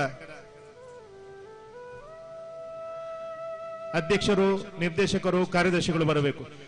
ಚಾರ್ವಾಕ ಹಾಲು ಉತ್ಪಾದಕರ ಸಹಕಾರಿ ಸಂಘ ಜಿಲ್ಲೆಯಲ್ಲಿ ಅತ್ಯಂತ ಯಶಸ್ವಿ ಹಾಲು ಉತ್ಪಾದಕರ ಸಹಕಾರಿ ಸಂಘವಾಗಿ ಪ್ರಶಸ್ತಿಯನ್ನು ಪಡೆದುಕೊಂಡಿರುವಂತದ್ದು ಮತ್ತು ಚಾರ್ವಾಕ ಪ್ರಾಥಮಿಕ ಕೃಷಿ ಪತ್ತಿನ ಸಹಕಾರಿ ಸಂಘದ ಕಟ್ಟಡದ ಕೆಲಸ ಆಗ್ತಾ ಇರುವಾಗ ಉಚಿತವಾಗಿ ತನ್ನ ಹಾಲು ಉತ್ಪಾದಕರ ಸಹಕಾರಿ ಸಂಘದ ಕಟ್ಟಡವನ್ನು ಒದಗಿಸಿಕೊಟ್ಟು ಅದು ಸಹೋದರ ಸಂಸ್ಥೆಗಳಾಗಿ ಈ ಊರಿನ ಪ್ರಗತಿಯಲ್ಲಿ ಅದು ಸೇರಿರುವಂತದ್ದು ಬಹಳ ವಿಶೇಷವಾದಂತ ಗುರುತಿಸಬಹುದಂತ ವಿಚಾರ. ವಿಶೇಷವಾದ ಅಭಿನಂದನೆಗಳು. ಇದೀಗ ಅತಿಥಿಗಳಿಗೆ ಸ್ಮರಣಿಕೆಯನ್ನ ನೀಡಬೇಕು ಅಂತೇಳಿ ಆಡಳಿತ ಮಂಡಳಿ ಮತ್ತು ಸಿಇಒ ಅಲ್ಲಿ ವಿನಂತಿಯನ್ನು ಮಾಡಿಕೊಳ್ತಾ ಇದ್ದೇವೆ. ವೇದಿಕೆಯಲ್ಲಿ ಇರುವ ಎಲ್ಲ ಅತಿಥಿಗಳು, ನಿರ್ದೇಶಕರುಗಳು, ಅಧ್ಯಕ್ಷರುಗಳು ಎಲ್ಲ ಅತಿಥಿಗಳಿಗೆ ಸ್ಮರಣಿಕೆಯನ್ನು ನೀಡಿ ಅಭಿನಂದಿಸಬೇಕು ಅಂತ ವಿನಂತಿಯನ್ನು ಮಾಡಿಕೊಳ್ತಾ ಇದ್ದೇವೆ. ಆ ಬಳಿಕ ಧನ್ಯವಾದ ಇರ್ತದೆ. ಬಳಿಕ ರಾಷ್ಟ್ರಗೀತೆಯೊಂದಿಗೆ ಕಾರ್ಯಕ್ರಮ ಸಮಾಪನಗೊಳ್ಳಿಕ್ಕಿದೆ. ಎಲ್ಲರೂ ಸಹಭೋಜನದಲ್ಲಿ ಕಾರ್ಯಕ್ರಮದಲ್ಲಿ ಭಾಗವಹಿಸಬೇಕು. ಹಾಲು ಉತ್ಪಾದಕರ ಸಹಕಾರಿ ಸಂಘ ಈ ಕಟ್ಟಡದ ಮೇಲ್ಭಾಗದಲ್ಲಿರುವಂತಹ ಹಾಲು ಉತ್ಪಾದಕರ ಸಹಕಾರಿ ಸಂಘದ ಕಟ್ಟಡದ ಮುಂಭಾಗದಲ್ಲಿರುವಂತಹ ಶಾಮಿಯಾನದ ವ್ಯವಸ್ಥೆಯಲ್ಲಿ ಸಹಭೋಜನ ಸ್ವೀಕಾರ ಮಾಡಿಕೊಳ್ಳಬೇಕು. ಕಾರ್ಯಕ್ರಮದ ಸಭಾಧ್ಯಕ್ಷರಿಗೆ ಸ್ಮರಣಿಕೆ, ಡಿಆರ್ ಅವರಿಗೆ ಸ್ಮರಣಿಕೆ, ಎಆರ್ ಅವರಿಗೆ ಸ್ಮರಣಿಕೆ, ಪಂಚಾಯತಿನ ಅಧ್ಯಕ್ಷರುಗಳಿಗೆ, ಉಪಾಧ್ಯಕ್ಷರಿಗೆ, ಪಿಎಲ್ಡಿ ಬ್ಯಾಂಕ್ ನಿರ್ದೇಶಕರಿಗೆ ಸ್ಮರಣಿಕೆ. ಸರ್, ತಾವುಗಳು ಈ ಕಾರ್ಯಕ್ರಮದಲ್ಲಿ ಭಾಗವಹಿಸಿ ಕಾರ್ಯಕ್ರಮವನ್ನು ಸ್ಮರಣೀಯಗೊಳಿಸಿದ್ದೀರಿ ಎನ್ನುವಂತ ದ್ಯೋತಕವಾಗಿ ತಮಗೆ ಪ್ರೀತಿಯ ಗೌರವದ ಸ್ಮರಣಿಕೆಯನ್ನು ಸ್ವೀಕಾರ ಮಾಡಿಕೊಳ್ಳಬೇಕು.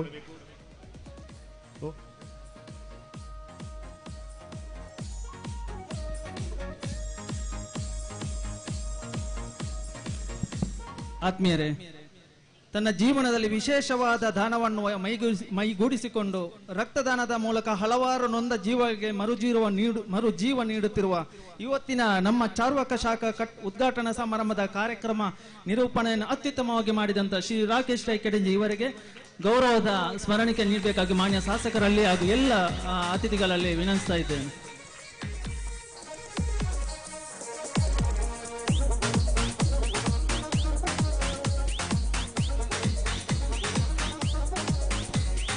ಕಾರ್ಯಕ್ರಮ ನಿರೂಪಣೆ ಬಹಳ ಯಶಸ್ವಿಯಾಗಿ ನಡೆಸಿಕೊಂಡ ಶ್ರೀಯುತ ರಾಕೇಶ್ ರೈ ಕೆಡಂಜಿ ಇವರಿಗೆ ನಮ್ಮೆಲ್ಲರ ಪರವಾಗಿ ಹೃತ್ಪೂರ್ವಕ ವಂದನೆಯನ್ನು ಅರ್ಪಿಸ್ತಾ ಇದ್ದೇನೆ.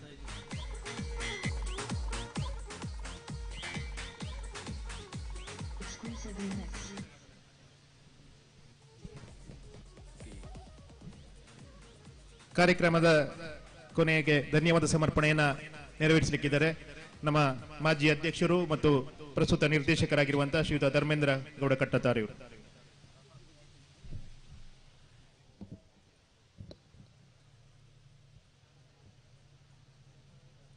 ಚಾರ್ವಾಕ ಪ್ರಾಥಮಿಕ ಕೃಷಿ ಪತ್ತಿನ ಸಹಕಾರಿ ಸಂಘ ನಿಯಮಿತ ಕಾನೂರು ಚಾರ್ವಾಕ ಶಾಖಾ ಕಚೇರಿ ಕಟ್ಟಡದ ಉದ್ಘಾಟನಾ ಸಮಾರಂಭದ ಈ ಕೊನೆಯ ಭಾಗಕ್ಕೆ ನಾವು ತಲುಪಿದ್ದೇವೆ.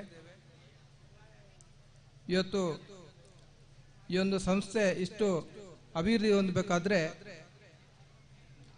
ಒಂದು ವಾಹನಕ್ಕೆ 4 ಚಕ್ರ ಇದ್ದಾಗೆ ಆಡಳಿತ ಮಂಡಳಿ, ಟಿಸಿಎಸ್ ಬ್ಯಾಂಕ್ ಸಿಬ್ಬಂದಿಗಳು ಮತ್ತು ಸದಸ್ಯರು, ಈ 4 ಸಂಬಂಧಗಳು ಬಹಳ ಗಟ್ಟಿಯಾಗಿದ್ದ ಕಾರಣ ಇವತ್ತು ನಮ್ಮ ಈ ಸಂಸ್ಥೆ ಇಲ್ಲಿ ಅತಿ ವೇಗವಾಗಿ ಬೆಳೆದು ಒಂದು 11 ತಿಂಗಳಲ್ಲಿ ಈ ಉದ್ಘಾಟನೆಗೆ ಬಂದು ಇವತ್ತು ಉದ್ಘಾಟನೆಗೊಂಡಿದೆ. ಈ ಸಂದರ್ಭದಲ್ಲಿ ಈ ಉದ್ಘಾಟನಾ ಸಮಾರಂಭದ ಅಧ್ಯಕ್ಷತೆಯನ್ನು ವಹಿಸಿರುವಂಥ ಸರಳ ಸಜ್ಜನಿಕೆಯ ಅಭಿವೃದ್ಧಿಯ ಹರಿಕಾರ, ನಮ್ಮೆಲ್ಲರ ಬಹಳ ಆತ್ಮೀಯ ಶಾಸಕರು, ಒಳನಾಡು ಮೀನುಗಾರಿಕೆ ಜಲಸಾರಿಗೆ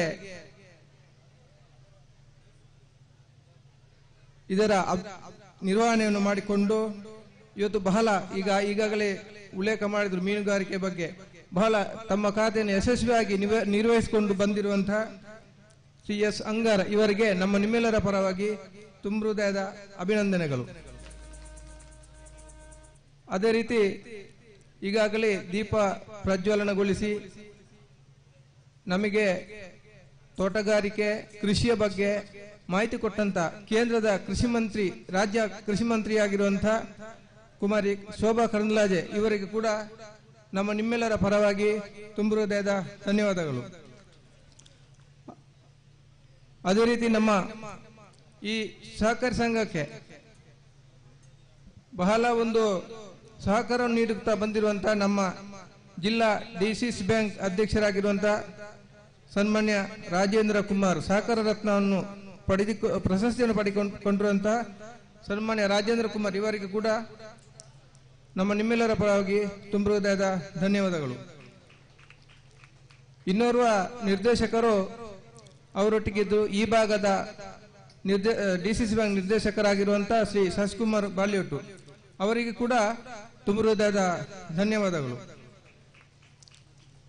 ಇನ್ನೋರ್ವ ಅತಿಥಿ ನಮ್ಮೊಂದಿಗಿರುವವರು ನಮ್ಮ ಎಪಿಎಂಸಿಯ ಅಧ್ಯಕ್ಷರು, ಬಹಳ ಚತುರ ಅಧ್ಯಕ್ಷರು.